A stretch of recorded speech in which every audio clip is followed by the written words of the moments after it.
ಈ ಬರ್ಹೆಂಡಿರ ಸುಖವ ನಿಂದು ಕಂಡೇ, ಈ ಬರ್ಹೆಂಡಿರ ಸುಖವ ನಿಂದು ಕಂಡೇ, ಈ ಬರ್ಹೆಂಡಿರ ಸುಖವ ನಿಂದು ಕಂಡೇ. ಹಬ್ಬಬ್ಬ ಎಂದಿಗೂ ಸಾಕು ಸಾಕಯ್ಯ, ಹಬ್ಬಬ್ಬ ಎಂದಿಗೂ ಸಾಕು ಸಾಕಯ್ಯ, ಹಬ್ಬಬ್ಬ ಎಂದಿಗೂ ಸಾಕು ಸಾಕಯ್ಯ.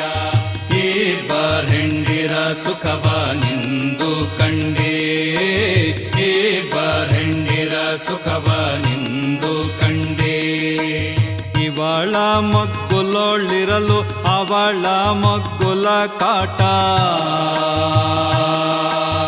ಇವಳ ಮಗ್ಗುಲೊಳ್ಳಿರಲು ಅವಳ ಮಗ್ಗುಲ ಕಾಟ, ಅವಳ ಮಗ್ಗುಲೊಳ್ಳಿರಲು ಇವಳ ಕಾಟ, ಇವಳ ಮಗ್ಗುಲೊಳ್ಳಿರಲು ಅವಳ ಮಗ್ಗುಲ ಕಾಟ, ಅವಳ ಮಗ್ಗುಲೊಳ್ಳಿರಲು ಇವಳ ಕಾಟ. ಇವಳಿಂದ ಸುಖವಿಲ್ಲ ಅವಳಿಂದ ಫಲವಿಲ್ಲ, ಇವಳಿಂದ ಸುಖವಿಲ್ಲ ಅವಳಿಂದ ಫಲವಿಲ್ಲ, ಇವಳಿಂದ ಸುಖವಿಲ್ಲ ಅವಳಿಂದ ಫಲವಿಲ್ಲ. ಇಬ್ಬರ ಸಂಗ ಅಭಿಮಾನ ಭಂಗ, ಇಬ್ಬರ ಸಂಗ ಅಭಿಮಾನ ಭಂಗ, ಇಬ್ಬರ ಸಂಗ ಅಭಿಮಾನ ಭಂಗ. ಈ ಬರ್ಹೆಂಡಿರ ಸುಖವ ನಿಂದು ಕಂಡೇ, ಈ ಬರ್ಹೆಂಡಿರ ಸುಖವ ನಿಂದು ಕಂಡೇ. ಅಬ್ಬಬ್ಬ ಎಂದಿಗೂ ಸಾಕು ಸಾಕಯ್ಯ, ಅಬ್ಬಬ್ಬ ಎಂದಿಗೂ ಸಾಕು ಸಾಕಯ್ಯ.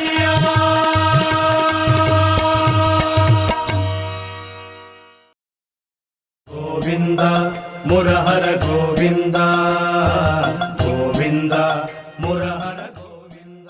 ಎಲ್ಲರಿಗೂ ನಮಸ್ಕಾರ. ಬೆನಕ 45 ಕಾರಂತ 91 ರಂಗೋತ್ಸವಕ್ಕೆ ತಮಗೆಲ್ಲರಿಗೂ ಆದರದ ಸ್ವಾಗತ. ಕಳೆದ 2 ವರ್ಷಗಳಿಂದ ಗುರುವಾರ ಅಂದರೆ ಗುರುಗಳ ವಾರ ಎಂದು BV ಕಾರಂತ ಉಪನ್ಯಾಸ ಮಾಲಿಕೆಯನ್ನು BVK ಟಾಕ್ಸ್ ಎಂಬ ಕಾರ್ಯಕ್ರಮವಾಗಿ ಬೆನಕ ಆಯೋಜಿಸಿಕೊಂಡು ಬಂದಿದೆ. ಅದನ್ನ ತಾವೆಲ್ಲರೂ ಹೃತ್ಪೂರ್ವಕವಾಗಿ ಒಪ್ಪಿಕೊಂಡು ಅಪ್ಪಿಕೊಂಡಿದ್ದೀರಿ. ಈ ವರ್ಷ ನಮ್ಮ 3ನೇ ಅತಿಥಿಯಾಗಿ ಉಪನ್ಯಾಸ ನೀಡುತ್ತಿರುವವರು ಶ್ರೀಯುತ ಸಿ ಬಸವಲಿಂಗಯ್ಯನವರು. ಸಿ ಬಸವಲಿಂಗಯ್ಯ ಭಾರತೀಯ ರಂಗಭೂಮಿ ಕಂಡಂತಹ ಒಬ್ಬ ಪ್ರತಿಭಾವಂತ ನಿರ್ದೇಶಕ ಮತ್ತು ರಂಗಕರ್ಮಿ. ಶ್ರೀಯುತರು 1958 ಜುಲೈ 29ರಂದು ಬೆಂಗಳೂರಿನಲ್ಲಿ ಜನಿಸಿದರು. ತಮ್ಮ ಶಿಕ್ಷಣವನ್ನು ಬೆಂಗಳೂರಿನಲ್ಲಿ ಮುಗಿಸಿ ನಂತರ 1984ರಲ್ಲಿ ರಾಷ್ಟ್ರೀಯ ನಾಟಕ ಶಾಲೆ ನವದೆಹಲಿಯಿಂದ ತೇರ್ಗಡೆ ಹೊಂದಿರುತ್ತಾರೆ. ರಾಷ್ಟ್ರೀಯ ನಾಟಕ ಶಾಲೆ ಬೆಂಗಳೂರು ಕೇಂದ್ರದ ಮೊದಲ ನಿರ್ದೇಶಕರಾಗಿ ಅವರು ಕಾರ್ಯನಿರ್ವಹಿಸುತ್ತಿದ್ದಾರೆ. ಇದರ ಪೂರ್ವದಲ್ಲಿ ಮೈಸೂರು ರಂಗಾಯಣದ ಆರಂಭಿಕ ದಿನಗಳಲ್ಲಿ BV ಕಾರಂತರೊಡನೆ ಸಹೋದ್ಯೋಗಿಯಾಗಿ ರೆಪೋರ್ಟರಿ ಇನ್ಚಾರ್ಜ್ ಆಗಿ ಕಾರ್ಯನಿರ್ವಹಿಸಿ ಕಾರಂತರ ನಂತರ ರಂಗಾಯಣದ ನಿರ್ದೇಶಕರಾಗಿಯೂ ಅವರು ಕೆಲಸ ಮಾಡಿದ್ದಾರೆ. ಬೆಂಗಳೂರಿನ ಪ್ರಾದೇಶಿಕ ಸಂಶೋಧನಾ ಕೇಂದ್ರದಲ್ಲಿ ಕೆಲಸ ಮಾಡಿರುವ ಶ್ರೀಯುತರು ಸಮುದಾಯ ರಂಗ ಚಳುವಳಿಯಲ್ಲಿ ಭಾಗಿಯಾಗಿದ್ದವರು ಮತ್ತು ಸಮುದಾಯದ ಅಧ್ಯಕ್ಷರಾಗಿಯೂ ಸೇವೆ ಸಲ್ಲಿಸಿದವರು. ಶ್ರೀಯುತರು ಹಲವಾರು ಜನಪ್ರಿಯ ನಾಟಕಗಳನ್ನು ನಿರ್ದೇಶಿಸಿದ್ದಾರೆ. ಅವುಗಳಲ್ಲಿ ಕೆಲವನ್ನು ಪಟ್ಟಿ ಮಾಡುವುದಾದರೆ ದೇವನೂರು ಮಹಾದೇವ ಅವರ ಕುಸುಮಬಾಲೆ, ದಿ ರೋಡ್, ಅಂತಿಗೊನೆ, ಅಂಧಯುಗ, ಶೂದ್ರ ತಪಸ್ವಿ, ಟಿಪ್ಪುವಿನ ಕನಸುಗಳು, ಕಿಂಗ್ ಇಡಿಪಸ್, ಅಗ್ನಿ ಮತ್ತು ಮಳೆ, ಹಿಟ್ಲರ್ ವರ್ಸಸ್ ಬ್ರೆಕ್ಟ್, ಮ್ಯಾಕ್ಬತ್, ಸಾಂಬಶಿವ ಪ್ರಹಸನ ಹಾಗೂ ಮಲೆಗಳಲ್ಲಿ ಮದುಮಗಳು. 9 ಗಂಟೆಗಳ ಸುದೀರ್ಘ ನಾಟಕದಲ್ಲಿ ಕುವೆಂಪು ಅವರ 750 ಪುಟಗಳ ಮಲೆಗಳಲ್ಲಿ ಮದುಮಗಳು ಕಾದಂಬರಿಯನ್ನು ರಂಗದ ಮೇಲೆ ಪ್ರಯೋಗಿಸಿ ಯಶಸ್ಸನ್ನು ಕಂಡಿದ್ದಾರೆ. 100ಕ್ಕೂ ಹೆಚ್ಚು ಪ್ರಯೋಗ ಕಂಡು 60,000ಕ್ಕೂ ಹೆಚ್ಚು ಪ್ರೇಕ್ಷಕರ ಗಮನ ಸೆಳೆದಿದೆ. ಇದು ನಿಜಕ್ಕೂ ಕನ್ನಡ ರಂಗಭೂಮಿಯಲ್ಲಿನ ಅತ್ಯಂತ ಮಹತ್ತರವಾದ ಪ್ರಯತ್ನವಾಗಿದೆ. 400ಕ್ಕೂ ಹೆಚ್ಚು ಮಕ್ಕಳನ್ನು ಒಗ್ಗೂಡಿಸಿ ಜಾನಪದ ಮಹಾಭಾರತವನ್ನು ನಿರ್ದೇಶಿಸಿ ಬಹುದೊಡ್ಡ ಯಶಸ್ಸನ್ನು ಕಂಡು ಎಲ್ಲರ ಪ್ರಶಂಸೆಗೆ ಪಾತ್ರರಾಗಿದ್ದಾರೆ. ಭಾರತದಲ್ಲಿ ರಂಗಭೂಮಿ ಎದುರಿಸುತ್ತಿರುವ ಸವಾಲುಗಳ ಬಗ್ಗೆ ಅವರ ಅಭಿಪ್ರಾಯಗಳು ನಿಜಕ್ಕೂ ಶ್ಲಾಘನೀಯವಾಗಿವೆ. ಶ್ರೀಯುತರ ಕಲಾಸೇವೆಗೆ 1996ರಲ್ಲಿ ಕರ್ನಾಟಕ ನಾಟಕ ಅಕಾಡೆಮಿ ಪ್ರಶಸ್ತಿ, 2001ರಲ್ಲಿ ಕರ್ನಾಟಕ ರಾಜ್ಯೋತ್ಸವ ಪ್ರಶಸ್ತಿ, 2010ರಲ್ಲಿ ಶ್ರೀ ಕೆ.ವಿ. ಶಂಕರೇಗೌಡ ಪ್ರಶಸ್ತಿ, 2017ರಲ್ಲಿ NSG ದೆಹಲಿಯಿಂದ ಶ್ರೀ ಬಿ.ವಿ. ಕಾರಂತ್ ಸಮ್ಮನ್ ಮತ್ತು ಶೃಂಗೇರಿ ಬ್ರಹ್ಮನ್ಮಠ ಸಾಣೇಹಳ್ಳಿ ಇವರಿಂದ ರಾಜ್ಯ ಮಟ್ಟದ ಶಿವಕುಮಾರ ಪ್ರಶಸ್ತಿ ಸೇರಿದಂತೆ ಅನೇಕ ಪ್ರಶಸ್ತಿ ಗೌರವಗಳು ಶ್ರೀಯುತರ ಮಡಿಲು ಸೇರಿವೆ.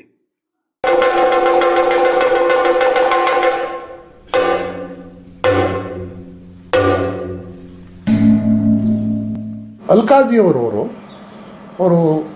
ಇಂಗ್ಲೆಂಡಲ್ಲೆಲ್ಲ ತಮ್ಮ ವಿದ್ಯಾಭ್ಯಾಸ ಮಾಡ್ಕೊಂಡು ಬಂದಾದಮೇಲೆ ನೆಹರು ಕಾಲದಲ್ಲಿ ಒಂದು ಆಧುನಿಕ ರಂಗಭೂಮಿಯನ್ನು ಕಟ್ಟಬೇಕಾಗಿತ್ತು. ನಮ್ಮಲ್ಲೆಲ್ಲ ಜನಪದದ್ದು ಅಥವಾ ರಿಚುವಲ್ ಥಿಯೇಟ್ರ್ ಇವೆಲ್ಲ ಇದ್ದಾವೆ. ಯಾಕೆಂದರೆ ನೀವು ಉತ್ತರ ಇಂಡಿಯಾ ಹೋದರೆ ಬರೀ ಕೃಷ್ಣಲೀಲಾ ರಾಮಲೀಲಾಗಳೇ ನಡೆಯೋದು, ಇಲ್ಲಾಂದರೆ ತಮಾಷಾ ಅವು ಬವಾಯಿ ಈ ಥರದವೆಲ್ಲ ಇದ್ದಾವೆ. ಅಂದರೆ ಇವರು ಒಂದು ಆಧುನಿಕ ರಂಗಭೂಮಿ ಕಟ್ಟಬೇಕಾಗಿತ್ತಲ್ಲ, ಅದಕ್ಕೆ ಅವರು ಏನು ಪಾಶ್ಚಾತ್ಯ ರಂಗ ಸಿದ್ಧಾಂತಗಳೇನಿದ್ದಾವೆ ಅದನ್ನೆಲ್ಲ ತರೋ ಬಲ್ಲವರಾಗಿದ್ದರು. ಆಮೇಲೆ ಖುದ್ದು ಅವ್ರು ಯಾಕಂದರೆ ಇಂಗ್ಲೆಂಡ್ನಲ್ಲಿ ಅವ್ರದ್ದೊಂದು ಗ್ಯಾಲರಿ ಇಟ್ಕೊಂಡಿದ್ರು. ತುಂಬ ಶ್ರೀಮಂತರು ಅಲ್ಕಾಜಿ ಅವರು, ಇಬ್ರಾಹಿಂ ಅಲ್ಕಾಜಿ ಏನು ಸುಮ್ಮನೆ ಇದಲ್ಲ. ಆಮೇಲೆ ತುಂಬ ಮಂದಿ ತಿಳ್ಕೊಂಡು ಅವರು ಮುಸಲ್ಮಾನರು ಅಂತ ತಿಳ್ಕೊಂಡಿದ್ರು. ಇಲ್ಲ, ಅವರೊಬ್ಬರು ಪಾರ್ಸಿ ಅವರು, ಅರ್ಥ ಆಯ್ತಾ. ತುಂಬ ಹೆಸರಿನಲ್ಲೇ ನಮ್ಮಲ್ಲಿ ಗೋಳಿಗದು ಅವರ ನೋಡಿ. ಅವರು ಡೈರೆಕ್ಟರ್ ಆಗಿರೋ ಸಮಯದಲ್ಲಿ ಇಡೀ ಒಂದು ಸಿಲೆಬಸ್ ಹೆಂಗಿತ್ತು ಅಂತ, ಇವನ್ ನಮ್ಮ ಕಾಲದಲ್ಲಿ ಕಾರಂತರ ಕಾಲದಲ್ಲಿ ಇದ್ದವಿದೆ. ನಾನು ಕಾರಂತರ ಡೈರೆಕ್ಟರ್ ಆದ ಅಲ್ಲಿ ಓದಂಥ ವಿದ್ಯಾರ್ಥಿ. ನಾನು ಮಾಡರ್ನ್ ಇಂಡಿಯನ್ ಡ್ರಾಮಾ ಅಂತ ಒಂದು ಸಬ್ಜೆಕ್ಟ್ ಇದೆ, MID ಅಂತ ಕರಿತೀವಿ, CID ಅಂತ ಇದೆ, ಕ್ಲಾಸಿಕಲ್ ಇಂಡಿಯನ್ ಡ್ರಾಮಾ, ಅರ್ಥ ಆಯ್ತಾ. WD ಇದೆ, ವೆಸ್ಟರ್ನ್ ಡ್ರಾಮಾ. ಈ ಮೂರು ಬೇಸಿಕ್. ಈ ಮೂರು ಬೇಸಿಕನ್ನು ತಿಳ್ಕೊಂಡಾಗ ಏನಾಗುತ್ತೆ, ನಾವು ಪಾಶ್ಚಾತ್ಯ ರಂಗಭೂಮಿಯಲ್ಲಿರ್ತಕ್ಕಂಥ ಎಲ್ಲ ಅಭಿನಯ ಸಿದ್ಧಾಂತಗಳಿರ್ಬೋದು, ರಂಗ ಸಿದ್ಧಾಂತಗಳಿರ್ಬೋದು, ಇನ್ಕ್ಲೂಡಿಂಗ್ ಥಿಯೇಟ್ರ್ ಆರ್ಕಿಟೆಕ್ಚರಿಂದ ಇಟ್ಕೊಂಡು ಇವನ್ನೆಲ್ಲ ಸ್ಟಡಿ ಮಾಡ್ತಾಯಿದ್ದು ನಾವು. ಅಂದರೆ ಮೊದಲು ಅವರು ಶುರು ಮಾಡಿದಾಗ ಒಂದು 5-6 ಜನರಲ್ಲೇ ಮಾಡಿದ್ದಾರೆ. ಹಾಗೆ ನೋಡಿದ್ರೆ ಕಾರಂತರ first batch student V Ramamurthy, Jayanth Kaushal, BV ಕಾರಂತರು, ಆಮೇಲೆ BM ಶಾ ಅಂತ ಅವರ ಕ್ಲಾಸ್ಮೇಟು, HV ಶರ್ಮಾ, ಇವರೆಲ್ಲ. ಆದರೆ ಕಾರಂತ ಡೈರೆಕ್ಟರ್ ಅವರೆಲ್ಲ ಟೀಚರ್ಸ್. ಇಂಟ್ರೆಸ್ಟಿಂಗ್ ಅಂದರೆ ಇಡೀ ಆ ಟೀಮೇ ಕಾರಂತ ಇದ್ದಾಗ ಲೆಕ್ಚರರ್ಸ್ ಆಗಿರ್ತಾರೆ ನೋಡಿ. ಹೇಗೆ ಆಗೋದಿಲ್ಲ ಇದು. ಆ ಥರದ್ದೊಂದು ಏನು ಒಂದು ಅಲ್ಕಾಜಿ ಅವ್ರದ್ದು ಒಂದು ರೀತಿ ಎಲ್ಲ ಪಾಶ್ಚಾತ್ಯೀಕರಣ ಅಂತ ಹೇಳ್ತೀವಿ. ಇಂಡಿಯನ್ ನಾಟಕ ಮಾಡಿಲ್ಲ ಅಂತಲ್ಲ ಅವರು, ಅಂದಯುಗ ಪುರಾಣ ಕಿಲೆದಲ್ಲಿ ಮಾಡಿದಾಗ ತುಂಬ ದೊಡ್ಡ ಸುದ್ದಿ ಆಯಿತು. ಅಂದರೆ ಇದು ಏನು ಗ್ರೀಕ್ ನಾಟಕಗಳು ಆಗ್ತಾ ಇತ್ತಲ್ಲ, ಆ ಥರ ಒಂದಿದು ಅವ್ರಿಗೆ ಪೂರ್ತಿ ಒಳ್ಳೆ ಸೈದ್ಧಾಂತಿಕವಾಗಿ ಮತ್ತು ಎಲ್ಲವನ್ನೂ ಕಟ್ಟಬೇಕಾಗಿದ್ದಾಗ ಕೂಡ ಕಾರ್ಪೆಂಟ್ರಿಂದ ಹಿಡಿದು ಡಿಸೈನಿಂದ ಹಿಡಿದು ಎಲ್ಲವೂ ಅಲ್ಕಾಜಿ ಮಾಡ್ತಿದ್ರು. ಕಾರಂತರು ಬಂದಾಗ ಏನಾಯಿತು ಅಂದರೆ ಅದನ್ನು ಮುಂದುವರ್ಸಿದ್ರು, ಬಟ್ ದೇಸಿತನವನ್ನು ಇಂಟ್ರೊಡ್ಯೂಸ್ ಮಾಡಿದ್ರು. ವಿದ್ಯಾರ್ಥಿಗಳು ಕಮ್ಮಿ ಇರ್ತಿದ್ರು ಅಲ್ಕಾಜಿ ಕಾಲದಲ್ಲಿ. ಅಮ್ಮಮ್ಮ ಅಂದರೆ ನಿಮಗೆ 10-15 ಇದ್ರೆ ಹೆಚ್ಚು. ಕಾರಂತರ ಕಾಲದಲ್ಲಿ 25-26ವರೆಗೂ ಬಂದರು. ಅಂದರೆ ನಿಮಗೆ ಮಿಜೋರಾಮಿಂದ ಹಿಡಿದು ಇಲ್ಲೆಲ್ಲೋ ಅಸ್ಸಾಂ ಅಂತ ಜಾಗದಲ್ಲಿ ನೋಡಿ, ಅಸ್ಸಾಮು, ಮಿಜೋರಾಮು ಅಥವಾ ರಾಜಸ್ಥಾನಿ, ಇವ್ರು ಯಾರು ಹಿಂದಿ ಬರೋರಲ್ಲ, ಅದು ಸೌತ್ ಇಂಡಿಯಾದವರು ಇದ್ದರು. ಅಲ್ಕಾಜಿ ಕಾಲದಲ್ಲಿ ಜಯಶ್ರೀ ಅವರು ಇದ್ರಾಗ ನೋಡಿದ್ರೆ ನಮ್ಮ ಪ್ರಸನ್ನ ಇದ್ದರು, ಬರ್ತಾಯಿತ್ತು. ಕಾರಂತರು ಬಂದಮೇಲೆ ಹೆಚ್ಚು ಶುರುವಾಯಿತು. ಪ್ರತಿ ವರ್ಷ 3 ಸೀಟ್ ತೊಗೊಳಕ್ಕೆ ಶುರುವಾದರು. ಮಹಾರಾಷ್ಟ್ರ ಬರಲಿಕ್ಕೆ ಶುರುವಾಯಿತು. ಆಗ ನೋಡಿದ್ರೆ ಕಾರಂತರ ಕಾಲದವ್ರಿಗೆ ನನಗೆ ಅನಿಸುತ್ತೆ ಯಾರೋ ಒಬ್ಬರು ಇಬ್ಬರು ಅಷ್ಟೇ ಕೇರಳದವರು. ಈಗ ಕೇರಳ ಡಾಮಿನೇಟಿಂಗ್ ಆಗಿದೆ ಇಂಡಸ್ಟ್ರಿಯಲ್ಲಿ. ಅದು ಶುರುವಾಯಿತು ನಮ್ಮಲ್ಲಿ RRC ಬಂದಾದಮೇಲೆ. ನಾನು ಕಾರಂತರು NST ಏನು ಹೇಳ್ತೀನಿ ಅಂದರೆ, ನಿಜದ ಅರ್ಥದಲ್ಲಿ ಅವರು ರಾಷ್ಟ್ರೀಯ ನಾಟಕ ಶಾಲೆಯನ್ನು ಡಿಸೆಂಟ್ರಲೈಸ್ ಮಾಡಿದ್ರು, ವಿಸ್ತರಿಸಿದ್ರು. ಅಂದರೆ ನಿಮಗೆ ಕಲ್ಕತ್ತಾದ ಏನು ಜನಪದ ಕಲಾ ಪ್ರಾಕಾರರು ಸ್ಟಡಿ ಮಾಡೋದ್ರ ಜೊತೆಗೆ ಅಲ್ಲಿರ್ತಕ್ಕಂಥ ಉತ್ಮಾಲದಲ್ಲಿ ಥಿಯೇಟ್ರೂ ನಾವು ನೋಡೋಂಗೆ ಆಗ್ತಾಯಿತ್ತು. ಜಾತ್ರಾ ಅಂತ ಏನು ಕರಿತೀವಲ್ಲ, ಅಥವಾ ಭವಾಯಿ ಭವನ ಇರ್ಬೋದು ಗುಜರಾತದು, ಅಥವಾ ನಮ್ಮ ಯಕ್ಷಗಾನ ಇರ್ಬೋದು. ಯಕ್ಷಗಾನಕ್ಕೆ ಇವರು ಅಲ್ಕಾಜಿ ಇದ್ದಾಗ ಶಿವರಾಮ್ ಕಾರಂತರು ಹೋಗಿ ಭೀಷ್ಮ ವಿಜಯ ನಾಟಕ ಮಾಡಿದ್ದಾರೆ. ಈ ಕಾರಂತರು ಬಂದಮೇಲೆ ಯಕ್ಷಗಾನದೊಂದು ಮುಖ್ಯವಾಗಿ ಹಾಗೆ ಸೇರಿಕೊಂಡೇ ಸೇರ್ತು. ಅದಕ್ಕೆ ಅವರು ಬರ್ನಮ್ಮನ ಮಾಡಿತು NST ರೆಪೆಟ್ರಿಗೆ. ಸೊ ಕಾರಂತರ ಕಾಲದಲ್ಲಿ ಪಕ್ಕಾ ದೇಸಿ ಆಯಿತು. ಜನಪದ ಪ್ರಾಕಾರಗಳನ್ನು, ರಿಚುವಲಿಸ್ಟಿಕ್ ಥಿಯೇಟ್ರ್ಗಳನ್ನು ಶುರು ಮಾಡಿದ್ರು. ಅದು ನಿಜದ ಅರ್ಥದಲ್ಲಿ ತೆರೆಕೂತು ಅಂತ ಇರ್ಬೋದು, ನಮ್ಮ ಯಕ್ಷಗಾನ ಇರ್ಬೋದು, ಅಥವಾ ಆಂಧ್ರದ ವೀದಿ ನಾಟಕ ಇರ್ಬೋದು. ಇವನ್ನೆಲ್ಲವನ್ನು ಒಟ್ಟಾರೆ ಕಟ್ಟಲಿಕ್ಕೆ ಸಾಧ್ಯ ಇತ್ತು. ಆಮೇಲೆ ಆ ರೆಪ್ರೆಸೆಂಟ್ ಮಾಡ್ತಕ್ಕಂಥ ಮಕ್ಕಳಿಗೂ ಬರ್ತಾಯಿದ್ರು. ನಾನು ಡೆಲ್ಲಿಗೆ ಹೋಗೋರು ನನಗೆ ಮಯೂರ್ಗಂಜ್ ಚಾವ್ ಅಂತ ಏನೋ ಗೊತ್ತೇ ಇರಲಿಲ್ಲ ನನಗೆ. ಭವಾಯಿ ಭವಾನಿ ಏನಂತ ಗೊತ್ತಿರಲಿಲ್ಲ. ಅಲ್ಲಿ ಹೋದ್ಮೇಲೆ ಗೊತ್ತಾಗಿತ್ತು ನನಗೆ. ತಮಾಷೆ ಎಲ್ಲ ನೋಡ್ತೀವಿ, ಸಿನಿಮಾಗಳಲ್ಲಿ ನೋಡ್ತೀವಿ. ಆಮೇಲೆ ನೀವು ಯಾವುದಾದ್ರೂ ಹಳೇ ಹಿಂದಿ ಸಿನಿಮಾಗಳು ನೋಡಿ, ಕೊರಿಯೋಗ್ರಫಿ ಹೆಂಗಿರ್ತದೆ, ಎಲ್ಲ ಭಾರತೀಯ ಜನಪದ ಕಲೆಗಳೇ ಇರ್ತವೆ. ಡೊಳ್ಳು ಮೇಲೆ ಡ್ಯಾನ್ಸ್ ಮಾಡ್ತಾರೆ, ಹೌದಲ್ವಾ? ಒಂದು ರೀತಿ ಎಂಥ ಫೀಸ್ಟ್ ಅಂದರೆ ಅವೆಲ್ಲವೂ ಲಲಿತ ಕಲೆಗಳು. ಆ ಕಲೆಯಲ್ಲಿ ಅಭಿನಯದ ಮಾದರಿಗಳನ್ನು ಹುಡುಕ್ಲಿಕ್ಕೆ ಶುರುವಾದವು. ಅಂದರೆ ಅದಕ್ಕೆ ಕಾರಂತರು ನಾವು ನೋಡಿದ್ರೆ ಅವರು ಮೊದಲು 60ಸ್ನಲ್ಲಿ ಅವರು ಚಗವರ ಅಂತ ನಾಟಕ ಮಾಡಿದ್ದಾರೆ, ಪಾಶ್ಚಾತ್ಯ ನಾಟಕ ಮಾಡಿದ್ದಾರೆ. ಆಮೇಲೆ ಬರ್ತಾ ಬರ್ತಾ ಬರ್ತಾ ಅವರು ಸಂಗೀತ ಪ್ರಧಾನವಾದ ನಾಟಕವನ್ನು ಶುರು ಮಾಡಿದರು. ಈಗ ಐವಾದನ ಅಥವಾ ತೊಗಲಕ್ಕು ಈ ಕಾರಂತರದ ಅನುವಾದ ಮಾಡಿದ್ರೆ ಕರ್ನಾಟಕ ಜಗತ್ತಿಗೆ ಹೆಂಗೆ ಗೊತ್ತಾಗ್ತಾಯಿದ್ರು, ಹಿಂದಿ ಜನಕ್ಕೆ ಹೆಂಗೆ ಗೊತ್ತಾಗ್ತಾಯಿದ್ರು. ಒಂದು ರೀತಿ ಅಲ್ಕಾಜಿಯ ಇಡೀ ಕಾನ್ಸೆಪ್ಟನ್ನು ಒಂದು ರೀತಿ ಪಾಶ್ಚಾತ್ಯವಾಗಿ ಏನಿತ್ತೋ ಅದು ಮಾಡ್ರನ್ ಆಗಿತ್ತೋ, ಶಿಸ್ತುಬದ್ಧವಾಗಿ ಕಟ್ಟಿದ್ರು, ಅದನ್ನು ಮುಂದುವರಿಸಿ ನಮ್ಮ ದೇಶದ ಬಹುತ್ವ ಅಂತ ಏನು ಕರಿತೀವಲ್ಲ, ಕಾಶ್ಮೀರಿಗೆ ಒಂದಿದೆ, ಮಣಿಪುರಿಗೆ ಒಂದು ಪರಿಕಲ್ಪನೆ ಇದೆ, ಕರ್ನಾಟಕಕ್ಕೆ ಒಂದು, ಇವನ್ನೆಲ್ಲ ಅಲ್ಲಿ ಬೆಸೆದ್ರು ಅವರು. ಹಂಗಾಗಿ ಹಂಗೆ ನೋಡಿದ್ರೆ ಬಿ ವಿ ಕಾರಂತರು ಅಲ್ಕಾಜಿ ಅವ್ರ ಶಿಷ್ಯರೇ. ಆ ಗುರು ಕಟ್ಟಿರೋದೇನು ಅವರದು ಡಮಾಲಿಷ್ ಮಾಡಲಿಲ್ಲ, ಮುಂದುವರ್ಸಿದ್ರು ಅಂತ ನಾವು ಹೇಳೋದು. ಹಾಗಾಗಿ ಏನಾಯ್ತು ಅಂದ್ರೆ ಸಮಷ್ಟಿ ಪ್ರಜ್ಞೆಯನ್ನು ತೊಗೊಳಕ್ಕೆ ಸಾಧ್ಯತೆ ಆಯಿತು. ಅವ ನಾವು ನಮ್ಮ ನೆರೆ ರಾಷ್ಟ್ರಗಳದ್ದು ಫಾರಮನ್ನು ನಾವು ನೋಡಲಿಕ್ಕೆ ಆರಂಭ ಆಯಿತು. ಇವತ್ತು ನನಗೆ ಅಲ್ಲಿ ಹೋದ್ಮೇಲೆ ನನಗೆ ತಯ್ಯಂಭೂತ ಗೊತ್ತಾಗಿತ್ತು. ನನಗೆ ನಮ್ಮ ಏನು ಕಳೆದ ವರ್ಷ ಡೈರೆಕ್ಟರ್ ಆಗಿದ್ರಲ್ಲ ನಮ್ಮ ವಾಮನ್ ಕೇಂದ್ರ, ಕೇರಳಗೆ ಹೋಗಿ 40 ದಿನದ ಸ್ಟಡಿ ಮಾಡಿ 70 ಅಡಿ ಒಂದು ತಯ್ಯಂಭೂತ ತಂದಿರು ಯೂನಿವರ್ಸಿಟಿಯಲ್ಲಿ. ನಾವು ನೋಡಿ ಥ್ರಿಲ್ ನೋಡ್ಬೋದು. ಆದರೆ ನಮಗಿನ್ನ ಅದು ಸಿರಿ ಪಾಡ್ದಾನ ಆಗ್ತದೆ, ಸಿರಿ ಕಟ್ಟಿದೆಯಲ್ಲ, ನಾವು ಇಂಟ್ರೊಡ್ಯೂಸೇ ಮಾಡಿಲ್ಲ ನ್ಯಾಷನಲ್ ಲೆವೆಲ್ನಲ್ಲಿ. ಬರೀ ಯಕ್ಷಗಾನ ಅಷ್ಟೇ ತೋರಿಸ್ತಾ ಇದ್ದೀವಿ ನಾವು, ಅಲ್ವಾ? 3 ರೂಪಾಯಿ ಯಕ್ಷಗಾನ ಗೊತ್ತೇ ಇಲ್ಲ ಬೇರೆ ಜನಕ್ಕೆ, ಅಲ್ವಾ? ಈಗ ಯಾವಾಗ ಕೇರಳ ಅಂದ ತಕ್ಷಣ ಕಥಕಳಿ ಅಷ್ಟೇ ತೋರಿಸ್ಬಿಡ್ತಾರೆ, ಕೂಡಿಯಾಟ ಮೇಲೆ ತೋರಿಸ್ತೀವಿ ನಾವು. ಸೊ ಈ ಥರದ್ದು ಕಾರಂತರು ಮಾಡಿದ ಕೆಲಸ ಏನಂದರೆ, ಭಾರತೀಯ ರಂಗಭೂಮಿ ಅಭಿನಯ ಮಾದರಿಗಳಂದರೆ ಅದು ಜನಪದೀಯವೂ ಆಗಿದೆ, ಶಾಸ್ತ್ರೀಯವೂ ಇದೆ, ಮತ್ತು ಆಧುನಿಕತೆಗೆ ಕಟ್ಟೋದು ಹೆಂಗೆ ಅಂತ ಅದನ್ನೇ ಅವರು ಎಕ್ಸ್ಪೆರಿಮೆಂಟು ಮಾಡಿದ್ರು. ಅದಕ್ಕೆ ಅವರು 50 ಆಲ್ ಓವರ್ ಇಂಡಿಯಾ ಮೊದಲನೇ ಬಾರಿ ಗಮನ ಸೆಳೆದಿತ್ತು. ಏಕೆಂದರೆ ಸಬ್ಜೆಕ್ಟ್ ರಿಯಲಿಸ್ಟಿಕ್ ಅಲ್ಲ ಅದು, ಅಲ್ವಾ? ನೋಡಿ, ಆ ಕಾಲದಲ್ಲಿ ಎಲ್ಲ ನಾಟಕಕಾರಿದಾರಲ್ಲ ಇನ್ಕಂಪ್ಲೀಟ್ನೆಸ್ ಬಗ್ಗೆ ಮಾತಾಡ್ತಾರೆ. 50 ಪದ್ಮಿನಿ ಅನ್ನೋ ಒಂದು ಹೆಣ್ಮಗಳಿಗೆ ಇಬ್ಬರೂ ಬೇಕು. ಅವಳಿಗೆ ದೇವದತ್ತನ ಬುದ್ಧಿಶಕ್ತಿ ಬೇಕು, ಕಪಿಲನ ದೇಹ ಇದು ಬೇಕು. ಅದು ಸಾಧ್ಯನಾ? ಅದು ಐಡಿಯಾಲಜಿಕಲಿ ಅದಲ್ಲ. ಅಂದರೆ ಅದೇ ನೀವು ಘಾಸಿರಾಮ್ ಕುತ್ವಲ್ ಹೋಗಿ ಆ ಕಾಲದ ಎಲ್ಲ ನಾಟಕಕಾರಿದಾರಲ್ಲ ಈ ಥರದ್ದು ಆಮೇಲೆ ಅದೇ ದೂರೇ. ಅಂದರೆ ಇಡೀ ಭಾರತವೇ ಕಂಪ್ಲೀಟ್ ಆಗಿಲ್ಲ ಒಂದು ಕಲ್ಪನೆ ಇತ್ತು. ನಾಟಕಗಳು ಹಂಗೆ ಬರ್ತವೆ, ಇನ್ಕಂಪ್ಲೀಟ್ನೆಸ್ ಬಗ್ಗೆ. ಯಾರೂ ಪರಿಪೂರ್ಣರಲ್ಲ ಅನ್ನೋದು, ಅಲ್ವಾ? ಈಗೂ ಕೂಡ ಇಂಡಿಯನ್ ಥಿಯೇಟ್ರ್ ಅಂದರೆ ಏನು ಹಿಂದಿಯಲ್ಲಿ ಆಗೋದಷ್ಟು ಇಂಡಿಯನ್ ಥಿಯೇಟ್ರಾ? ಒಂದಾಗಲೂ ಒಂದು ಆರ್ಟಿಕಲ್ ಇದೆ, ಕನ್ನಡ ರಂಗಭೂಮಿಯು ಭಾರತೀಯ ರಂಗಭೂಮಿಯು. ಸೊ ಅದನ್ನು ಕಾರಂತರು ತುಂಬ ಚೆನ್ನಾಗಿ ಆಯಾಯ ಸ್ಥಳೀಯ ಭಾಷೆಗಳೇನಿದ್ದಾವೆ, ಸ್ಥಳೀಯ ನುಡಿಗಟ್ಟುಗಳೇನಿದ್ದಾವೆ, ಅದು ಸ್ಪೀಚ್ ಇರ್ಬೋದು, ಅಭಿನಯ ಮಾದರಿಗಳಿರ್ಬೋದು, ಕಲಾ ಪ್ರಕಾರಗಳಿರ್ಬೋದು, ಇವನ್ನ ಒಂದು ರಾಷ್ಟ್ರ ಮಟ್ಟದಲ್ಲಿ ನ್ಯಾಷನಲ್ ಸ್ಕೂಲ್ ಡ್ರಾಮಾದ ಮೂಲಕ ಅವರು ಮುಂಚೂಣಿಗೆ ತಂದರು. ಅದಕ್ಕೆ ಅವರ ಕಾಲದಲ್ಲಿ ನಾನು ಆಗಲೇ ಹೇಳ್ತಾ ಇದ್ದೆ, ಈ ಜಸ್ವಾವರ್ ಅಂತ ಒಂದು ನಾಟಕ ಹುಟ್ಲಿಕ್ಕೆ ಅದೇ ಕಾರಣ ಆಗಿತ್ತು, ಶಾಂತ ಗಾಂಧಿ ಅವರಿಂದ. ಅದು ಭವಾಯಿ ಭವಾನಿ ಒಂದಿದು ಸಿನಿಮಾಗಳು ಮಾಡ್ತಾಯಿದ್ರು. ಇವಾಗ ಮಣಿಕೋಲು ಮಾಡಿದ್ದಾರೆ ನಮ್ಮಲ್ಲಿ, ಪ್ರಸನ್ನ ಅವರು ಅದನ್ನು ನಾಟಕನೂ ಮಾಡಿದ್ರು, ಇದು ಒಂದು ಲೋಕ ಕಥೆ ಅಂತ. ಅರ್ಥ ಆಯ್ತಾ? ಆಮೇಲೆ ನೋಡಿ, ಒಂದು ಶಾರುಖ್ ಖಾನ್ದು ಒಂದು ಸಿನಿಮಾ ಬಂತಲ್ಲ, ಸೇಮ್ ಅದೇ ಸಿನಿಮಾ ಇಟ್ಕೊಂಡು ಮಣಿಕೋಲು ರಿಪೀಟ್ ಆಯ್ತು ಹಂಗೆ ನೋಡಿದ್ರೆ. ಆದರೆ ಜನಪದದಲ್ಲಿ ಇದೆಯಲ್ಲ, ನಮ್ಮಲ್ಲಿ ಹೆಂಗಿದ್ರೆ ಭಾರತೀಯ ರಂಗಭೂಮಿ ಪುರಾಣವನ್ನು ನಾವು ಸಬ್ಜೆಕ್ಟಾಗಿ ತೊಗೊಳ್ತೀವಿ, ಚರಿತ್ರೆಯನ್ನು ತೊಗೊಳ್ತೀವಿ, ಐತಿಹ್ಯಗಳನ್ನ ತೊಗೊಳ್ತೀವಿ, ಜಾನಪದ ನಂಬಿಕೆಗಳನ್ನ ತೊಗೊಳ್ತೀವಿ ರುಚಿಯಲ್ಲಿ. ಇವೆಲ್ಲವೂ ಮಾಡರ್ನ್ ಇಂಡಿಯನ್ ಡ್ರಾಮಾ ಅರ್ಥ ಮಾಡೋದಕ್ಕೆ ಬದಲು ಇವು ಗೊತ್ತಾಗಬೇಕು ಅನ್ನೋ ಥರ ಗ್ರಾಸ್ ರೂಟ್ ಲೆವೆಲ್ ಗೊತ್ತಾಗಬೇಕು ಅನ್ನೋದು ಕಾರಂತರ ವಿಷನ್ ಅಂತ ಕಾಣುತ್ತೆ ಆ ಕಾಲದಲ್ಲಿ. ನನಗೆ ಅಷ್ಟು ಆವಾಗ ನನಗೆ ಕಾರಂತರ ಅಲ್ಲಿದ್ದ 6 ತಿಂಗಳು ನನಗೆ ಅವರು ಗುರುಗಳಾಗಿ ಸಿಕ್ಕಿತ್ತು. ಆಮೇಲೆ ಅವರು ಭೂಪಾಲ ಬಂದಮೇಲೆ ಕಟ್ಟೋದು ನೋಡಿದ್ದು, ಕರ್ನಾಟಕದ ಸರ್ಕಾರ ಮಾಡಿದಾಗ ರಂಗಾಯಣದಲ್ಲಿ ಮಾಡಿದಾಗ ನೋಡೋದ್ಮೇಲೆ ಕ್ಲಾರಿಟಿ ಬರುತ್ತೆ. ಅದೇನು ದಿಲ್ಲಿಯಲ್ಲಿ ಅದು ಕಂಪ್ಲೀಟ್ ಆಗಲಿ, ಅದು ಭೂಪಾಲಲ್ಲಿ ಟ್ರೈ ಮಾಡಿದ್ರು, ಅದು ಪೂರ್ತಿ ಪ್ರಯೋಗವನ್ನು ಮೈಸೂರು ರಂಗಾಯಣದಲ್ಲಿ ಮಾಡಿದ್ರು. ಅದು ಅಂದರೆ ಕಂಪ್ನಿಯಲ್ಲಿಂದ ಬಂದಿದ್ದರಿಂದ ಅವರು ಕಂಪ್ನಿ ರಂಗಭೂಮಿಯ ವೈಭವವನ್ನು, ಅಮೆಟರ್ಸ್ ಮೂಮೆಂಟ್ ಅನ್ನೋದು ಕಲ್ಕತ್ತಾ, ಮಹಾರಾಷ್ಟ್ರ ನಮ್ಮಲ್ಲಿತ್ತು, ಬೇರೆ ಕಡೆ ಎಲ್ಲ ಇಲ್ವೇ ಇಲ್ಲ. ಅಮೆಟರ್ಸ್ ಥಿಯೇಟ್ರ್ ಮೂಮೆಂಟ್ ಅಂತ ಹೇಳ್ತೀವಲ್ಲ, ಅವೆಲ್ಲ ರಂಗ ಚಳವಳಿ. ಅದು ಈಗ ಸ್ವಾತಂತ್ರ್ಯ ಪೂರ್ವದಲ್ಲಿ ಇಪ್ಟಾ ಚಳವಳಿ ಇತ್ತು, ಎಡಪಂಥೀಯ ಇದರಿಂದ. ನಮ್ಮ ಕರ್ನಾಟಕದಲ್ಲಿ ಈಗ ಹವ್ಯಾಸಿ ರಂಗ ಚಳವಳಿ ಇದೆ, ಬಟ್ ಬೇರೆ ಕಡೆ ಇಲ್ಲ. ಅದು ರೆಪೆಟ್ರಿಗಳಾಗಿದ್ದಾವೆ ಈಗ. ರೆಪೆಟ್ರಿ ಅನ್ನೋ ಕಾನ್ಸೆಪ್ಟನ್ನು ಕೂಡ ಏನು ಎನ್ ಎಸ್ ಟಿಗಷ್ಟೇ ಸೀಮಿತವಾಗಿತ್ತು, ಬಿ ವಿ ಕಾರಂತರು ಅದನ್ನು ಇಡೀ ಇಂಡಿಯಾದಲ್ಲಿ ಡಿಸೆಂಟ್ರಲೈಸ್ ಮಾಡಿದ್ರು. ಅದಕ್ಕೆ ಅವರು ಭೂಪಾಲ್ ರಂಗಮಂಡಲ್ ರೆಪೆಟ್ರಿ ಮಾಡಿದ್ದವರು, ನಾಟಕ ಶಾಲೆ ಮಾಡಲಿಲ್ಲ ಅವರು. ರೆಪೆಟ್ರಿಗೂ ಟ್ರೈನಿಂಗ್ ಆಗಬೇಕಂತ ಇವರು ರಂಗಾಯಣ ಅದೇ ಈಗ ನೋಡಿ ರೆಪೆಟ್ರಿ ಇದೆ. ಈಗ 5 ರಂಗಾಯಣಗಳಿದೆ. ಅವ್ರು ಕನಸಿತ್ತದು ಯಾಕೆ 5 ರಂಗಾಯಣ 6 ರಂಗಾಯಣ ಅಂತ ಹೇಳ್ತಿದ್ರು ಅಂದರೆ 30 ಜಿಲ್ಲೆಗಳಿದ್ದಾವೆ. ಆಮೇಲೆ ಒಂದು ಕನ್ನಡ ಇಲ್ಲ. ಮೈಸೂರು ಸೀಮೆ ಕನ್ನಡ ಬೇರೆ, ಹೈದರಾಬಾದ್ ಕರ್ನಾಟಕ ಏನು ಕಲ್ಯಾಣ ಕರ್ನಾಟಕ ಅಲ್ಲಿಯೇ ಬೇರೆ, ಕರಾವಳಿ ಕನ್ನಡವೇ ಬೇರೆ.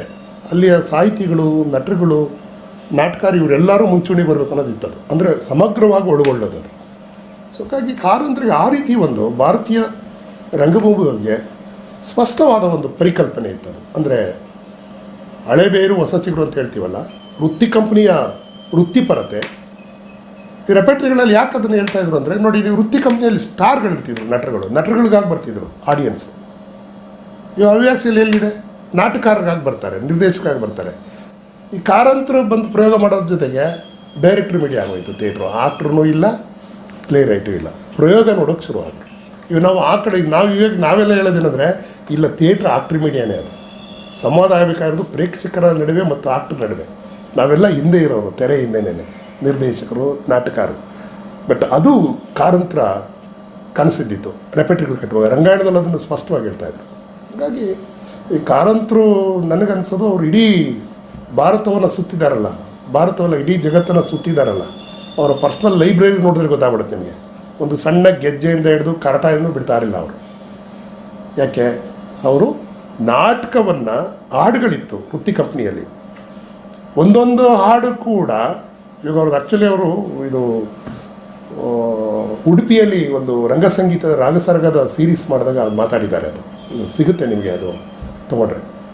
ಅವ್ರು ಏನು ಹೇಳ್ತಾ ಇದ್ದಿತ್ತಂದರೆ, ನಾಟಕದಲ್ಲಿ ಸಂಗೀತ ಇದೆ, ಬರೀ ಸಂಗೀತನ ಆಡ್ಕೊಂಡ್ರೆ ನಾಟಕ ಎಲ್ಲಿರ್ತದೆ, ಅವಾಗದು ಕಚೇರಿ ಆಗುತ್ತೆ ಅಂತಿದ್ರು ಅವರು. ಅಂದರೆ ವೃತ್ತಿ ಕಂಪ್ನಿಯಲ್ಲಿ ಅದಾಗ್ತಿತ್ತು. ಒಬ್ಬೊಬ್ಬ ಬಂದರೆ ಒಂದು ಹಾಡು ಹೇಳಿದ್ರೆ ಒನ್ಸ್ ಮೋರ್ ಹೇಳಿದ್ರೆ 2 ಸರಿ ಆಡ್ತಿದ್ದ ಅವನು, ಮತ್ತೆ ಒನ್ಸ್ ಮೋರ್ ಅಂದರೆ ಸತ್ಯನಾಟ ಎದ್ದು ಬಂದು ಆಡ್ತಿದ್ದ ಅವನು ಅಲ್ವಾ. ಸೊ ಅದನ್ನು ಇವ್ರಿಗೆ ಗೊತ್ತಿತ್ತು. ಯಾಕೆ ವೃತ್ತಿ ಕಂಪ್ನಿಯಲ್ಲಿ ಇದ್ದರು ಇವರೆಲ್ಲ. ರಾಜ್ಕುಮಾರ್ ಜೊತೆನೇ ಏನು ಗುಬ್ಬಿ ಕಂಪ್ನಿಯಲ್ಲಿ ರಾಜ್ಕುಮಾರ್ ಇದ್ದರು. ಅದನ್ನು ಮಾಡರ್ನಿಟಿಯಲ್ಲಿ ಒಂದು ವಾಸ್ತವ ಶೈಲಿಗೆ ಬಂದರು. ರೆಪೆಟ್ರಿ ಕಟ್ಟಾಗ ಅವರು ಸ್ಪಷ್ಟವಾಗಿ ಹೇಳ್ತಾ ಇದ್ದೇನೆಂದರೆ, ರಂಗದ ಮೇಲೆ ಬರ್ತಕ್ಕಂಥ ನಟ ಹಾಡನ್ನು ಮಾತಾಗಿ ಆಡಬೇಕು, ಅವನು ಮಾತನ್ನು ಹಾಡಾಗಿ ಮಾಡಬೇಕು ಅಂತಿದ್ರು. ಅದಕ್ಕೆ ಅವರು ಸಂಗೀತ ಅಂದರೆ ಏನಂದರೆ, ಯಾವುದೆಲ್ಲ ಧ್ವನಿ ನೇಚರಲ್ಲಿ ಸಿಗುತ್ತೋ, ಪ್ರಕೃತಿಯಲ್ಲಿ ಸಿಗುತ್ತೋ, ದೇಹದಿಂದ ಬರುತ್ತೋ ಅವೆಲ್ಲವೂ ಸಂಗೀತನೇ ಅಂತಿದ್ರು. ಈ ಥರ ಚಿಂತನೆ ನಾನು ಇನ್ಯಾರಿಂದನೂ ಕೇಳಿಲ್ಲ. ಯಾಕಂದರೆ ಅದು ಸಂಗೀತ ಅಂದರೆ ಶಾಸ್ತ್ರೀಯವಾಗಲಿ ಪಿಟೀಲಿರಬೇಕು, ವೈಲಿನ್ ಇರಬೇಕು, ತಬಲಾ ಇರಬೇಕು. ಈ ರಂಗಾಯಣದಲ್ಲಿ ಮಾಡಿದ್ದು ರಾಗಸರಾಗ 1, 2 ಅದೇ ಸೀರಿಯಸ್. ಏನೇನು ಸಿಗುತ್ತೆ ಧ್ವನಿ ಬರೋದು ಅದನ್ನು ಒಂದು ಆರ್ಕೆಸ್ಟ್ರೇಷನ್ ಮಾಡಿದ್ರು. ಸೊ ನಟರ ಮಾತನ್ನು ಅವರು ಸಂಗೀತವಾಗಿ ಹೊರಡಿಸ್ಬೇಕು ಅನ್ನೋದಿತ್ತು. ಅದಕ್ಕೆ ಅವ್ರದ್ದು ಎಲ್ಲ ಕಂಪೋಸಿಷನ್ನು, ಈಗ ರಂಗಸಂಗೀತ ಏನು ಕರಿತೀವಿ ಕನ್ನಡದಲ್ಲಿ, ಈ ಗಜವದನ ರಂಭ ಅದಿಲ್ಲದೇ ನಾಟಕನೇ ಇರಲ್ವಲ್ಲ. ಹೌದಲ್ಲ, ಹೊಸ ಪ್ರಾರ್ಥನೆ ರಂಗಭೂಮಿಯ ಗೀತೆ ಆಗಿಬಿಟ್ಟಿದೆಯಲ್ಲ, ಪ್ರಾರ್ಥನೆ ಗೀತೆ ಅಂತಾಗಿದೆ.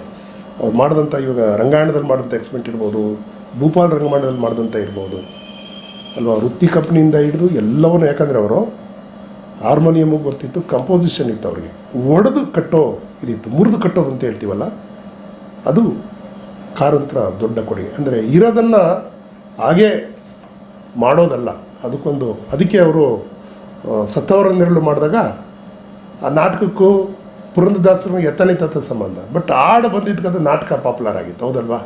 ಡುಂಕು ಬಾಲದ ನಾಯಕರೇ ನೀವೇನು ಊಟ ಮಾಡಿವಿರಿ ಅಲ್ವಾ. ಆಮೇಲೆ ರಿಪೀಟ್ ಮಾಡೋದಿದೆಯಲ್ಲ ಕೊನೆಗೆ,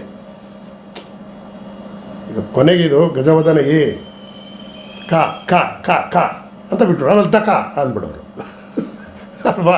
ದಕ್ಷಿಣ ಕರ್ನಾಟಕರು ಬಂದ್ಬಿಡೋದು.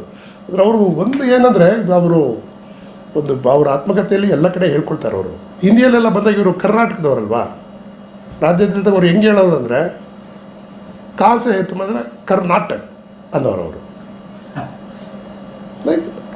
ಕಿಸ್ಸೆ ಕರವಾತೆ ನೈ ಹಮಾರಾ ರಾಜ್ಯ ಮೇ ಹೇ ನಾಟಕ ಅನ್ನೋರು. ಕರ್ನಾಟಕದಲ್ಲಿ ಒಂದು ನಾಟಕ ಇದೆ, ಹಾಗಾಗಿ ನಾನು ಕರ್ನಾಟಕದಿಂದ ಬಂದಿದ್ದೀನಿ ಅಂತ ಹೇಳೋರು ಅವರು. ಅದಕ್ಕೆ ಇದು ರಂಗಾಯಣಕ್ಕೆ ನಾಟಕ ಕರ್ನಾಟಕ ರಂಗಾಯಣ ಮಾಡಿತ್ತವರು. ಹೆಸರು ನೋಡಿ, ಬರೀ ರಂಗಾಯಣ ಅಂತ ಕರಿತೀವಿ, ಅದು ಪೂರ್ತಿ ಹೆಸರದು ನಾಟಕ ಕರ್ನಾಟಕ ರಂಗಾಯಣ. ಅದು ನಾಟಕ ಕರ್ನಾಟಕ ರಂಗಾಯಣ ಅಂತ ಯಾವಾಗೂ ಕರ್ನಾಟಕ ನಾಟಕ ಮಾಡಿಕೊಂಡೇ ಇದೆ. ಅಂದರೆ ಹಿನ್ನೆಲೆಯಲ್ಲಿ ಏನಂದರೆ ಕರ್ನಾಟಕದ ರಂಗ ವಿಸ್ತಾರಗಳಿದಾವಲ್ಲ ಬೇರೆ ಬೇರೆ ಅವನ್ನ ಅರ್ಥ ಮಾಡ್ಕೊಂಡಿದ್ರು. ಆಮೇಲೆ ಕಂಪೇರ್ ಮಾಡ್ತಿದ್ರು ಬೆಂಗಾಲಿ ಮರಾಠಿ ಜೊತೆ ಇರ್ಬೋದು, ಬೇರೆ ಬೇರೆ ರಾಜ್ಯಗಳಲ್ಲಿ ಆ ಥರದೊಂದು ಕಾರಂತರ ದೊಡ್ಡ ಕೊಡುಗೆ ಇದೆ.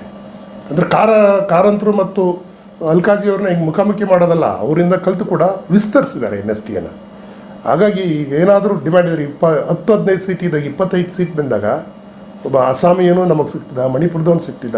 ಇವ ನನ್ನ ಕ್ಲಾಸ್ಮೇಟ್ಸೇನೆ ನಾವೊಂದು 3+2 5 ಜನ, ನಾವೆಲ್ಲ ಮಡ್ರಾಸಿ ಅಂತ ಕರೆಯೋರು. KS ರಾಜೇಂದ್ರನ್ ತಮಿಳ್ನಾಡಿಂದ, ಕಿಟ್ಟ, KG ಕೃಷ್ಣಮೂರ್ತಿ ಅಂತ ಪದ್ಮಶ್ರೀ ಜಯಶ್ರೀ ಅವರ ತಂಗಿ, ಇವು ನಾವು 3 ಜನ ಕ್ಲಾಸ್ಮೇಟ್. ಅದೇ ಥರ ನಮ್ಮ ನೆಕ್ಸ್ಟ್ ಬ್ಯಾಚಲ್ಲಿ ಅಕ್ಷರ ಇದ್ದರು, ಮಾಲ್ತಿ ಇದ್ದರು, ಚಿದಂಬರಾವ್ ಜಂಬೆ, ನೆಕ್ಸ್ಟ್ ಇದ್ರು ಗೋಪಾಲಕೃಷ್ಣ ನಾಯ್ಡು ಇದ್ದರು, ರಘುನಂದನ್ ಇದ್ದರು. ನಮ್ಮದೇ ಒಂದು 13 ಜನ ಟೀಮ್ ಇತ್ತು ನಾವಿದ್ದಾಗ. ಈಗ ಹುಡುಕಿದ್ರು 1-2 ಇರಲ್ಲ ದೆಹಲಿಯಲ್ಲಿ. ಅಂದರೆ ಕರ್ನಾಟಕದಲ್ಲಿ ಏನಾಯ್ತು ಅಂದರೆ NST ಬಂದಮೇಲೆ ಯಾವಾಗ ಶ್ರೀರಂಗರು ಬಂದರು, ಮೊದಲು BV ಕಾರಂತರನ್ನ ಕಲಿಸಿದ್ರು ಅಲ್ಲಿಗೆ. ದೆಹಲಿಯಲ್ಲಿ ಉಳ್ಕೊಂಡ್ರು, ಪಟೇಲ್ ಸ್ಕೂಲಲ್ಲಿ ಎಕ್ಸ್ಪೆಕ್ಟ್ ಮಾಡೋರಲ್ಲಿ. ಸ್ಕೂಲು ಮಕ್ಕಳ ರಂಗಭೂಮಿ ಇದೆಯಲ್ಲ, ಅವ್ರು ಆದಮೇಲೆ ಪ್ರೇಮ ಕಾರಂತರು ತುಂಬ ಮುಂಚೂಣಿಯಾಗಿ ತಂದರು ಅದನ್ನು ಮಕ್ಕಳ ರಂಗಭೂಮಿಯನ್ನು. ನಮ್ಮಲ್ಲಿ ಅದು ತುಂಬ ನೆಗ್ಲೆಕ್ಟೆಡ್ ಫೀಲ್ಡ್, ಅದು ಮಕ್ಕಳ ರಂಗಭೂಮಿ ಸೀರಿಯಸ್ ಆಗಿ ತೊಗೊಂಡಿಲ್ಲ ಯಾರನ್ನೂ. ಸೊ ಕಾರಂತರು ಅದನ್ನು ದೆಹಲಿಯಲ್ಲಿ ಮಾಡಿದರು, ಅದನ್ನು ಪಟೇಲ್ ಸ್ಕೂಲಲ್ಲಿ, ಅಂದರೆ ಮ್ಯೂಸಿಕ್ ಮೂಲಕ. ಆಮೇಲೆ ಯಾಕೆ ಮಕ್ಕಳು ರಂಗಭೂಮಿ ಅವ್ರು ಹೇಳ್ತಿದ್ರು ಅಂದರೆ, ಮಕ್ಕಳು ಏನು ಮಾಡಿದ್ರು ಚೆನ್ನಾಗಿರುತ್ತೆ. ಅವ್ರ ಅಭಿನಯ ಹೇಳ್ಕೊಡ್ಬೇಕಾಗಿಲ್ಲ, ಫ್ರೀಡಮ್ ಇಡಬೇಕಷ್ಟೇ ಅವ್ರಿಗೆ, ಏನು ಬೇಕಾದ್ರೂ ಮಾಡಿದ್ರು. ಅವರ ಅಡಿಲು ರಾಮಾಯಣ ನೋಡಿದ್ರೆ ನಿಮ್ಗೆ ಗೊತ್ತಾಗುತ್ತೆ ಸರಿ ಮಾಡಿದಾಗ ಯಾವ ಥರ ಮ್ಯೂಸಿಕ್ ಮಾಡಿದ್ರು ಅಂತ. ಹಾಗಾಗಿ ಇಡೀ ಒಟ್ಟಾರೆ ಭಾರತೀಯ ರಂಗಭೂಮಿ ಅಂತ ಏನು ಕರಿತೀವೋ NSTಗೆ ಆ ಒಂದು ಹೊಸ ದಿಕ್ಸೂಚಿಯನ್ನು ಕಾರಂತರ ಕಾಲದಲ್ಲಿ ಅದು ಬಂತು ಅಂತ ನಾನಂತೂ ನಂಬಿದೆ. ಇದು ನಾವೆಲ್ಲ NST ಜಾಯ್ನ್ ಆದಾಗ ಕಾರಂತರು ಡೈರೆಕ್ಟರ್ ಇದ್ದರು. ನಾನು ಜಾಯ್ನ್ ಆದಾಗ 80ಸ್ನಲ್ಲಿ 2 ವರ್ಷ ಆಗಿತ್ತು ಅವ್ರದ್ದು. ಏನೋ ನಮಗೆ ಇನ್ನೂ ಗೊತ್ತಾಗ್ತಾಯಿಲ್ಲ, ಹೊಸಬ ನಾನು ಅವಾಗ. ತುಂಬ ಸೀನಿಯರ್ಸ್ ಇದ್ದರು. ಆಗ್ತಾನೆ ನಾನು ಸಮುದಾಯಕ್ಕೆ ಬಂದಿದ್ದೆ. CGK ಮತ್ತು ಪ್ರಸನ್ನ ಅವ್ರು, ಹೋಗ್ರಿ ನೀವು ಸ್ವಲ್ಪ ಬೇರೆ ರೀತಿಯ ಹಾಡ್ತೀರಿ, ಆಲೋಚನೆ ಮಾಡ್ತೀರಿ. ಆಮೇಲೆ ನಾವು ಸ್ವಲ್ಪ ಲಿಟ್ರೇಚರ್ ತುಂಬ ಇತ್ತು, ಯಾಕಂದರೆ ನಾವು ಈ ಸಮುದಾಯ ಚಳವಳಿ ಶುರು ಆದಮೇಲೆ ಬಂಡಾಯ ಸಂಘಟನೆ ಇರ್ಬೋದು, ಆಮೇಲೆ ಏನು ಕವಿ ಸಿದ್ಧಲಿಂಗಯ್ಯನವರ ಹಾಡುಗಳನ್ನೆಲ್ಲ ನಾವು ಆ ಟೈಮ್ನಲ್ಲಿ ಆಡ್ತಾಯಿದ್ವಿ ನಾವು, ರೈತ ಜಾಥಾದಲ್ಲಿ ಇರ್ಬೋದು ಅಥವಾ DSS ಇದರಲ್ಲೆಲ್ಲ. ಸೊ ಹಾಗೆ ಎತ್ತಾಕಿದ್ರು CGK, ನೀವು ಹೋಗೋ ಅನ್ನೋ ಥರ. ಅವ್ರ ನಾಟಕದ ಮೂಲಕ ಬಂದಿದ್ದು ನಾನು, ಬೆಲ್ಚಿ ನಾಟಕದ ಮೂಲಕ. ಒಂದು ಬಿಹಾರ್ ಘಟನೆ ಆದಾಗ ಬೀದಿ ನಾಟಕ ಒಂದು 1000 ಶೋಗಳಾಗಿದೆ ಅದು.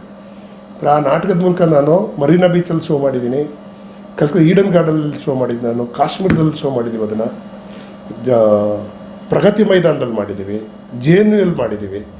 ಸೊ ಇದು ಆ ಥರದ್ದು ಒಂದಿದೆ. ಹಂಗಾಗಿ ನಾನು ಅದು ಸಾಧ್ಯ ಆದಮೇಲೆ ಎಮರ್ಜೆನ್ಸಿ 75 ಬಂದಾಗ ನಾವು ಇಂದಿರಾ ಗಾಂಧಿ ಸೋಲಿಸಲಿಕ್ಕೆ ನಾಟಕ ತೊಗೊಂಡು ಚಿಕ್ಕಮಗಳೂರು ಹೋಗಿದ್ದು ನಾವು. ಇದು ಮೈನ್ ಇದರಲ್ಲಿ ಇದ್ದೆ ನಾನು ಅವಾಗ.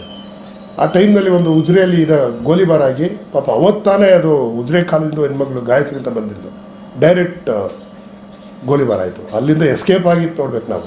ಪಾಪ ಹುಡುಗಿ ಅವಳು. ಆಮೇಲೆ ಜಾಸ್ ಫರ್ನಾಂಡಿಸ್ ಇವರೆಲ್ಲ ಬಂದಾಗ ಒಂದು 5,000 ಜನ ರ್ಯಾಲಿ ಮಾಡಿ. ಸೊ ಅದು ಒಂದೊಂದಲ್ಲ, ಇವೆಲ್ಲ ಅನುಭವ ಇದಾವಲ್ಲ, ಇದು NSTಗೆ ಓದಕ್ಕಿಂತ ಮೊದಲಿದ್ದಿತ್ತು ನನಗೆ. ಸೊ ಕಾರಂತರು ನಮ್ಮ ಕರ್ನಾಟಕದವರಲ್ಲಿ ಡೈರೆಕ್ಟರ್ ಆಗಿದ್ದಾರೆ ಅಂತ ಯಾವಾಗ ಇದಾಯಿತು, ಸಮುದಾಯದ CGK ಮತ್ತು ಪ್ರಸನ್ನ ಅವರು ಅಲ್ಲಿ ಕಳಿಸಿದ್ರು. ನಾನು ಡಿಗ್ರಿ ಮುಗಿಸ್ಕೊಂಡು ಯೂನಿವರ್ಸಿಟಿಲಿ ಆಚಾರ ಆಗೋದಂತ ಕನಸಿದ್ದವು ನಾನು. ಸೊ ಇವಾಗ ನೋಡಿ ಬೇರೆ ಆಗಿದ್ದೀನಿ ನಾನು. ಅಲ್ಲಿ NSTಲಿ ಹೆಂಗಿತ್ತಂದ್ರೆ, ಯಾರೆಲ್ಲ ನಾವು ಸೌತ್ ಇಂಡಿಯಾ ಹೋಗ್ತೀವಲ್ಲ, ಅವರು ನಾರ್ತ್ ಇಂಡಿಯನ್ಸ್ಗೆ ಹಿಂದಿ ಬಿಟ್ಟು ಬೇರೆ ಭಾಷೆ ಬರಲ್ಲ ಅವ್ರಿಗೆ, ಇಂಗ್ಲೀಷು ಬರಲ್ಲ ಅವ್ರಿಗೆ. ಕೆಲವರು ಬಿಡಿ, ಅಲ್ಕಾಜಿ ಕಾಲದಲ್ಲಿ ಇದ್ದರು. ಬಟ್ ಹಿಂದಿ ಇದ್ದವರೆಲ್ಲ ಸೌತ್ ಇಂಡಿಯಾ ಯಾರು ಬಂದರೂ ಕೂಡ ಅವ್ರಿಗೆ ಗೊತ್ತಿರೋದು ಮಡ್ರಾಸ್ನವರು ಅಂತ ನಾವು. ಅದಕ್ಕೆ ನಾವನ್ನ ಮಡ್ರಾಸಿಯನ್ನವರು, ಅರ್ಥ ಆಯ್ತು. ಆಮೇಲೆ ಇದನ್ನೆಲ್ಲ ನಮಗೆ ನಮ್ಮ ಕನ್ನಡದ ಹಿರಿಯರು ಹೇಳ್ತಾಯಿದ್ರು, ರ್ಯಾಗಿಂಗ್ ಮಾಡ್ತಾರೆ ಅಲ್ಲಿ ನಮ್ಮಲ್ಲಿ. ನಮಗೆ ಚಿದಂಬರಾವ್ ಜಂಬೇರ, ಬಸ್ಸು ಹೋಗ್ಬೇಡ, ಅದು ತಪ್ಪಿಸ್ಕೊಳೋದು, ನಮ್ಮ ಕಿಟ್ಟಿ ತಪ್ಪಿಸ್ಕೊಂಡಿದ್ದ. ನಾನದು ಏನು ರ್ಯಾಗಿಂಗ್ ನೋಡೋಣ ಅನ್ನೋ ಥರ. ನಾನದು ಒಂದು ಹಿಂದಿ ಭಾಷೆ ಕಲೀಲಿಕ್ಕೆ ಒಂದು 15 ಶೋಲೆ ಸಿನಿಮಾ ನೋಡಿದೆ ಕಪಾಲಿಯಲ್ಲಿ. ಗಬ್ಬರ್ ಸಿಂಗ್ದು ಡೈಲಾಗ್ ಪಕ್ಕಾ ಕನ್ನಡದಲ್ಲಿ ಬರ್ಕೊಂಡು ಹಿಂದಿಯಲ್ಲಿ ಯಾರು ಕೇಳಿದ್ರು ಅರೆ ಹೋ ಸಾಂಬ ಈ ಥರನೇ ಹೇಳ್ತಾ ಇದ್ದೆ ನಾನು. ನನಗೆ ಹಿಂದಿ ಅರ್ಥ ಆಗ್ತಾಯಿತ್ತು, ಯಾಕಂದರೆ ನಾನೆಲ್ಲ ಓದಿತ್ತು 18th ಕ್ಲಾಸ್. ಇದರಲ್ಲಿ ನನ್ನ ಕ್ಲಾಸ್ಮೇಟ್ಸಲ್ಲೇ ಹೆಚ್ಚು ಮಂದಿ ಮಮಡನ್ ಬ್ಲಾಕ್ ಹುಡುಗರು, ಇಂಗ್ಲೀಷ್ ಮೀಡಿಯಮ್ ಸ್ಟೂಡೆಂಟ್ ಇದ್ದಿತ್ತು ನಾನು. ಅವರು ಉರ್ದು ಮಿಕ್ಸಿತ ಇವೆಲ್ಲ ಮಾತಾಡುವಾಗ ನನಗೆ ಹಿಂದಿ ಅರ್ಥ ಆಗ್ತಾಯಿತ್ತು. ಸಿನಿಮಾ ನೋಡ್ತಾ, ನಾಟಕಗಳು ನೋಡಾದ್ಮೇಲೆ ನಾವು ತುಂಬ ವೈಚಾರಿಕವಾಗಿ ಆಲೋಚನೆ ಮಾಡೋಕ್ಕೆ ಶುರು ಮಾಡಿದ್ದು ನಾವು.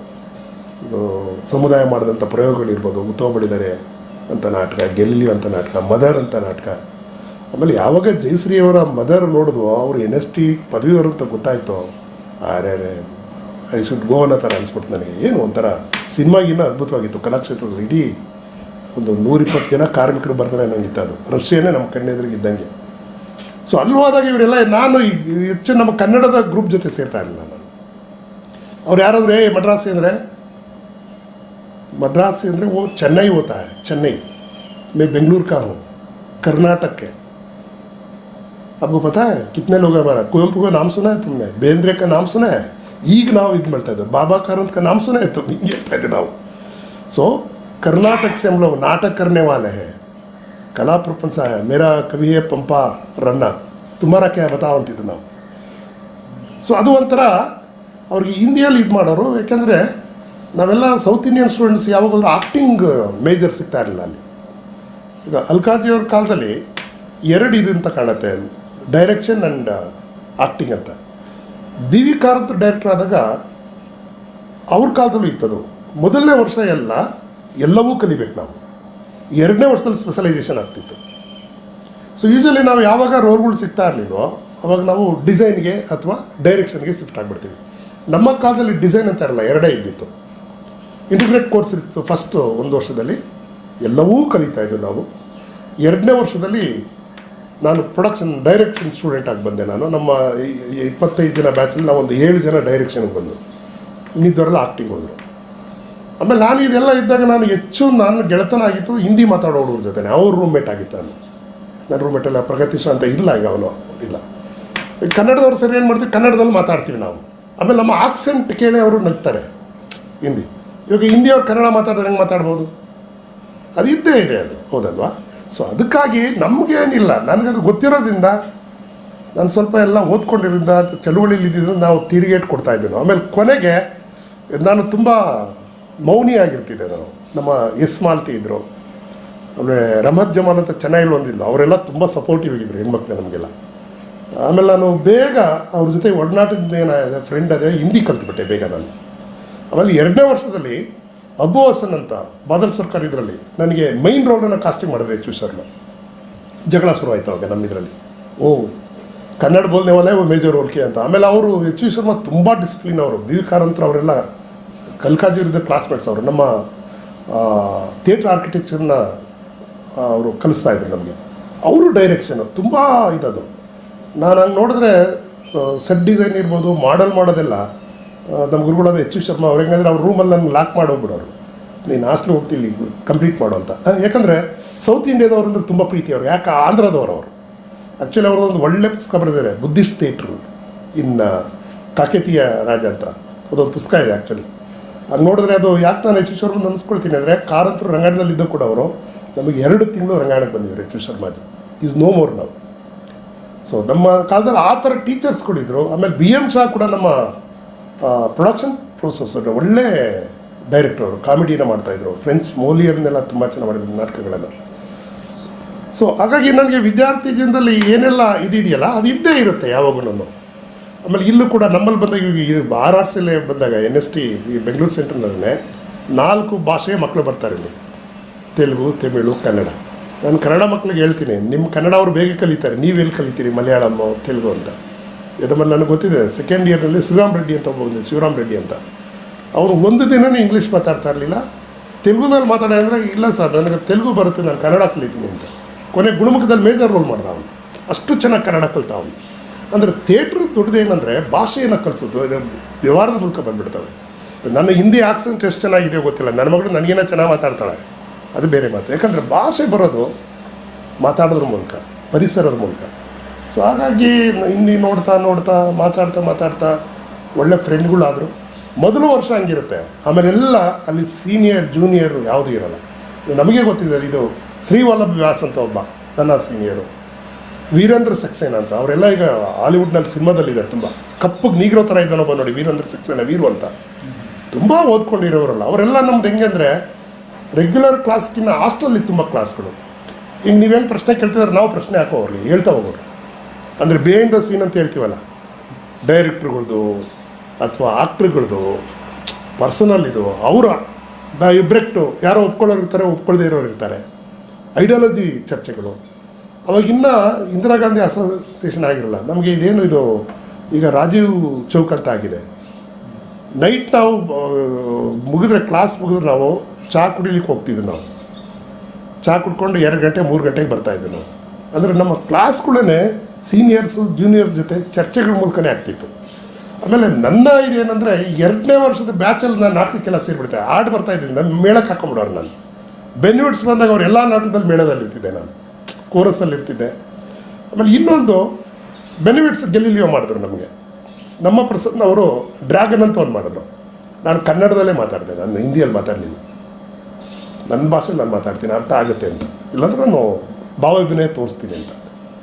ಸೊ ಈಗ ಗೆಲಿಲಿಯೋದಲ್ಲಿ ಫೆಡ್ರೋಜನಿ ಅಂತ ಬರ್ತಾನೆ ಅವನು, ಲೆನ್ಸ್ ಗ್ರೈಂಡರು. ಗೆಲಿಲಿಯೋ ಹಿಂದಿಯಲ್ಲಿ ಮಾತಾಡೋ, ನಾನು ಕನ್ನಡದಲ್ಲಿ ಉತ್ತರ ಕೊಡ್ತಾ ಇದ್ದೆ ನಾನು.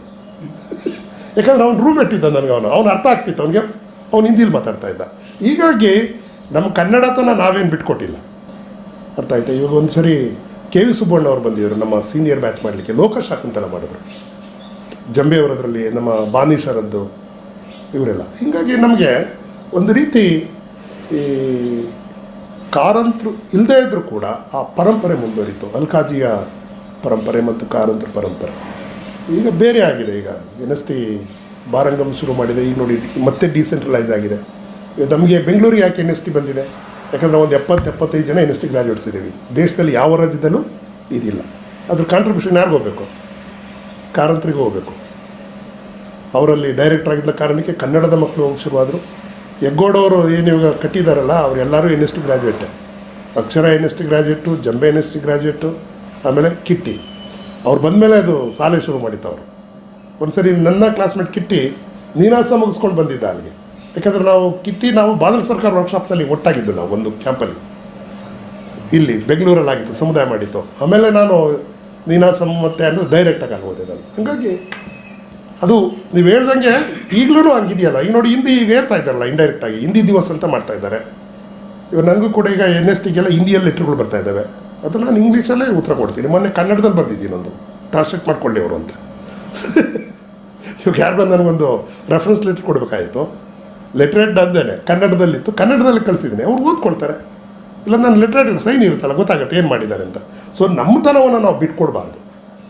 ಅಂದರೆ ಭಾಷೆ ಯಾವಾಗಲೂ ಮಾತಾಡೋದ್ರ ಮೂಲಕ, ಜೀವಂತ ಇರೋದ್ರ ಮೂಲಕ ಬದುಕುತ್ತೆ. ಹಾಗಾಗಿ ನನಗೇನು ಆ ಥರದ ಕೆಟ್ಟ ಎಕ್ಸ್ಪೀರಿಯೆನ್ಸ್ ಆಗಿಲ್ಲ. ಈ ಆಟಿಟ್ಯೂಡ್ ಇದೆ ನಾರ್ತ್ ಇಂಡಿಯನ್ಸ್ಗಿದೆ. ಅದು ಅಂದರೆ ಕಾರಂತರು ಕರ್ನಾಟಕಕ್ಕೆ ಬಂದು ರಂಗಾಯಣ ಕಟ್ಟಿತ್ತು ಒಂದು ಆಕ್ಸಿಡೆಂಟಲ್. ಅದು ಭೂಪಾಲ್ ಯಾವಾಗ ಕಾಂಡ ಆಯ್ತಲ್ಲ, ಅದು ವಿಭಾ ಕಾರಂತರ ಪ್ರಕರಣದ ಮೇಲೆ.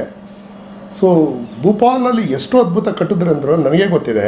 ಐ ಮೀನ್ 3rd ಇಯರ್ NSTಯಲ್ಲಿ ಇವರು ಹೋದ 6 ತಿಂಗಳು 1 ವರ್ಷದಲ್ಲಿ 3 ನಾಟಕ ತೊಗೊಂಡು ಡೆಲ್ಲಿಗೆ ಬಂದರು ಅವರು. ತ್ರಿವೇಣಿ ಇದರಲ್ಲಾಯಿತು. ನಾನು ಅವಾಗ 2nd ಇಯರು, ಟಿಕೆಟ್ ಎಲ್ಲ ಕ್ಲೋಸ್ ಆಗಿಬಿಟ್ಟಿದೆ. ಘಾಶಿರಾಮ್ ಕೊತ್ವಾಲ್ ಇದೆ, ಇನ್ನೊಂದು ಯಾವುದೋ ಕಾರಂತರೆ ಮಾಡಿರೋ ಒಂದು ನಾಟಕ ಇದೆ. 3 ನಾಟಕಗಳು ಸಿಗ್ತಾಯಿಲ್ಲ. ನಾವಾಗ ಗೇಟ್ ಮೇಲೆ ಕಾರಂತರ ಹೆಸರು ಹಿಡ್ಕೋದು, ನಮಗೆ ಒಳಗಡೆ ಬಿಡ್ಬೇಕು ನೀವು ಕಾರಂತರೆ, ಇಲ್ಲಿ ನಾವು ಬಂದಿದ್ದೀವಿ ಕರ್ನಾಟಕದ ವಿದ್ಯಾರ್ಥಿಗಳು ಅಂತ. ಅವ್ರ ಮಾಮೂಲಿ ಅದು ಹಿಂದೆ ಕೈ ಕಟ್ಕೊಂಡು ಒಂಥರ ಪೈಜಾಮ್ ಪ್ಯಾಂಟ್ ಹಾಕೊಂಡು ಬರ್ತಾರಲ್ಲ, ಯಾರು ಅಂತ ನೋಡ್ತಾರೆ. ನನಗೆ ಅಷ್ಟು ತುಂಬ ಪರಿಚಯ ಇಲ್ಲ. ನನಗೆ ಕಾರಂತರು ಮೊದಲು ನಾನು ಭೇಟಿಯಾಗಿತ್ತು NSTಲೇ. ಮೊದಲೇ ದಿನ ಶುರುವಾಯಿತು, ಒಂದು ಗೆಟ್ ಟುಗೆದರ್ ಆಗುತ್ತೆಲ್ಲ, ಸೀನಿಯರ್ಸು ಹೊಸಬ್ರಿಗೆಲ್ಲ ಪಾರ್ಟಿ ಕೊಟ್ಟು ರಿಸೀವ್ ಮಾಡ್ತಾರೆ. ನಾನು ಒಂಟಿ ಥರ ಆಗ್ಬಿಟ್ಟೆ. ನಾನು ಎಲ್ಲರೂ ಬ್ಯುಸಿ ಇದ್ದಾರೆ, ನನಗೆ ಇದು ಏನಪ್ಪ ಎಲ್ಲ ಖುಷಿ. ಹುಡುಗಿಯರು ಇಟ್ಕೊಂಡು ಡ್ಯಾನ್ಸ್ ಮಾಡ್ತಾರೆ, ನಾವೆಲ್ಲ ಅದು ನೋಡೇ ಇಲ್ಲ. ಮಾಮೂಲಿ ಸಿನಿಮಾಗಳಲ್ಲಿ ನೋಡಿದ್ದನ್ನು ಒಬ್ಬಳೇ ಕೂತಿದ್ದೆ. ಸರಿ ಕಾರತ್ರ ಬಂದು ಕ್ಯೂ ಅಕೇಲ ಬೇಟೆ ಹೇ ಅಂದರು. ನಾನು ಕನ್ನಡದಲ್ಲಿ ಮಾತಾಡಿದೆ. ನಾನು ಸರ್ ಏನೋ ಡ್ಯಾನ್ಸ್ ಗಿನ್ಸ್ ಎಲ್ಲ ಅದು ನನಗೆ ಗೊತ್ತಾ,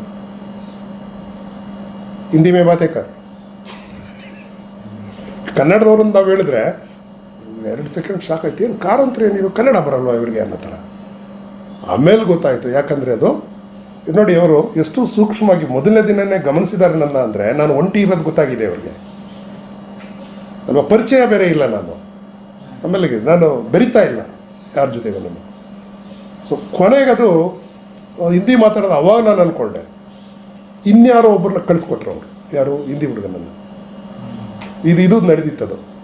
ಅವಾಗ ನನಗನ್ನಿಸ್ತು ಎಷ್ಟು ಕನ್ಸರ್ನ್ ಇದೆ, ಕೇರ್ ಇದೆ. ಭೂಪಾಲ್ ರಂಗಮಂಡಲದಲ್ಲಿ ಏನು NSTಯಲ್ಲಿ ಅವರು ಇದು ಮಾಡೋಕ್ಕಾಗಲಿಲ್ವ, ಅವರು ವಿಷನನ್ನು ಭೂಪಾಲಲ್ಲಿ ಮಾಡಿದ್ರು ಅದು. ಯಾಕಂದರೆ ಸರ್ಕಾರ ಅಲ್ಲಿ ಮಧ್ಯಪ್ರದೇಶ ಸರ್ಕಾರ ಒಂದು ಹೊಸ ಇದರಲ್ಲೇ ಬಂತದ್ದು. ಯಾಕೆಂದರೆ ಅವರು ಏನು ಮಿನಿಸ್ಟರ್ ಇದ್ರಲ್ಲ ಅವರು ಕಾಂಗ್ರೆಸ್ ಎಂ ಪಿನೇ ಕಾರಂತರಿಗೆ ತುಂಬ ಸಪೋರ್ಟ್ ಮಾಡ್ತಾಯಿದ್ರು. ಇವತ್ತು ನಾವು ರಂಗಾಯಣ ಅಮೇರಿಕ ಹೋದಾಗ ಕೂಡ ಅರ್ಜುನ್ ಅಂತಲೇ ಏನೋ ಹೆಸರು ಅವ್ರದ್ದು, ಅವರು ತುಂಬ ಒಳ್ಳೆಯದು. ಕಾರಂತರಿಗೆ ಹೆಂಗೆ ಅಂದರೆ ಅವರು 11 ಟಿಕೆಟನ್ನು ಫ್ಲೈಟ್ ಟಿಕೆಟ್ ಕೊಟ್ಟಿದ್ರು. ನಾವು ಈ ಪೊಲಿಟಿಕ್ಸ್ ತೊಗೊಂಡೋದಾಗ ಸ್ಪಾನ್ಸರ್ ಮಾಡಿದರು. ಕಾರಂತರು ಆ ರೀತಿಯ ಎಲ್ಲಿ ತರೋದು, ಒಬ್ಬೊಬ್ಬನಿಗೆ 30-40 ಸಾವಿರ ಆಗುತ್ತೆ ಅಂದರೆ ಅಮೇರಿಕ ಅಪ್ ಆ್ಯಂಡ್ ಡೌನ್ ಅಂದರೆ 40 ಜನಕ್ಕೆ ಎಲ್ಲಿ ತರೋದು? ಈ ಥರ ಸ್ಪಾನ್ಸರ್ಶಿಪ್ ಎಲ್ಲ ಇಡ್ತಿದ್ರು ಅವರು.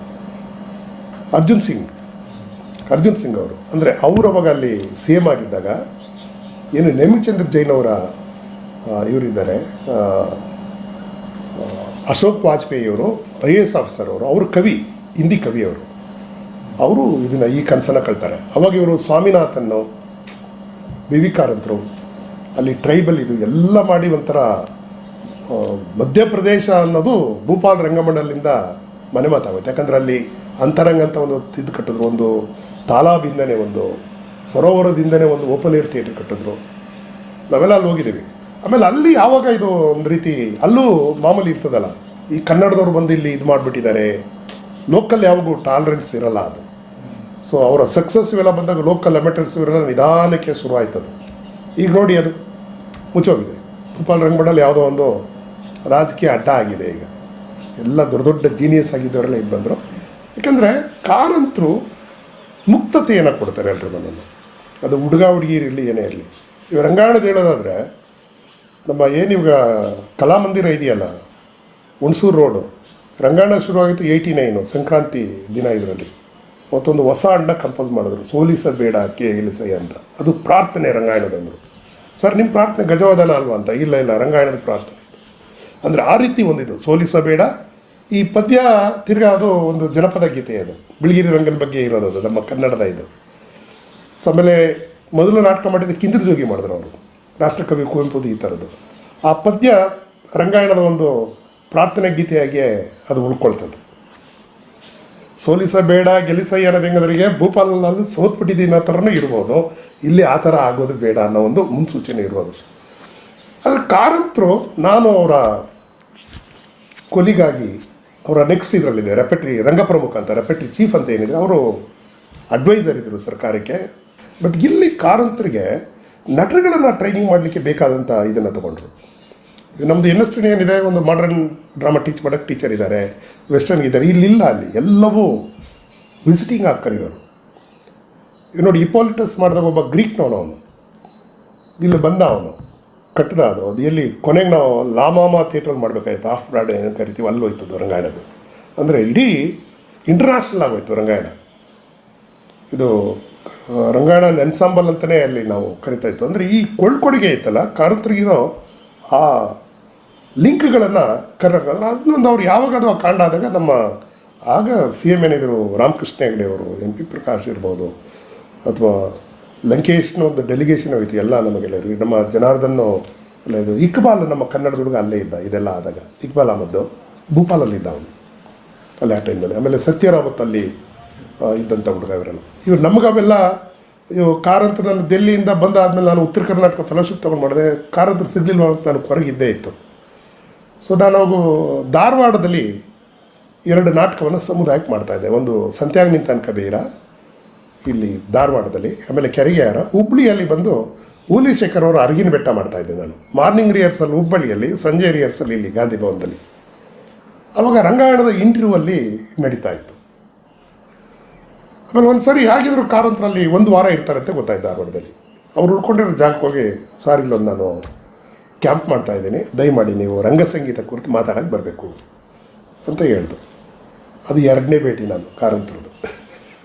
ಅವಾಗ ಕಾರಂತರು ಗೊತ್ತಾಯ್ತು ಹೆಂಗೆ ಅವರು ಮ್ಯೂಸಿಕ್ ಬಗ್ಗೆ ಮಾತಾಡಿದ್ರೆ 1.5 ತಾಸು 2 ತಾಸು ಮಾತಾಡಿದ್ರು.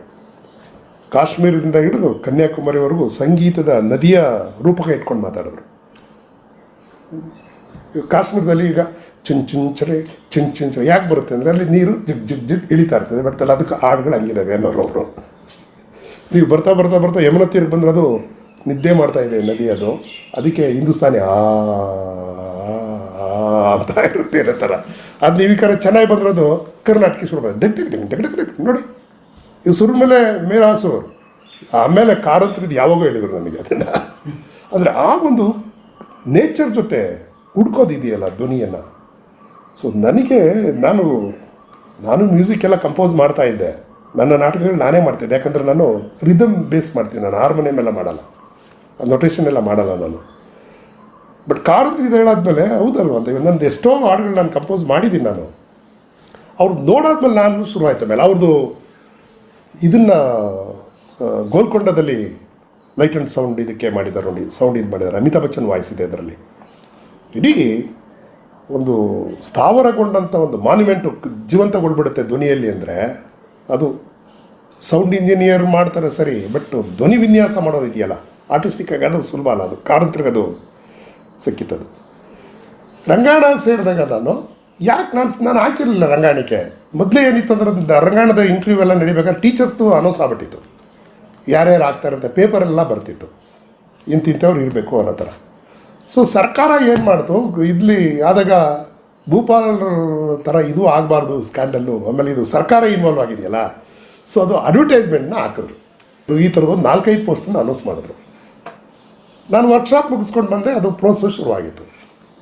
ಸೊ ಒಂದಿನ CGK ನೀನು ಅಪ್ಲಿಕೇಶನ್ ಹಾಕೋ ರಂಗಾಯಣಕ್ಕೆ ಕಾರಂತರಿಂದ. ಎಲ್ಲಿ ಆಗಲೇ ಅನೌನ್ಸ್ ಮಾಡಿಬಿಟ್ಟಿದ್ದಾರಲ್ಲ ಯಾರ್ಯಾರಲ್ಲಿ ಟೀಚರ್ಸ್ ಆಗ್ತಾರೆ ಅಂತ.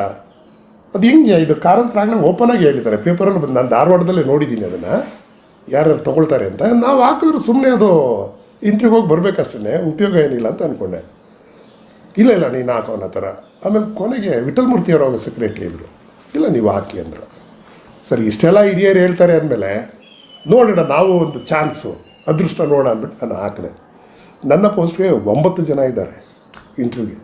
ಬಾದರ್ದಿನ್ನಿ ಇದ್ದಾರೆ, ಗೋಪಾಲಕೃಷ್ಣಾರಿ ಇದ್ದಾರೆ, B ಜಯಶ್ರೀ ಇದ್ದಾರೆ, ರಘುನಂದನ್ ಇದ್ದಾರೆ, ನಾನು ಜನಾರ್ದನ, ಇವರೆಲ್ಲ ಬಿದ್ದೆ. ನಾನು ಸುಮ್ಮನೆ ಇಲ್ಲಿ ಮೂರ್ಖ ಆದೆ ಅಂತ ತಿಳ್ಕೊಂಡೆ ನಾನು. ಬೇರೆ ಬೇರೆ ಪೋಸ್ಟ್ಗೆ ರಘುನಂದನ್ ಅದಕ್ಕೂ ಹಾಕಿದ್ರು ಇದಕ್ಕೂ ಹಾಕಿದ್ರು, ಒಂದು 2ನೇ ಇದರಲ್ಲಿ. ಜೋಶಿ ಅಂತೂ ಆಲ್ರೆಡಿ ಬಂದಿದ್ದರು.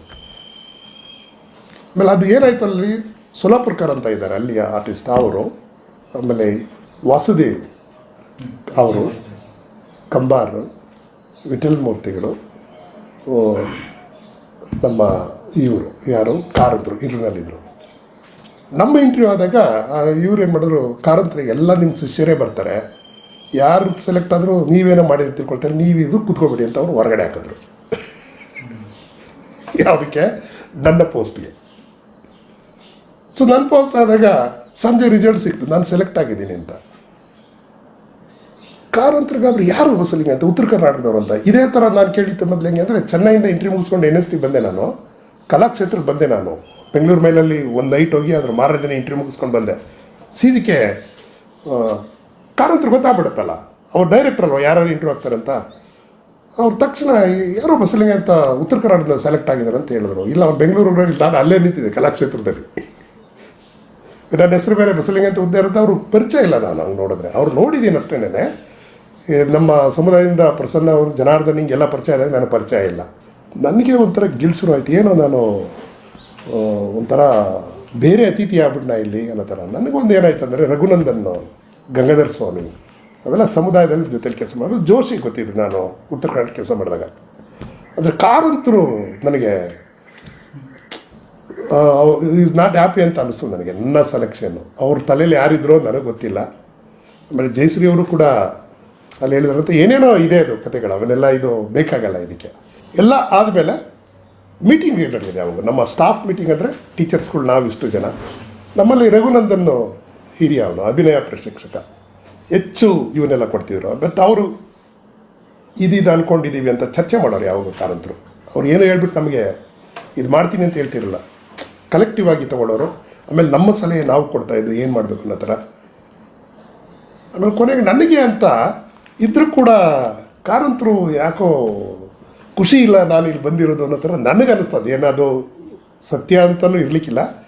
ಆದರೆ ಯಾವಾಗ ಮಕಾಮ್ ಶುರುವಾಯಿತು ರಂಗಾಯಣದು, ಸೊ ನನ್ನ ಡ್ಯೂಟಿ ಶುರುವಾಯಿತು. ಅವರು ನಾನು ಯಾವ ಕೆಲಸ, ನಂದು ಏನು ಕೆಲಸ ಅಂತ ಕೆಲಸನೇ ಇರಲಿಲ್ಲ. ರೆಪೆಟ್ರಿ ಚೀಫ್ಗೆ ಟ್ರೈನಿಂಗ್ ಆ ಟೈಮಲ್ಲಿ ರೆಪೆಟ್ರಿ ಚೀಫ್ಗೆ ಏನು ಕೆಲಸ ಇದೆ.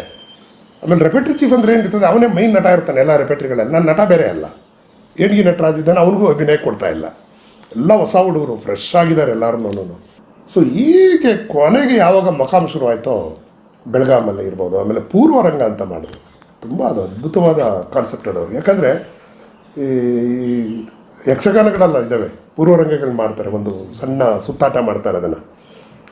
ಆ ದಕ್ಷಿಣ ಕರ್ನಾಟಕದವ್ರು ಆಗಿರೋದ್ರಿಂದ ಅವರು ಯಕ್ಷಗಾನದ ಇವನ್ನೆಲ್ಲವೂ ರಂಗಾಣಿಕೆ ಅಪ್ಲೈ ಮಾಡೋದ್ರ ಮೇಲೆ. ಆಮೇಲೆ ಲೋಕಲ್ ಮೈಸೂರು ಕಲೆಯನ್ನು, ಕಂಸಾಳೆಯನ್ನು ಇಡೀ ದೇಶಕ್ಕೆ ಗೊತ್ತಾಗಂಗೆ ಮಾಡಿತ್ತು ರಂಗಾಯಣ. ಹಂಗೆ ನೋಡಿದ್ರೆ ಆಮೇಲೆ ಬಿಡಿ ನಾಗಾಭರಣ ಅವರು ತಮ್ಮ ಸಿನಿಮಾಕ್ಕೂ ಹಾಕೊಳ್ತಾರೆ. ನಮ್ಮ ರಂಗಾಯಣದ ಕಲಾವಿದರು 5 ಜನ ಅದರಲ್ಲಿ ಭಾಗವಹಿಸಿದ್ರು. ಅದರಲ್ಲಿ ನಾನು ರಂಗಾಯಣದ ಅನುಭವದಲ್ಲಿ ನಾನೇನೆಂದರೆ, ಕಾರಂತರ ಟ್ರೈನಿಂಗ್ ಮೆಥಡಾಲಜಿ ಇದೆಯಲ್ಲ, ಅದು NST ಇರ್ಬೋದು ಅಥವಾ ಭೂಪಾಲ್ ಇರ್ಬೋದು, ಇಲ್ಲಿ ನಟರನ್ನೇ ಅವರು ಕೇಂದ್ರೀಕರಣ ಮಾಡೋದು. ವೃತ್ತಿ ಕಂಪ್ನಿಯಲ್ಲಿ ಏನು ನಟ ಇದ್ನಲ್ಲ ಆ ಥರ ಆಗಬೇಕು, ಆ ಥರ ನಟಗಳನ್ನೇ ಸೆಲೆಕ್ಟ್ ಮಾಡೋರು. ನೀನಾಸಮಿಂದ ಅನುಭವ ಇರೋರು ಬಂದಿದ್ದರು, ಹೊಸಬರು ಬಂದಿದ್ದರು. ಆಮೇಲೆ ಅವರಿಗೆ ಇಡೀ ಬಂದ ತಕ್ಷಣವೇ ಒಂದು ಲೈಬ್ರರಿ ಕಿಟ್ಟೆ ಕೊಟ್ಟರು. ಅವರು ಮೊದಲು ಕನ್ನಡ ಸಾಹಿತ್ಯ ನಿಮಗೆ ಗೊತ್ತಿರಬೇಕು ಅನ್ನೋ ಥರ, ಪದ್ಯಗಳು ಗೊತ್ತಿರಬೇಕು, ಆಮೇಲೆ ಇನ್ಸ್ಟ್ರೂಮೆಂಟ್ಸ್ ಗೊತ್ತಿರಬೇಕು. ಇಡೀ ಆಸುವಿಸ್ತರಣೆ ಎಷ್ಟು ಚೆನ್ನಾಗಿ ನಡೀತಾ ಇತ್ತು ಅಂದರೆ ಎಲ್ಲರನ್ನೂ ಕೂಡ. ಎನ್ ಇ ನಟರಾಜು ಅವನು ಕ್ಲಾಸ್ ಮಾಡ್ತಾರೆ, ನಾನು ಜೊತೆನೇ ಇರ್ತಿದ್ದೆ. ನಾನು ಬೇರೆ ರೀತಿ ನನಗೆ ಸಿಕ್ಕಿದಾಗ ಥಿಯೇಟ್ರಿಗೆ ಎಬ್ಸ್ಬೇಕ. ಕಾರಂತರ ಒಂದು ಹೇಗೆ ಆಕ್ಟರ್ಗಳನ್ನ ಟ್ರೈನಿಂಗ್ ಮಾಡ್ತಾರೆ, ಎಲ್ಲರನ್ನೂ ಒಳಗೊಳ್ಳೋದು ಗೊತ್ತಾಯ್ತು ನನಗೆ. ಅದಕ್ಕೆ 5 ವರ್ಷ ಅವ್ರು ಕೇಳಿತ್ತು, ಅದೇ ಕಾರಣಕ್ಕೆ ಅವರು. ಆಮೇಲೆ ನಾವು ಪ್ರದರ್ಶನ ಕೊಡೋಕ್ಕೆ ಶುರು ಆಗ್ತೀವಿ. 3 ವರ್ಷ ಆಯಿತು, ಪೂರ್ವರಂಗ ಶುರು ಆಯಿತು. ಇನ್ನು 5ನೇ ವರ್ಷ ಬಂದಾಗ ಜೈತೀರ್ ಜೋಶಿ ಆಗಲೇ ಭೂಮಿಗೀತ ಮಾಡಿದರು, ರಘುನಂದನ್ 2-3 ನಾಟಕ ಮಾಡಿದರು ಅವರು, ಗಂಗಾಧರ ಸ್ವಾಮಿ ಮಾಡಿದರು, ಕಾರಂತರೂ ನಾಟಕ ಮಾಡಿದರು. ಬಟ್ ನೀವು ಒಂದು ಮಾಡಿ ಅಂತ ನನಗೆ ಕೊಟ್ಟರು. ಇವು ನಾವು ಭೂಮಿಗೀತದಲ್ಲಿ ರಘುನಂದನ್ ಅದನ್ನು ರಿಸೈಟ್ ಮಾಡ್ತಾ ಇದ್ದರೆ, ಜೋಶಿ ಡೈರೆಕ್ಷನ್ ಆದರೆ, ಬಟ್ ಬಿ ಕಾರಂತರ ಮ್ಯೂಸಿಕ್ ಅದಕ್ಕೆ ಭೂಮಿಗೀತೆಗೆ ಅಡಿಗರು. ಆಮೇಲೆ ಎಲ್ಲ ಇಂಟ್ಲೋಕ್ಚಲ್ಸ್ ಎಲ್ಲ ಬಂದು ನೋಡೋ ಥರ ಮಾಡ್ತಿದ್ರು. ಎಲ್ಲರೂ ಕರೆಯೋರು, ಬೆಂಗಳೂರಿಂದ ಬರೋರು. ನನಗೆ ಗೊತ್ತಿದೆ, DR ನಾಗರಾಜ್ ಇರ್ಬೋದು, ಕೀರಮ್ ನಾಗರಾಜ್, ಇವರೆಲ್ಲ ಇವ್ರನ್ನ ಕರಿತಿದ್ರು. ಕಾವ್ಯಂ ರಾಜಗೋಪಾಲ್ ಅಂತ ಯಾವಾಗೂ ಇದ್ದೇ ಇರೋದು. ಆಮೇಲೆ ಲೋಕಲಲ್ಲಿ ಜೇತ್ ನಾಯಕರು ಇರ್ಬೋದು, ಅಥವಾ ದೇವನೂರು ಮಹಾದೇವ, ಸ್ಥಳೀಯವಾಗಿರ್ತಕ್ಕಂಥ ಇವ್ರನ್ನೆಲ್ಲ ನಾವು ಲಿಂಕನ್ನು ಮಾಡೋದಲ್ಲಿ. ಆಮೇಲೆ ವಾಸು ಅಂತ ಅಲ್ಲಿ ಮೈಸೂರಿನ ಇವ್ರಿರ್ಬೋದು, ಅಥವಾ ಸಿಂಧುವಳ್ಳಿ ಅನಂತಮೂರ್ತಿ. ಒಂದು ಕಾರಂತರಂಗಂದರೆ ಅವರು ರಂಗಾಯಣ ಅಂದರೆ ಅದಲ್ಲ, ಇಡೀ ಮೈಸೂರು ಅನ್ನೋ ಥರನೇ. ಅಂದರೆ ಅಮಿಟರ್ಸ್ನಲ್ಲೂ ಜೊತೆಯಲ್ಲಿ ತೆಕ್ಕೆ ತೊಗೊಳ್ಳೋ ಇದೆಲ್ಲ ಮಾಡೋದು. ಟ್ರೈನಿಂಗ್ ಆದಮೇಲೆ ನಾಟಕಗಳು ಶುರುವಾಯಿತು. ಭೂಮಿಗೀತ ದೊಡ್ಡ ಸುದ್ದಿಯಾಗಿ 60 ಶೋ ಆಯ್ತು, ಅದು ನಾನ್ ಸ್ಟಾಪ್. ಅದು ಇವಾಗ ಅದು ರಂಗಾಯಣದಲ್ಲಿ ಭೂಮಿಗೀತ ಹೆಸರು ಬಂದಿತ್ತೆ ಆ ನಾಟಕದಿಂದ. ಅದಕ್ಕೆ ಆ ಸ್ಪೇಸ್ಗೆ ಭೂಮಿಗೀತದ ಹೆಸರಿಟ್ಟರು. ಆಮೇಲೆ ಬಸ್ಸು ನೀವೊಂದು ಮಾಡಿ ಅಂದರೆ, ಸರ್ ಇವಾಗ ಅದು ಕಾವ್ಯ ಮಾಡಿದ್ದಾರೆ, ನಾನು ಒಂದು ಕಾದಂಬರಿ ಮಾಡ್ತೀನಿ ಅಂದರೆ. ಅದು ಬೇರೆ ಆಗ ದೇವನೂರು ಮಹಾದೇವ ಕುಸುಂಬಾಲೆ ಬರೆದಾಗ ಅದು ಕನ್ನಡದಿಂದ ಕನ್ನಡಕ್ಕೆ ಅನುವಾದ ಮಾಡಿ ಅಂತ ಲಂಕೇಶ್ವರ ಮತ್ತು ಚಂಪಾ ಅವರು ಹೇಳಿದರು. ಅದು ಒಂದು ಚಾಲೆಂಜ್ ನೋಡೋಣ ಅನ್ನೋ ಥರ ನಾವು ಮಾಡಿದ್ವು. ಅದನ್ನು ಅದು ಮ್ಯೂಸಿಕ್ ಮಾಡಿದ್ರು ಕಾರಂತರು. ಈಗ ನೋಡಿ, ನಾನು ಮೊದಲು ಮ್ಯೂಸಿಕ್ ಮಾಡ್ತಾಯಿದ್ದೆ, ರಂಗಾಯಣ ಬಂದಮೇಲೆ ನಾನು ಮ್ಯೂಸಿಕ್ ಮಾಡೋದು. ಈ ಕಾರಂತರು ಇರುವಾಗ ಅವೆಲ್ಲ ನಾನು ತಾಲಾಟನೆ ಮಾಡಬಾರ್ದು ಅಂತ ಅವರು ಗೋವಿನ ಹಾಡಲ್ಲಿ ಮ್ಯೂಸಿಕಲ್ಲಿ ಕೂತ್ಕೊಳ್ತಾ ಇದ್ದು, ಈ ಪೊಲಿಟಿಕ್ಸಲ್ಲಿ ಮ್ಯೂಸಿಕಲ್ಲಿ ಕೂತ್ಕೊಳ್ತಾ ಇದ್ದೆ. ನಾವು ಸಿಂಗರಾಗಿ ನಾನು ಕೂತ್ಕೊಳ್ತಾ ಇದ್ದೆ, ರಘುನಂದನ್ ನಾವೆಲ್ಲ ಇದು ರಂಗಾಯಣದ ಕಲಾವಿದರ ಜೊತೆ ಮೇಳಕ್ಕೆ ಸೇರಿಕೊಳ್ತಾ ಇದ್ದೆ. ಆವಾಗ ಅವರ ಮ್ಯೂಸಿಕ್ ಕಂಪೋಸಿಷನ್ ಮೆಥಡಾಲಜಿ ನನಗೆ ಗೊತ್ತಾಯಿತು. ಆಮೇಲೆ ಆ ಥರ ಮಾಡಿ ನಾನು ಇಸ್ಮಾಯಿಲ್ ಗೋನಾಳ್ ಅವ್ರ ಜೊತೆ ನಾನು ಮಾಡಿದ್ರೆ ಆ ಥರ ತುಂಬ ಮ್ಯೂಸಿಕನ್ನು ಯಾವ ರೀತಿ ಥಿಯೇಟ್ರ್ ಮ್ಯೂಸಿಕನ್ನು ಮಾಡ್ತಾರೆ ಬೀಕಾಂತ್ ಅನ್ನೋದು ರಂಗಾಯಣದಲ್ಲೇ ನನಗೆ ಸಿಕ್ಕಿತ್ತದು. ಅಂದರೆ ನಾನೊಬ್ಬ ಸ್ಟಾಫ್ ಆಗಿ ರಂಗಾಯಣದ ಕಲಾವಿದರು ವಿದ್ಯಾರ್ಥಿಗಳಾಗಿ ಎಷ್ಟು ಕಲ್ತರು, ನಾನಂತೂ ತುಂಬ ಕಲಿತೆ. NSTನ ಹೆಚ್ಚು ನಾನು ರಂಗಾಯಣದಲ್ಲಿ ಕಲಿತೆ. ನಾನು ಕಾರಂತರು ಅಷ್ಟು ಒಡನಾಟ. ಇದು ಕುಸುಂಬಾಲೆ ಆದಾಗ ಶೋ ಆಯಿತು.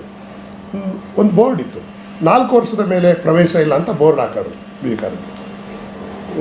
ಮಿಸ್ಟ್ರೆ ಇದು ಮಕ್ಕಳ ನಾಟಕನೇ, ಇದು ಯಾಡ ಅನ್ನೋನೊಬ್ಬ ಹುಡುಗ, ಅವನು ಮಕ್ಕಳೇ ನೋಡ್ತಿದ್ರೆ ಹಂಗೆ.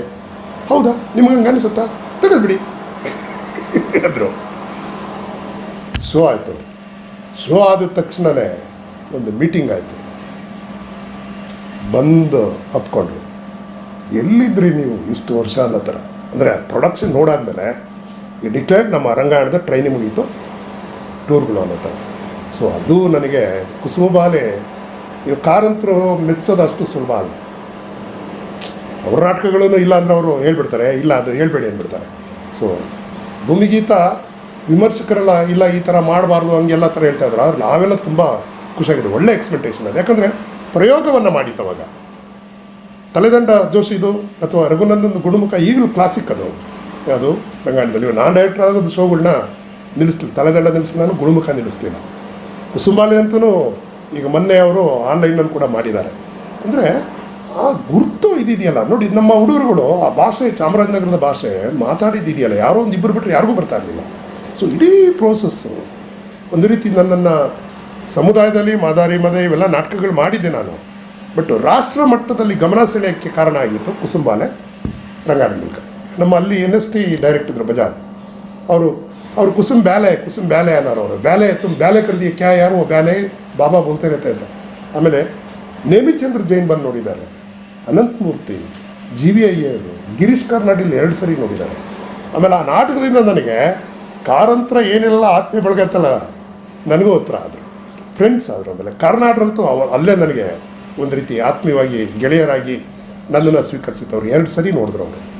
ಆಮೇಲೆ ಈಗ ಇಲ್ಲ ಆಯ್ತು ಎಲ್ಲಿ ಚಿತ್ರಕಲಾ ಪರಿಷತ್ತಲ್ಲಿ ಅವಾಗ ಮೇಷ್ಟ್ರು ಸ್ವಲ್ಪ ಹೆಚ್ಚು ಕುಡಿತಾಯಿದ್ರು. ಟೆನ್ಷನ್ ಅದು, ಅಯ್ಯೋ ಬೆಂಗಳೂರು ಮಾಡಿದ್ದೀವಿ, ಸರ್ಕಾರ ಹೆಂಗೆ ಹೇಳಿತ್ತು, ನಾವು ಹೆಸರು ತರಬೇಕು ಅನ್ನೋ ಥರ ಟೆನ್ಷನ್ ಅಂದ್ರೆ ಟೆನ್ಷನ್. ಯಾಕಂದರೆ ಸಂಜಯ್ ಥಿಯೇಟ್ರಲ್ಲಿ 5 ದಿನ ಶೋ ಹಾಕಿದ್ರು, ಎತ್ತಾರಿದಮ್ ಸರಗುನಂದರ ಹಾಕಿದ್ರು. 2ನೇ ದಿನಕ್ಕೆ ಆಡಿಯನ್ಸ್ ಕಮ್ಮಿ ಆಗ್ಬಿಟ್ರು, ಟೆನ್ಷನ್ ಶುರು ಆಗ್ಬಿಡ್ತು ಇವರಿಗೆ. 5 ದಿನ ಜನ ಬರ್ದಿದ್ರು ಹೆಂಗೆ. ಆಮೇಲೆ ಬೆಂಗಳೂರು ಆಡಿಯನ್ಸ್ ಹೆಂಗಂದರೆ ನೀವು 1 ದಿನ ಮಾಡಿದ್ರೆ 1,000 ಜನ ಬಂದುಬಿಡ್ತಾರೆ, ನೀವು ಅದೇನು 5 ದಿನ ಹಾಕಿದ್ರೆ 100 ಜನ ಬರ್ತಾರೆ ಹಂಗೆ. ಅರ್ಥ ಆಯ್ತಾ? ಬೆಳಗಾಮಲ್ಲೂ ಅದಾಗಿತ್ತು, 1 ತಿಂಗಳು ಹಾಕಿದ್ರು 200 ಜನ 300 ಜನ ಇರೋರು. ದಿನ ಲೆಕ್ಕ ತಿಂಗಳ ಕೊನೆ ನೋಡಿದ್ರೆ ಒಂದು 5,000 ಜನ ಅಷ್ಟೇ. ಸೊ ಅದು ಮಾಡೋದ್ರಿಂದ ಏನಾಗುತ್ತೆ, ನಟರುಗಳಿಗೆ ಸಹಾಯ ಆಗುತ್ತೆ. ಅದ್ರ ನಟ ಬೆಳೀತಾ ಹೋಗ್ತಾನೆ, ಹೆಚ್ಚು ಶೋಗಳು ಮಾಡೋದು ಅದು. ನಾವೆಲ್ಲೋ ಈಗ ಅಮೆಟರ್ಸ್ ಏನು ಮಾಡ್ತೀವಿ, ಕಲಾಕ್ಷೇತ್ರ ಸಿಗುತ್ತೆ 2 ಶೋ ಮಾಡಿ ನಿಲ್ಲಿಸ್ಬಿಡ್ತೀವಿ. ಬಟ್ ಕಾರಂತರು ಕಾಣಿಸುತ್ತೆ ಹಂಗೆಲ್ಲ, ಅದು ಆಗ್ತಾ ಇರಬೇಕು, ಅದು ಬೆಳೀತಾ ಇರಬೇಕು. ಪ್ರತಿ ಶೋ ನಟನ ಬೆಳೆಸುತ್ತೆ ಅನ್ನೋ ಥರ. ಸೊ ಇಲ್ಲಿ ಅದು ಮೊದಲನೇದು ಹಾಗೆ ಸಮಸ್ಯೆ ಆಗೋಯ್ತು. ಸಂಜಯ್ ಥಿಯೇಟ್ರು ಕೊನೆಗೆ ನಾವೆಲ್ಲ ದ್ವಾರಕನಾಥ್ ನಮ್ಮ ಡಿಸೈನರು, ನಾವೆಲ್ಲ ಇದನ್ನೆಲ್ಲ ನೋಡ್ತಾ ಇದ್ದು, ಭೂಮಿಗೀತದು ನ್ಯಾಷನಲ್ ಕಾಲೇಜಲ್ಲಿ ರೆಡಿ ಮಾಡ್ಕೊಳ್ಳಿ ಅಂದರು. ಯಾಕೆ ಸರ್ ಅಂತ, ಆಡಿಯನ್ಸ್ ಬರ್ದಿದ್ರೆ ಹೆಂಗೆ ಮಾಡೋದಿದು, ಬ್ಯಾಡ್ ನ್ಯೂಸ್ ಆಗ್ಬಿಡುತ್ತಲ್ಲ, ಸಾಕು 2 ಶೋ ಅಂದ್ಬಿಟ್ಟು. ಪಾಪ ನಮ್ಮ ಕೃಷ್ಣಪ್ಪ ಇಡೀ ಭೂಮಿಗೀತ ನ್ಯಾಷನಲ್ ಕಾಲೇಜ್ ಇದರಲ್ಲಿ ಕಟ್ತಾ ಕೂತಿದ್ದಾರೆ ಇಡೀ ರೌಂಡ್. ಅದು ಕೂಡ 3 ಶೋ ಆದಮೇಲೆ ಆಡಿಯನ್ಸ್ ಕಮ್ಮಿ ಆಗ್ಬಿಟ್ರು, ಇನ್ನೂ ಟೆನ್ಷನ್ ಶುರು ಆಯಿತು. ಇವಾಗ ಇರೋದು 3ನೇದು ಕುಸುಮಲ್ಲ, ಇನ್ನೂ ಸೆಟ್ ಆಗಿಲ್ಲ. ಯಾಕೆಂದರೆ ಇಲ್ಲಿ ರಘುನಂದನ್ ಸಂಜಯ್ ಥಿಯೇಟ್ರ್ ಅವ್ರು ನಾಟಕ ಇರೋದು, ಅವರು ಅದನ್ನು ಪೂರ್ತಿ ಸೆಟ್ಟು ಇವಕ್ಕೆಲ್ಲ ನೋಡ್ತಾಯಿದ್ರು. ಜೋಶಿ ಇಲ್ಲಿರ್ತಿದ್ರು, ಎಲ್ಲಿ ನ್ಯಾಷನಲ್ ಕಾಲೇಜ್ ಅದಾದಮೇಲೆ ಅದಿತ್ತು. ನಂದು 3ನೇದು, ನನ್ನ ಚಿತ್ರಕಲಾ ಪರಿಷತ್. ನಾವೆಲ್ಲ 3 ಜನ ಡೈರೆಕ್ಟ್, ನಮ್ಮ ನಾಟಕಗಳು ನಂದು ಓಪನೇ ಇರೋಲ್ಲ, ಟೆನ್ಷನ್. ಅದು ಎಲ್ಲ ಕಟ್ಟಬೇಕು, ಗಾರೆ ಇಟ್ಟಿಗೆ ಈ ಥರ ಚಿತ್ರಕಲಾ ಪರಿಷತ್ ಮಾಡ್ತಾ ಇರೋದು. 2 ಆದಮೇಲೆ ಬಸ್ಸವರೇ ಕುಸುಂಬಾಲೆಗೆ ರೆಡಿ ಆಗಿ ನೀವು ಅಂತ ಅಂದ್ರೆ ನಾವು 25 ದಿನ ಬೆಂಗಳೂರು ಮೊಕಾಮ್ಗೆ 2 ನಾಟಕ 4 ದಿನಕ್ಕೆ ವೈಂಡ್ ಅಪ್ ಮಾಡೋ ಥರ ಬಂದುಬಿಟ್ರು. ನನಗೂ ಭಯ ಶುರುವಾಯಿತು. ಕುಸುಂಬಾಲೆ ಈ ಥರ ಭೂಮಿಗೀತ 60 ಶೋ ಮಾಡಿರೋ ಗೆದ್ದಿರೋದು ನಾವು, ಇಲ್ಲಿ ಹಿಂಗೆ ಆಗೋಯ್ತಲ್ಲ ಬೆಂಗಳೂರು, ಇದು ಹೆಂಗಪ್ಪದ ಮೈಸೂರು ಆಡಿಯನ್ಸ್ ಹೆಂಗೆ, ಇಲ್ಲಿ ಹೆಂಗೆ. ನನಗೊಂಥರ ಕಂಪ್ಯಾರಿಸನ್ ಶುರುವಾಯಿತು. ಮೈಸೂರಿನವ್ರೆ ಗ್ರೇಟಾ, ಇವ್ರೇನು ಬೆಂಗಳೂರಿನವ್ರು ಹಿಂಗಿದ್ದೀರಾ ಅನ್ನೋ ಥರ. ಅಲ್ಲಿ ಅಷ್ಟೊಂದು ಸಕ್ಸಸ್ ಆಗಿರೋ ನಾಟಕ ಇಲ್ಲಿ ಯಾಕೆ ಇಲ್ಲಿ ಜನ ಹಿಂಗೆ ನೋಡ್ತಾ ಇದ್ದಾರೆ. ಆಮೇಲೆ ಒಂಥರ ಭಯ ತಾನೆ ನಮಗೆಲ್ಲರಿಗೂ, ಒಂಥರ ಕಲಾವಿದರು ಇದಾಗ್ತಾ ಇದ್ದಾರೆ. ಕಾರಂತರು ಕುಸುಂಬಾಲೆ ಹಾಕಿದ್ರು 5 ಶೋ ಎಲ್ಲವೂ ಮೊದಲು ಅನೌನ್ಸ್ ಮಾಡಿದ್ದಿತ್ತು ನಾವು. ಶುರುವಾಯಿತು 2, 3 ಲೈನ್ ಹಚ್ಚಕ್ಕೆ ಶುರು ಆಗ್ಬಿಟ್ರು ಜನ. ಯಾವುದಕ್ಕೆ, ಕುಸುಂಬಾಲೆಗೆ ಲೈನ್ ಹಚ್ತಾ 5 ಇದ್ದಿತ್ತು 10 ಮಾಡಿದ್ರು, 10 ಇದ್ದಿತ್ತು 15 ಮಾಡಿದ್ರು, ಮತ್ತೆ ಎಲೆಕ್ಷನ್ ಮಾಡಿದ್ರು. 18 ಶೋ ಮಳೆ ಬಂದು ನಿಲ್ತು. ಅಂದರೆ 16ನೇ ಶೋಗೆ ನಾವು ರಾಮಕೃಷ್ಣ ಹೆಗಡೆ ಮತ್ತು MP ಪ್ರಕಾಶ್ ಅವರು ಬಂದರು. MP ಪ್ರಕಾಶ್ ಅವರು ರಾಜು ಪತ್ರಿಕೆಯದು ರಿವ್ಯೂನೇ ಬರೆದ್ಬಿಟ್ರು. ನಾವು ಕಾರಂತ್ರನ ಭೂಪಾಲಿಂದ ಕರೆದು ನಾಟಕ ರಂಗಾಯಣ ಕಟ್ಟಿದ ಸಾರ್ಥಕವಾಯಿತು. ನಾವು ಅದ್ಭುತವಾದ ರೆಪೇಟ್ರಿಯನ್ನು ಕಟ್ಟಿದ್ದಾರೆ ಇವರು. ಬೇರೆ ಬೇರೆ ಎಲ್ಲ ನಾಟಕಗಳು ಏನು ಮೊಕಮ್ ಇದೆಯಲ್ಲ, ಅವ್ರು ಅದನ್ನು ನೋಡಲಿಲ್ಲ. ರಾಮಕೃಷ್ಣ ಹೆಗಡೆ ಇದನ್ನು ನೋಡಿದ್ರು. ಇದು ನೋಡಾದ್ಮೇಲೆ ಇಡೀ ಆ ಥರ ನಾನು ರಿವ್ಯೂಸ್ ನೋಡಿರೋದು ಇನ್ಯಾವ ನಾಟಕಕ್ಕೂ ಇಲ್ಲ. ನಮ್ಮಂದ್ರೆ ಒಂದು ಟ್ರಂಕ್ ಇದೆ, ಅದು ಪೇಪರ್ ಇದೆ, ಎಲ್ಲರೂ ಬರೆದಿರೋದು ಅದು ಪ್ರತಿಯೊಬ್ಬರು. ಆಮೇಲೆ ಕೆಲವರು ಇದನ್ನು ನಾಟಕನೇ ಅಲ್ಲ ಅಂದರು. ನಾನೆಲ್ಲ ಹೇಳಿದ್ದೀನಿ ನಾಟಕ ಅದು ಅಂತ. ಕಾದಂಬರಿನೇ ಮಾಡಿರೋದು, ರಂಗರೂಪಾಂತರ ಮಾಡಿರೋದು, ರಂಗಪಟ್ಟಿ ಅದು, ರಿಚುವಲ್ ಥಿಯೇಟ್ರ್ ಅದು. ಸೊ ಅದಾದಮೇಲೆ 18 ಶೋ ಆದಮೇಲೆ ನಿಲ್ತು. ಇವಾಗ ನನ್ನ ಪ್ರಕಾರ ಒಂದು ಮೈಸೂರಲ್ಲಿ ಒಂದು 75 ಶೋ ಆಗಿದೆ ಅದು. ಸೊ ನೋಡಿ, ಆ ನಾಟಕ ಆದಮೇಲೆ ರಂಗಾಯಣ ಟೂರ್ ಶುರು ಮಾಡ್ತು. ಆಮೇಲೆ ಒಳ್ಳೊಳ್ಳೆ ನಾಟಕಗಳನ್ನು ಮಾಡಿದ್ದಾರೆ. ಇವಾಗ ನಾನು ಇದನ್ನು ಹೇಳ್ತಾ ಇರೋದು ಕುಸುಂಬಾಲೆ ಆಗಿತ್ತ ಯಾವಾಗಂದ್ರೆ ಇದು 92, 93 ಅರ್ಥಾಯ್ತು. ಆ ನಾಟಕ ಆದಮೇಲೆ ನನಗೆ ಡಿಮ್ಯಾಂಡ್ ಜಾಸ್ತಿ ಶುರು ಆಗೈತಿ ನ್ಯಾಷನಲ್ ಲೆವೆಲಲ್ಲಿ. ಆಮೇಲೆ NST ಅವರು ನಮ್ಮ ಅಂಕೂರು ಯಾವಾಗ ಅದನ್ನು ನೋಡಿದ್ರು, ಇಲ್ಲಿ NS ಶುರುಮನ್ನೋನು ಬಸ್ಸು ಮುಜೆ ಚಾಯಿ. ಆಮೇಲೆ ಅಂಕೂರ್ ಅವರು ಮತ್ತು BV ಕಾರಂತರು ತುಂಬ ಒಳ್ಳೆಯ ಶಿಷ್ಯರು. ಅಂದರೆ ಕಾರಂತರನ್ನ ತುಂಬ ಗೌರವದಿಂದ ನೋಡ್ಕೊಳ್ಳೋರು ಇದು ಅಂಕೂರ್. ಸೊ ಇನ್ನೊಂದು ಆ ರೀತಿ ಕಾರಂತರ ಜೊತೆ ನಾನು ಮಾಡಿತ್ತು ರಂಗಾಯಣ ಆದಮೇಲೆ. ಅಂಕೂರ್ ಅವರು NST ಡೈರೆಕ್ಟರ್ ಆದಾಗ ಅಸ್ಸಾಮಲ್ಲಿ ಕಿಂಗ್ಲಿಯರ್ ಮಾಡಿದ್ದಾನೆ. ಇವರು ಕ್ಯಾಂಪ್ ಡೈರೆಕ್ಟರ್, ಆರೋಗ್ಯ ಇಲ್ಲ. ಸೊ ಎನ್ ಎಸ್ ಟಿಯಲ್ಲಿ ಅವರು ಮಾಡಬೇಕಾಗತ್ತೆ 2ನೇ ವರ್ಷದ ವಿದ್ಯಾರ್ಥಿಗಳಿಗೆ. ಸೊ ಕೊನೆಗೆ ಅವರು ಕೇಳಿದ್ದಾರೆ, ಬಾಬಾ आपको तो 3-4 लाख तो दे सकते हम लोग, ಕೊಡ್ಬೋದು, ನೀವು ಮಾಡಬೇಕಲ್ಲ, ಆರೋಗ್ಯ ಸರಿ ಇರಲಿಲ್ಲ ಅವ್ರಿಗೆ. ಆಮೇಲೆ ನಮ್ಮ ಭಾಗೀರಥಿ ಬಾಯಿ ಇದ್ದಾಳೆ ಅಸ್ಸಾಂನಲ್ಲಿ. ಸೊ ಅವ್ರು ಏನು ಹೇಳಿದ್ದಾರೆ, ಇವಾಗ ಯಾರಾದರೂ ನಿಮ್ಮ ಒಂದು ಅಸೋಸಿಯೇಟ್ ಥರ ತೊಗೊಳ್ಳಿ ಅವರು, ನಾವು ನಾಟಕ ಮಾಡ್ತಾನೆ, ನೀವು ಇಟ್ಕೊಳ್ಳಿ ಅಂತ. ಕೊನೆಗೆ ಅವರು ನನ್ನ ಹೆಸರು ಹೇಳಿದ್ದಾರೆ ಕಾರಂತರು. ಬಸ್ಸು ಆಗಾಯಿತು ಆಸಕ್ತಿ ಆ ಥರ. ಅಂಕು ಫೋನ್ ಮಾಡಿದ್ರು, ನನಗೆ ಫೋನ್ ಮಾಡಿದ್ರು, ಬಸ್ಸು ಅಸ್ಸಾಂ ಜನಕ್ಕೆ ತಯಾರಾಜೋ ಅಂತ ಒಂದು ಫೋನ್ ಮಾಡಿದ್ರು ಡೈರೆಕ್ಟರ್ ಅವರು. ನನಗೆ ತುಂಬ ಇಷ್ಟವಾದ ಅವ್ರ ಕಥಾರಂಗಮಂಚೆಲ್ಲ. ಈಗ ಹಂಗೆ ನೋಡಿದ್ರೆ ಇದು ಅಂಕೂರ್ ಒಂದು ಎನ್ ಎಸ್ ಟಿಯಲ್ಲಿ ಹೊಸ ಫಾರ್ಮನ್ನೇ ಹುಟ್ಟಾಕಿದ್ರು, ಕತೆಗಳನ್ನೇ ಎನಾಕ್ಟ್ ಮಾಡೋ ಥರ. ಸೊ ನನ್ನ ಇದರಲ್ಲಿ, ಯಾಕಂದ್ರೆ ಅವರು ಅಂಕೂರ್ ನಾಟಕ ನಾವು ನೋಡಿ, ನಾನು ಡೆಲ್ಲಿಯಲ್ಲಿದ್ದಾಗ ಅವರು ಸಂಸ್ಕಾರ ಮಾಡಿದರು ಸಮುದಾಯಕ್ಕೆ. ಜಸ್ಟ್ ಒಂದು ದಂಡೆ ಅಷ್ಟೇನೆ, ಏನಿಲ್ಲ. ಇಡೀ ಅನಂತಮೂರ್ತಿಯವರ ಸಂಸ್ಕಾರವನ್ನು ಅವ್ರು ಕಟ್ಕೊಟ್ಟಿದ್ರು. ಜಿ ಕೆ ಗೋವಿಂದರಾವ್ ಅವರು ಅದರಲ್ಲಿ ಮೈನ್ ರೋಲ್ ಮಾಡಿದರು. ಸೊ ಇದು ನೋಡಾದ್ಮೇಲೆ ಅವರೆಲ್ಲ ಬಸ್ಸು ಕಹಾನಿ ಕಾರಂಗಮಂಚ್ ಕರ್ತಾ है ಅನ್ನೋ ಥರ. ಆಮೇಲೆ ನನ್ಗೆ ಹೇಳಿದ್ರು, ತುಂಬ नहीं बाबा कारन डायरेक्टर में नए किस्ते बना, बीवी कारन बाबा कारन ने आपका नाम बताया, तुम रेडी हो जाओ. ಅದಕ್ಕಿಂತ ಖುಷಿ ಇನ್ನೇನು ಬೇಕ್ರಿ. ಸೊ ಅಲ್ಲಿ ಒಂದು 40 ದಿನ, ಅದು ಅಸ್ಸಾಂನಲ್ಲಿದ್ದು 2ನೇ ನಾಟಕ ನಾನು ಮಾಡಿದ್ದು. ಮೊದಲು ನಾನು ಈ ಅಸ್ಸಾಮಿ ಭಾಷೆಯಲ್ಲಿ ಮಾಡಿದ್ದೆ, ಅದು ಅಲ್ಲಿ ವರ್ಕ್ಶಾಪ್ ಮಾಡಿದ್ದೆ ನಾನು, ಎನಿಸ್ತಿದೆ. ಅಲ್ಲಿಯ ಲೋಕಲ್ ಮಕ್ಕಳು ಇಟ್ಕೊಂಡು ಅಸ್ಸಾಮಿ ಭಾಷೆಯಲ್ಲಿ ಮಾಡಿದ್ದೆ. ಇದು ಹಿಂದಿಯಲ್ಲಿ ಮಾಡಿದಾಗ ಶಿವಪ್ರಕಾಶ್ದೇನು ಇದಿತ್ತು, ಸರ್ ಇದನ್ನು ಮಾಡೋಣ ಸರ್ ನೀವು, ಒಂದು ಆಕೆಯ ಭವನ ಅಂತ ಇದೆ. ಅವಾಗ ನಾನು ಮಜೋಲಿ ನೋಡಿದ್ದು, 700 ಕೃಷ್ಣ ಟೆಂಪಲ್ಗಳಿದೆ, ಅವೆಲ್ಲ ಥಿಯೇಟ್ರ್ಗಳು. ಅವಾಗ ಕಮಲಾದೇವಿ ಚಟ್ಟೋಪಾಧ್ಯಾಯ ಬಗ್ಗೆ, ಅವರ ಜರ್ನಿ ಬಗ್ಗೆ ಎಲ್ಲ ಹೇಳ್ತಾ ಇದ್ರು. ಕಾರಂತರು ಇವಾಗ ಹೆಂಗೆ ನಾನು ಮಾತ್ರ ಅವ್ರು ಕೇಳಿದ್ರೆ ಹೇಳ್ತಾನೆ ಹೋಗ್ತಾರೆ. ಆಮೇಲೆ ಇನ್ನೊಂದು ರಂಗಾಯಣದ ಮುಖಾಮುಗಳು ಶುರು ಆದಾಗ ಎಲ್ಲೋದ್ರೂ ನಾವು ಜೊತೆಲೇ ಇರ್ತಿದ್ದೆ ನಾನು. ಒಂದು ಬೆಡ್ರೂಮ್ ಇದ್ದಂದ್ರೆ ಬಸ್ಸು ನೀವು ಮಲ್ಕೊಳ್ಳಿ ಅನ್ನೋರು. ಸೊ ಈ ಥರದವೆಲ್ಲ ತುಂಬ ಆಪ್ತವಾಗಿದ್ದಾವೆ. ನನಗೆ ಕುಸುಂಬಾಲೆ ಮಾಡಾದ್ಮೇಲೆ ನನ್ನ ಗುರು ಅಂತಲ್ಲ, ಒಂಥರ ಬೇರೆ ರೀತಿ ನನ್ನನ್ನು ಅವರ ಇನ್ನರ್ ಸರ್ಕಲ್ಗೆ ಕಾರಂತರು ಸೆಳೆಸ್ಕೊಂಡ್ರು ನನ್ನ. ಆಮೇಲೆ ಇನ್ನೊಂದು ನನ್ನ ಪುಣ್ಯ ಏನಂದರೆ, ಅವ್ರು ಏನು ಬಿಟ್ಟು ಬಂದರು ರಂಗಾಯಣ, ಅದಕ್ಕೆ ನಾನು ಡೈರೆಕ್ಟ್ರಾಗಿ ಬಂದಿತ್ತು. ಆಮೇಲೆ ಅವ್ರು ಹೇಳ್ತಾ ಇದ್ದ ಕನಸೆಲ್ಲ ಗೊತ್ತಿದ್ರಿಂದ ಅದು ನೆಲೆ ನಿಂತಿದೆ. ಅದಂತಲ್ಲ, ಕಲಾವಿದ್ರು ಅದಕ್ಕೆ ಯೋಗ್ಯರಿದ್ದಾರೆ, ರಂಗಾಯಣದ ಕಲಾವಿದರು. ಅವರ 28 ವರ್ಷದ ಶ್ರಮ, ಟ್ರೈನಿಂಗು, ಆಮೇಲೆ ಸರ್ಕಾರಗಳು ಸರಿಯಾಗಿ ನಡೆಸ್ಕೊಳ್ದೇ ಇರೋದು, ಕಾರಂತರ ಜೊತೆ ಅಡ್ಮಿನಿಸ್ಟ್ರೇಷನ್ ಇದ್ದೇನೆಲ್ಲ ತುಂಬ ಬೇಸರ ಪಟ್ಕೊಂಡು ಅವರು ಹೊರಗಡೆ ಬಂದಿತ್ತು. ಹೊರಗಡೆ ಬಂದ ನಾನು ಇಲ್ಲಿ ಡೆಲ್ಲಿಯಲ್ಲಿದ್ದೆ, ನಾನು ಶ್ರೀರಾಮ್ ಸೆಂಟ್ರಲ್ ಬ್ಯಾಟ್ರಿಯಲ್ಲಿ.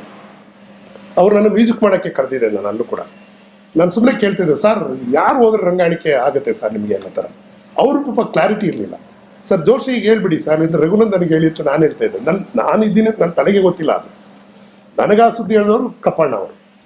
ನಾನು ಅಲ್ಲಿ ನಾಟಕ ಮಾಡ್ತಾ ಇದ್ದೀನಿ, ಒಂದಿನ ಫೋನ್ ಬಂತು. ರಿಜಿಸ್ಟ್ರಾರ್ ಆಗಿದ್ರು, ನಾಟಕ ಅಕಾಡೆಮಿ ರಿಜಿಸ್ಟ್ರಾರ್ ಆಗಿದ್ರು ಅವರು, ಮರಳು ಸಿದ್ದಪ್ಪ ಅವರು. ಕೊನೆಗೆ ಅವ್ರು ಏನು ಮಾಡಿದ್ದಾರೆ, ನನ್ನ ಮಲೆಗಳಲ್ಲಿ ಮದುಮಗಳ ಇದನ್ನು ಯಾವುದು ಕುಸುಂಬಾಲೆ ನಾಟಕ ನೋಡಿ, ಇಲ್ಲ ಬಸ್ಸು ಗೊತ್ತಿದೆ ಅವ್ರಿಗೆಲ್ಲ, ನಾಟಕ ಇದೆ, ಹೆಸರು ಇದೆ, ಅದು ಕಾರಂತರನ್ನು ಇಷ್ಟಪಡ್ತಾರೆ ಬಸ್ಸು ಅವ್ರನ್ನ ಮಾಡೋದು ಒಳ್ಳೇದಾಗತ್ತೆ ಅನ್ನೋ ಥರ ಏನೋ ಆಗಿದೆ. ಅದು ಅಲ್ಲೂ ಕೂಡ 3 ಹೆಸರು ಹೋಗಿದೆ ಅಲ್ಲಿ. ಪ್ರಸನ್ನ ಅವ್ರದ್ದು, ಜಯಶ್ರೀ ಅವ್ರದ್ದು, ಆಮೇಲೆ ನಮ್ಮ CGK ಅವ್ರದ್ದು, ನಂದು. ಪ್ರಸನ್ನ ಅವರು ಬಿಟ್ಟಿದ್ದಾರೆ ಬೇಡ ಅಂತ. ಆಮೇಲೆ ಕೊನೆಗೆ CGK, ನದ್ದು, ಜಯಶ್ರೀ ಅವರು ಕೂಡ ನಾನು ಅದನ್ನು ಮಾಡಲ್ಲ ಅಂತ ಏನೋ ಹೇಳಿದ್ರು ಅಂತವ್ರು. ಇದಕ್ಕೆ ನಾನು ಕೇಳ್ಪಟ್ಟಿತ್ತು, ನಾನು ಡೈರೆಕ್ಟರ್ ಆದಮೇಲೆ ಯಾರ್ಯಾರ ಹೆಸರುಗಳು ಇರ್ತಾವಲ್ಲ. ಆಮೇಲೆ ಒಂದು ನಾನು ಅವಾಗ ದೇವೇಗೌಡರು ಅವಾಗ CM. ಕೊನೆಗದು ನಂದು 1ನೇ ಹೆಸರಿಗೆ ಬಂದಿದೆ. ಕೊನೆಗೆ ಅದೇನೋ ತಿರ್ಗಾ ಡಿಲೇ ಆಯಿತು, ಇನ್ಯಾರ್ದೋ ಬಂದಿದೆ ಅಂತ ಹೇಳಿದ್ರು. ನಾನು ಸುಮ್ಮನೆ ಆಗ್ಬಿಟ್ಟೆ. ಆಮೇಲೆ ಒಂದು 5 ಡೇ ಏನಾಯಿತು, ಇಲ್ಲ ನೀವು ಬರೀಂತ ವೈಕೆ ಮುದ್ದುಕೃಷ್ಣ ಅವರು ತಕ್ಷಣ ಫ್ಲೈಟ್ ಬುಕ್ ಮಾಡಿ ಬನ್ನಿ ಅಂದರು. ನಾನು ಅಲ್ಲಿ ಒಪ್ಕೊಂಡ್ಬಿಟ್ಟಿದೆ. ಆ ನಾಟಕ ಆದಮೇಲೆ ನಾನು 5 ವರ್ಷ ಇರ್ತೀನಿ ಅಂತ. ಸೊ ನನಗೆ ತಾಕ್ಲಾಟ ಶುರು ಆಯ್ತು ಈಗ. ಆಮೇಲೆ ಕಾರಂತರದ್ದು ಶೋ ಆಗಿತ್ತು. ಈಗ ಹೇಳಿದೆ, ಸರ್ ನನ್ನ ರಂಗಾಯಣ ಕರೀತಿದ್ದಾರೆ ಹೆಂಗೆ ಅಂತ. ಹೌದಾ, ಗೊತ್ತಿಲ್ಲ ಅವ್ರಿಗೂ ಗೊತ್ತಿಲ್ಲ. ನನಗೆ ಇದೇನಪ್ಪ ಇದು, ನನಗೂ ಗೊತ್ತಿಲ್ಲ. ಯಾರ ಆಮೇಲೆ ನಾನು ಕೇಳಿದೆ, ಕಪ್ಪಣ್ಣ ಅವ್ರು ಹೇಳಿದ್ರು, ಇಲ್ಲ ಇದು ರಂಗ ಸಮಾಜದಲ್ಲಿ ಎಲ್ಲ ಹೆಸರು ಬಂದಾಗ ನಿಮ್ಮ ಹೆಸರನ್ನ ಇದು ಮಾಡಿದ್ದಾರೆ ಹಾಗೆ ಅಂತ. ತುಂಬ ಅಳುಕಾಯ್ತು ನನಗೆ. ಆಮೇಲೆ ನಾನು ಏನು ಅಮ್ಮಮ್ಮ ಅಂದ್ರೆ ಎಷ್ಟು ವಯಸ್ಸು ನನಗೆ, 35-36 ವರ್ಷದವನು ನಾನು. ಮದುವೆ ಆಗಿದ್ದೆ 5 ವರ್ಷ ಇದ್ದೆ, ಬಿಟ್ಟು ಬಂದಿದ್ದೆ ಅಷ್ಟೇ. ನಾನು 30ಕ್ಕೆ ಮದುವೆ ಆದೆ, ನಾನು 5 ವರ್ಷ ಇದ್ದೆ, 35 ಆಗಿತ್ತು, 36 ವರ್ಷ. ಇದು ನಾನು ಕೂತ್ಕ ಕಾರಂತರ ವಯಸ್ಸೇನೋ, ಅವ್ರ ಅನುಭವ ಏನೋ, ನನ್ನ ಇಲ್ಲಿ ಹೆಂಗಪ್ಪ ಇದು. ಆಮೇಲೆ ನನಗಿದು ಗೊತ್ತೇ ಇಲ್ಲ, ಅದು ರಂಗ ಸಮಾಜ ನನ್ನ ಹೆಸರು ಹೇಳಿ ಮಾಡಿದೆ ಅಂತ. ಆಮೇಲೆ ಕಾರಂತರಿಗೆ ಹೇಳಿದೆ, ಬಂದೆ ನಾನು. ಬಂದ ತಕ್ಷಣ ಇಡೀ ಮೀಡಿಯಾಗಳು ಇರ್ತಾವಲ್ಲ, ಇದು ಆಮೇಲೆ ಎಲ್ಲ ನನ್ನ ಹಳೆ ಮಿತ್ರರೇ ಅಲ್ವಾ, ನನಗಿನ್ನ ವಯಸ್ಸಾಗಿರೋರು ಇದ್ರಲ್ಲ, ಹಂಗೆ ನೋಡೋದು ಸೀನಿಯರ್ಸ್ ರಿಟೈರ್ಡ್ ಆಗಿದ್ದಾರೆ ಎಲ್ಲ. ರಂಗಾಯಣದಲ್ಲೇ ನನಗಿನ್ನ ಹಿರಿಯರಿದ್ರು ಅಲ್ಲಿ ನಟರುಗಳು. ಸರಿ, ನಾನು ಅವ್ರನ್ನೆಲ್ಲ ತಗೊಂಡು, ಬಟ್ ಅದು ಸೀನೇ ಬೇರೆ ಇದೆ. 2 ವರ್ಷ ಏನದು ಗ್ಯಾಪ್ ಬೀಳ್ತಲ್ಲ. 94 ರಿಸೈನ್ ಮಾಡಿದ್ದಾರೆ ಇವರು. ಡೈರೆಕ್ಟರ್ ಇಲ್ಲ, ಯಾರೂ ಇಲ್ಲ, ಒಂಥರ ಸರ್ಕಾರಿ ಇದ್ರ ಥರ ಆಗಿದೆ. ಕಲಾವಿದರು ಯಾವುದು ಪ್ರಯೋಗಗಳಿಲ್ಲ. ರಘುನಂದನ್ ಇದ್ದಾರೆ, ಪಾಪ ತಲೆದಂಡ ಶೋಗಳಾಗ್ತಾ ಇದೆ, ಸರಿಯಾಗಿ ಸಪೋರ್ಟ್ ಇಲ್ಲ. ಅಂದರೆ ಏನು ಚಾರ್ಮ್ ಇತ್ತಲ್ಲ ಕಾರಂತದಾಗ ರಂಗಾಯಣಕ್ಕಿದು, ಅದು ಹೋಗಿತ್ತು. ನನಗೂ ಒಂದು ಸ್ವಲ್ಪ ಆತಂಕನೇ ಆಯಿತು. ಸೊ ಗೊತ್ತಿರೋ ರಂಗಾಯಣ ಕಲಾವಿದ್ರು ನಾನು ನೋಡೇ ಒಂಥರ ಗೊತ್ತಿಲ್ಲದಂಗೆ ನೋಡ್ತಾ ಇದ್ದಾರೆ. ನನಗೆ ಹೆಂಗಾಗ್ಬೋದು, ಓ ಇದು ಸಮಥಿಂಗ್ ರಾಂಗ್ ಅಂತ ಅಂದ್ಕೊಂಡು ಕೌನ್ಸಿಲಿಂಗ್ ಆಗಬೇಕಾಗಿದೆ. ಸಾರಿ, ಶುರು ಮಾಡಿದೆ ಡಿಬೇಟ್. ಅವ್ರಿಗೆ 1 ವರ್ಷ ಮಾತಾಡಿದ್ದೀನಿ ಈ ಥರ ನಾನು. ಅವ್ರ ಸಮಸ್ಯೆಗಳು ಕೇಳ್ತಾ ಹೋಗಿದ್ದೆ, ಯಾಕಂದ್ರೆ ಗೊತ್ತಿತ್ತಲ್ಲ ನನಗೆ. ಆಮೇಲೆ ಕಾರಂತರು ಏನಾಗಿದೆ ಅಂದರೆ 5 ವರ್ಷ ಆದ್ಮೇಲೆ ಹೋಗ್ಬೇಕು ಅಂತ ಹೇಳಿದ್ದಾರೆ. ಈಗ ನಾವು ಯಾವುದೋ ಕೆಲಸದಲ್ಲಿ ಇದು ಬಿಟ್ಟು ಬಂದು, ಅದು ಕೂಡ ಸರ್ಕಾರ ಮಾಡೋದು ತಪ್ಪೇ. ಅದು ಸರಿಯಾಗಿ ಹೇಳ್ಬೇಕಾಗಿತ್ತು. ಅದು ಯಾವುದೋ ಕಾರಂತರಿಗೂ ಹೇಳೋದಲ್ಲ, ಸರ್ಕಾರಕ್ಕೆ ಹೇಳೋದಲ್ಲ. ಅದು ಕ್ಲಾರಿಟಿ ಇಲ್ಲದೆ ಹೋದ್ರೆ ಹಿಂಗೆ ಆಗ್ತದೆ ನೋಡಿ. ಎಷ್ಟು ವರ್ಷ ಇರ್ತೀವಿ ಏನು ಅನ್ನೋ ಥರ. ಇವಾಗ ನೋಡಿ, ಈಗ NSC ಹಂಗಿಲ್ವೋ, 3 ವರ್ಷ ಆಗ್ತೀರಿ ಹೋಗ್ತೀರಿ. ಯಾವುದೋ ಇವಾಗ ನನಗಿಲ್ಲಿ ನಾನು 1 ವರ್ಷ ಅಂತ ಇಲ್ಲಿ ಡೈರೆಕ್ಟ್ರ್, ಇದು 6ನೇ ವರ್ಷ ನನ್ನದು ಮುಗಿತಾ ಇದೆ. ಇವಾಗ ನಾನೇನಾದ್ರು 5 ವರ್ಷ ಇರ್ತೀನಿ ಅಂದರೆ ಡೆಫಿನೆಟ್ ಆಗಿ ಏನಾದರೂ ಮಾಡ್ತಿದ್ದೇನೆ, ಇನ್ನು ಒಳ್ಳೆ ಕೆಲಸ. ರಂಗಾಯಣ ನಾನು 3 ವರ್ಷ ಕೊಟ್ಟಿದ್ದಂಗೆ. 1 ವರ್ಷ ಇವರನ್ನೆಲ್ಲ ಅರ್ಥ ಮಾಡಿಕೊಂಡು ಅವ್ರ ಸಮಸ್ಯೆಗಳು ಇದು ಮಾಡಿ, ಆಮೇಲೆ ಅದು ನನಗೆ ಗೊತ್ತಿರೋದ್ರಿಂದ, ಹೋರಾಟಗಳಿಂದ ಬಂದಿದ್ದರಿಂದ 1700 ರೂಪಾಯಿ ಏನು ಯಾರೂ ಖುಷಿಯಾಗಿರೋದಲ್ಲ. ಫೈಟ್ ಮಾಡೋಕ್ಕೆ ಶುರು ಮಾಡಿದೆ ನಾನು ರಂಗ ಸಮಾಜದಲ್ಲಿ, ಸರ್ಕಾರ ಜೊತೆ. ಕಲಾವಿದರು ಸಂಬಳ ಕೊಡ್ಬೇಕು ನಾವು. ಅವ್ರು ಖುಷಿಯಾಗಿಲ್ದಿದ್ರೆ ನಾಟಕ ಹೆಂಗೆ ಮಾಡ್ತಾರೆ ಅವರು? ಅರೆ ಹೊಟ್ಟೆಯಲ್ಲಿ 3000 ಆಯಿತು. 3000 ಜಾಸ್ತಿ ಆದ ತಕ್ಷಣ ಆಮೇಲೆ ನಾನು ಒಂಥರ ಇನ್ಕಮ್ ಬರೋ ಅಂಥ ಪ್ರಾಜೆಕ್ಟ್ಗಳನ್ನ ಆಲೋಚನೆ ಮಾಡೋಕ್ಕೆ ಶುರು ಮಾಡಿದೆ ನಾನು. ಆಡಿಯನ್ಸ್ನ ಬರೋದು ಹೆಂಗೆ, ಚಿಣ್ಣರ ಮೇಳ ಅವಾಗ ನಾನು 97ರಲ್ಲಿ ಶುರು ಮಾಡಿದ್ದು. ಒಂದು ಯಾಕೆ ಅದು ಮಾಡಬೇಕಾಯ್ತು ನಾವು ಅಂದರೆ, ಇಂಥ ಒಳ್ಳೆ ಕಲಾವಿದರು ಒಳ್ಳೊಳ್ಳೆ ನಾಟಕ ಮಾಡ್ತೀವಿ, 5 ರೂಪಾಯಿ ಟಿಕೆಟ್ ಜನ ಬರಲ್ಲ ಯಾಕೆ ಅಂತ. ಇವಾಗ 5 ರೂಪಾಯಿ ಬಂದರೂ ಕೂಡ 15,000 ಬರಬೇಕಲ್ಲ ತಿಂಗಳಿಗೆ. ಪಕ್ಕಾ ಲೆಕ್ಕಾಚಾರ. ನಾನು ಯಾಕೆ ಬರ್ತಾ ಇಲ್ಲ? ಸರಿ, ಕರೆದೆ ನಾನು ಒಂದು 100-120 ಸಂಘಟನೆಗಳು, ರೋಟ್ರಿಯಿಂದ ಹಿಡಿದು ಲಯನ್ಸ್ ಈ ಥರದವ್ರು ಎಲ್ಲರೂ. ನಾನು ಕಾರಂತರಷ್ಟು ಮೇಧಾವಿ ಅಲ್ಲ, ಅವರಷ್ಟು ಅನುಭವವೂ ಇಲ್ಲ ನನಗೆ. ಇದೇನೋ ಬಂದಿದ್ದೀನಿ ನಾನು, ನಿಮ್ಮೆಲ್ಲರೂ ಸಹಕಾರ ಬೇಕು ನನಗೆ. ಏನು ಮಾಡ್ಬೋದು ರಂಗಾಯಣಕ್ಕೆ ಹೇಳಿ ಅಂತ ಎಲ್ಲರೂ ಹೇಳಿದ್ರು. ನಮ್ಮ ಇವ್ರಿಗೆ ಹೇಳಿ ರೆಕಾರ್ಡ್ ಮಾಡಿ ಎಲ್ಲ ಅಂದೆ. 1 ದಿನ ಪೂರ್ತಿ ಜನ ಮಾತಾಡಿದ್ದಾರೆ. ಆಮೇಲೆ ಒಬ್ಬರು ಕೇಳಿದೆ ನಾನು, 5 ರೂಪಾಯಿ ಕಾಸ್ಟ್ಲಿ ಟಿಕೆಟ್ ಅಂತ. ಯಾರೋ ಒಬ್ರು ಹೇಳ್ತಾರೆ, ಯಾರೋ ಸರ್ 5 ರೂಪಾಯಿ ಚೀಪ್ ಅಲ್ವಾ ಸರ್, ಅದು ಯಾರು ಬರ್ತಾರೆ ಸರ್ ಅದು? ಓಹೋ, ಅವಾಗ ನನಗೆ ಗೊತ್ತಾಯ್ತು ನಮಗೆ ನಾವು ಎನ್ಹಾನ್ಸ್ ಮಾಡ್ಕೊಳ್ಳೋದು ಹೆಂಗೆ ಅಂತ. ಆಮೇಲೆ ಪ್ರೇಕ್ಷಕರು ಯಾಕೆ ಬರ್ತಾ ಇಲ್ಲ? ನಮಗೆಲ್ಲ ಅಮೆಟರ್ಸ್ ನೋಡಿ, ಕಲಾಕ್ಷೇತ್ರ ನಾಟಕ ಅಂದರೆ ನಾನು ನೋಡ್ತಾ ಇದ್ದೀನಿ ಕಳೆದ 5 ವರ್ಷದಿಂದ ಫೆಸ್ಟಿವಲ್ಗಳಾಗ್ತವೆ. ಫ್ರೀ ಇದ್ದರೆ ಜನ ಬರ್ತಾರೆ, ಟಿಕೆಟ್ ಹಾಕಿದ್ರೆ ಬರಲ್ಲ. ಇವಾಗ ನಾಟಕ ಬೆಂಗಳೂರು ಎಂಥ ಅದ್ಭುತವಾದ ಕಾನ್ಸೆಪ್ಟ್ ಶುರುವಾಗಿದೆ ಇಲ್ಲಿ. ಒಂದು 20 ತಂಡ ಇರುತ್ತೆ, 20 ತಂಡದವರು ಆ ತಂಡದವರೇ ನಾಟಕ ನೋಡಲ್ಲ, ಬೇರೆಯವ್ರು ಯಾಕೆ ನೋಡ್ತಾರೆ? ನೀವು ನೋಡೋದು ಕಲಿಬೇಕಲ್ವಾ? ನೋಡಿ, ಇಲ್ಲಿ ಕಲಾಗ್ರಾಮದಲ್ಲಿ ಉಲ್ಟಾ ಹೊಡೆದು ನಾವು ನನ್ನ ನಾಟಕಗಳು ಹಾಕಿದ್ರೆ ನಮ್ಮ 20 ಜನ ವಿದ್ಯಾರ್ಥಿಗಳು ಇರ್ತಾರೆ, ಒಂದು ಸ್ವಲ್ಪ ಇದು ಮಾಡಿದ್ರೆ 200 ಜನ ಬಂದೇ ಬರ್ತಾರೆ ಇಲ್ಲಿ.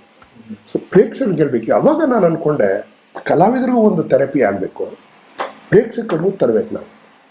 ಅವಾಗ ಇದು ಏನಂದ್ರೆ, ಅವಾಗ ಈ ಕಂಪ್ಯೂಟರು ಅವು ಇವು ಆಗ್ತಾನೆ ಎಲ್ಲ ಇವು ಬರ್ತಾಯಿತ್ತು ಆನ್ಲೈನ್ಗಳಿಗೆಲ್ಲ. ಮಕ್ಕಳುಗಳು ಏನಂದರೆ ರಜಾನೂ ಬಿಡದೆ ಅಜ್ಜಿ ಮನೆಗೆ ಹೋಗ್ತೇನೆ, ಕಂಪ್ಯೂಟರ್ ಕ್ಲಾಸ್ಗೆ ಹಾಕು, ಕರಾಟೆ ಕ್ಲಾಸ್ ಹಾಕು, ಈ ಥರ.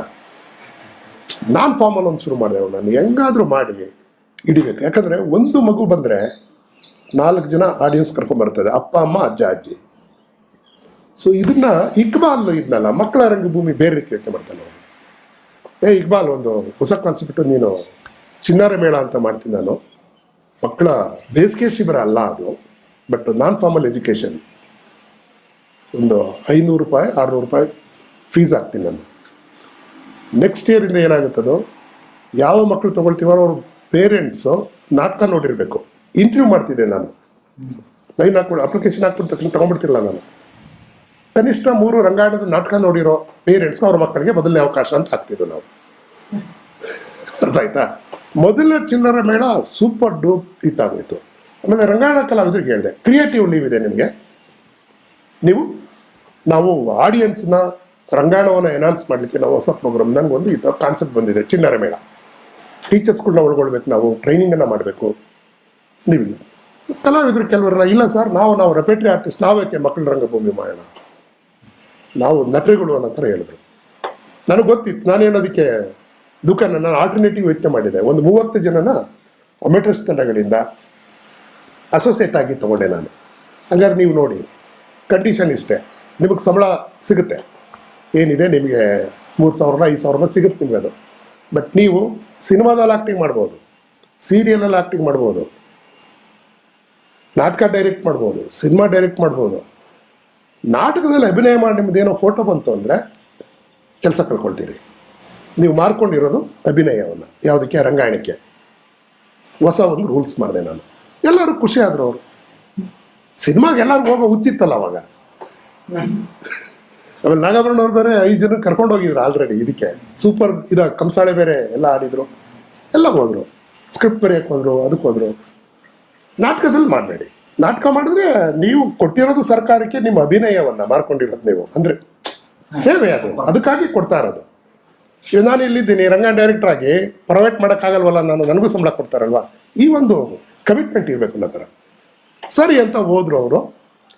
ಇವ್ರು ಬರೋದ್ರೊಳಗಡೆ ಇಡೀ ಸ್ಟೇಟ್ ನ್ಯೂಸ್ ಆಗ್ಬಿಟ್ಟಿತ್ತು ಚಿನ್ನರ ಮೇಳ. ಯಾಕಂದರೆ ಉರುಗ ತಜ್ಞ ಒಬ್ಬ ಇದ್ದ ಆಟೋ ಡ್ರೈವರಲ್ಲಿ, ಸ್ನೇಕ್ ಶ್ಯಾಮ್ ಅಂತ. ಅವನು ದಿನವರ ನಾನು ಬೆಳಗ್ಗೆಯಿಂದ ಇಕ್ಬಾಲ್ ಬೇರೆ ರೀತಿ ಆಲೋಚನೆ. ಅವನು ಡಿಸೈನರ್ ಆಗಿರೋದ್ರಿಂದ ಕುಟೀರಗಳ ನಿರ್ಮಾಣ ಮಾಡೋದು, ದ್ವಾರಕೆಯನ್ನು ಇಟ್ಕೊಂಡು ಮಕ್ಕಳುಗಳಿಗೆ ಆಡೋಕ್ಕಿರಬೇಕು. ಆಮೇಲೆ ಅವ್ರಿಗೆ ಪ್ರತಿನಿತ್ಯ ಕಲಿಕೆ ಇರಬೇಕಲ್ಲಿ ಆಟಗಳು. ಈ ಥರದ ಒಂದು ಡಿವೈಸ್ ಮಾಡಿ.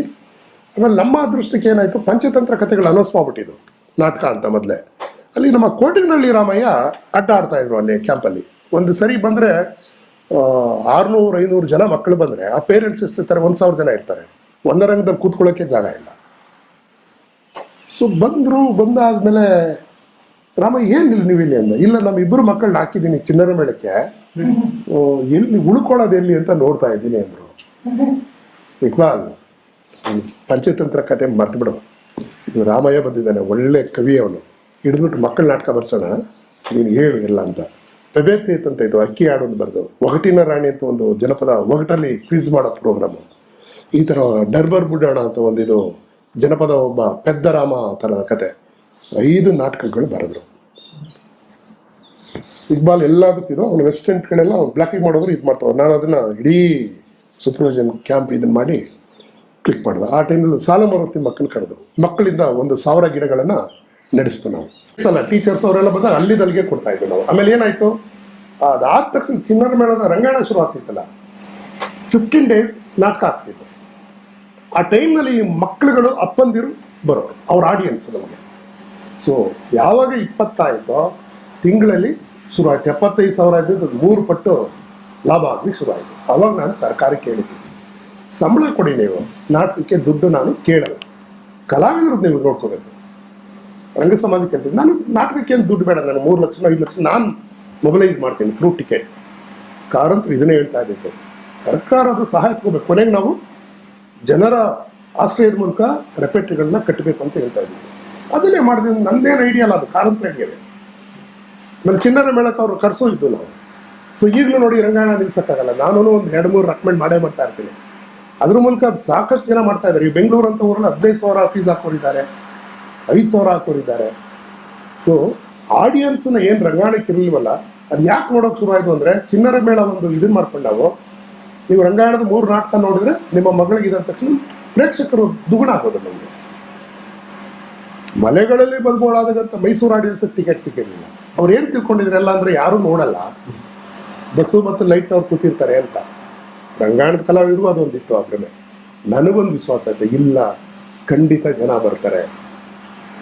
ನೋಡಿ ಕೊನೆಗೆ ಏನಾಯಿತು ಅಂದರೆ, ಇಡೀ ಟಿಕೆಟ್ ಮುಗಿದೋಗಿದೆ, ಬ್ಲಾಕಲ್ಲಿ ಶುರುವಾಯಿತು. 40 ರೂಪಾಯಿ ಟಿಕೆಟ್ 500 ರೂಪಾಯಿ ಮಾರಿದ್ದಾರೆ. 10 ರೂಪಾಯಿ ಒಂದು ರಂಗಕ್ಕೆ 10 ರೂಪಾಯಿ ಇಟ್ಟಿತ್ತು ನಾನು. 4 ರಂಗ 40 ರೂಪಾಯಿ. ಇಲ್ಲಿ 249 ಮಾಡಿದೆ ನಾನಿಲ್ಲಿ, ಅದು ಬೇರೆ ಮಾತು. ಸೊ ಈ ಥರ ರಂಗಾಯಣ ಏನಂದರೆ, ಕಾರಂತರು ಹೇಳ್ತಿದ್ರಲ್ಲ, ತನ್ನ ಕಾಲ ಮೇಲೆ ತಾನು ನಿಲ್ಲಬೇಕು, ಸರ್ಕಾರದ್ದು ಬೇಕು, ಸಹಾಯ ಬೇಕು. ಬಟ್ ಈಗ ಪರ್ಮನೆಂಟು ಆಗಿದ್ದಾರೆ ಕಲಾವಿದರು.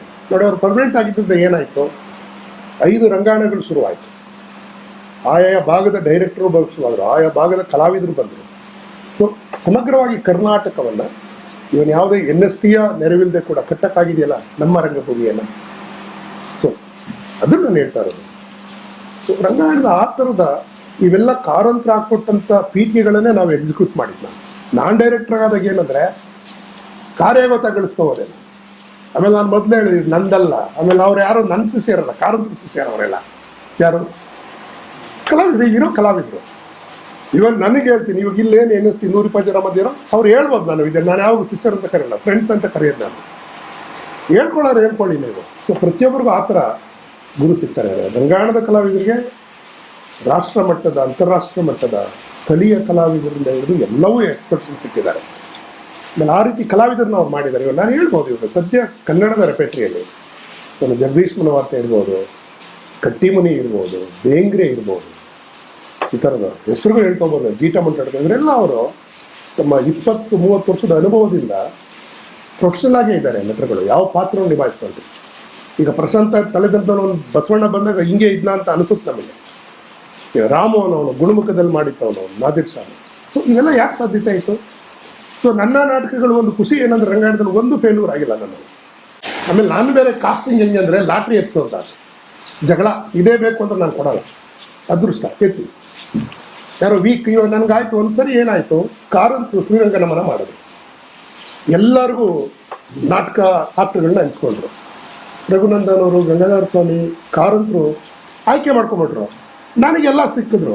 ಅವ್ರ ಪ್ರಕಾರ ಏನಂದ್ರೆ ಅವರೆಲ್ಲ ತರಲೆಗಳು ಅಂತ ಮಾತು ಕೇಳದ. ಮಂಡ್ಯ ರಮೇಶ, ನೂರ್ ಅಹಮದ್ ಶೇಖ, ಆಮೇಲೆ ಅರುಣ ಅಂತೂ ಯಾವಾಗೂ ಅವನು ತುಂಬ ಓವರ್ ಹೈಪರ್ಟಿವ್ ಕ್ರಿಯೇಟಿವ್. ಅವನು ಡೈಲಾಗ್ ಅವನು ಊರೆಲ್ಲ ಹೊಡಿತಾ ಇರಲ್ಲ. ಅವನು ಅಷ್ಟು ಸ್ಪಾಂಟೇನಿಯಸ್ ಇಂಪ್ರೂವೈಸೇಷನ್ ಮಾಡ್ತಾನೆ ಅವನು. ಈ ಥರದವರು. ಆಮೇಲೆ ನನಗೆ ಶ್ರೀರಂಗರ್ ಅಂದ್ರೆ ಸ್ವಲ್ಪ ನನಗೂ ಈ ಬರೇ ಬ್ರಾಕೆಟ್ ಅಲ್ಲ ಅಂತ ನನಗೆ ಹೆಂಗಪ್ಪ.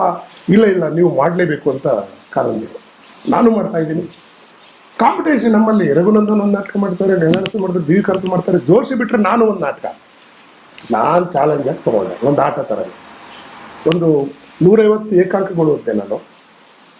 ಕಮ್ಮಿ ಡೈಲಾಗ್ ಇರೋದು, ಹೆಚ್ಚು ಬ್ರಾಕೆಟ್ ಇರೋದು ನಾಟಕ ಆಯ್ಕೆ ಮಾಡ್ಕೊಂಡೆ ನಾನು. ಅದು ಪ್ರಪಂಚ ಪ್ರವಾಹ ಅರ್ಥಾತ್ ಅಂತ ಇದೆ ಅದು. ಸೊ ಅದು ತೊಗೊಂಡು ಕಟ್ಟಿಮನಿಗೆ ಕೊಟ್ಟೆ. ಎಲ್ಲರೂ ರಿಹರ್ಸಲ್ಲು, ನನ್ನ ತಂಡ ರಿಹರ್ಸಲ್ ಇಲ್ಲ. ಕಟ್ಟಿಮನಿ ಡೈಲಾಗ್ ಕೊಟ್ಟೆ, ಗೀತ ಕೊಟ್ಟೆ. ನೋಡಮ್ಮ 2 ಪಾತ್ರನೇ ಇರೋದು ಇದರಲ್ಲಿ, ಇನ್ನೆರಡು ನಾನು ಕ್ರಿಯೇಟ್ ಮಾಡಿರೋದು. ಅವ್ರಿಗೇನು ಮಾತಿಲ್ಲ. ಅರುಣ ಇದ್ದಾನೆ.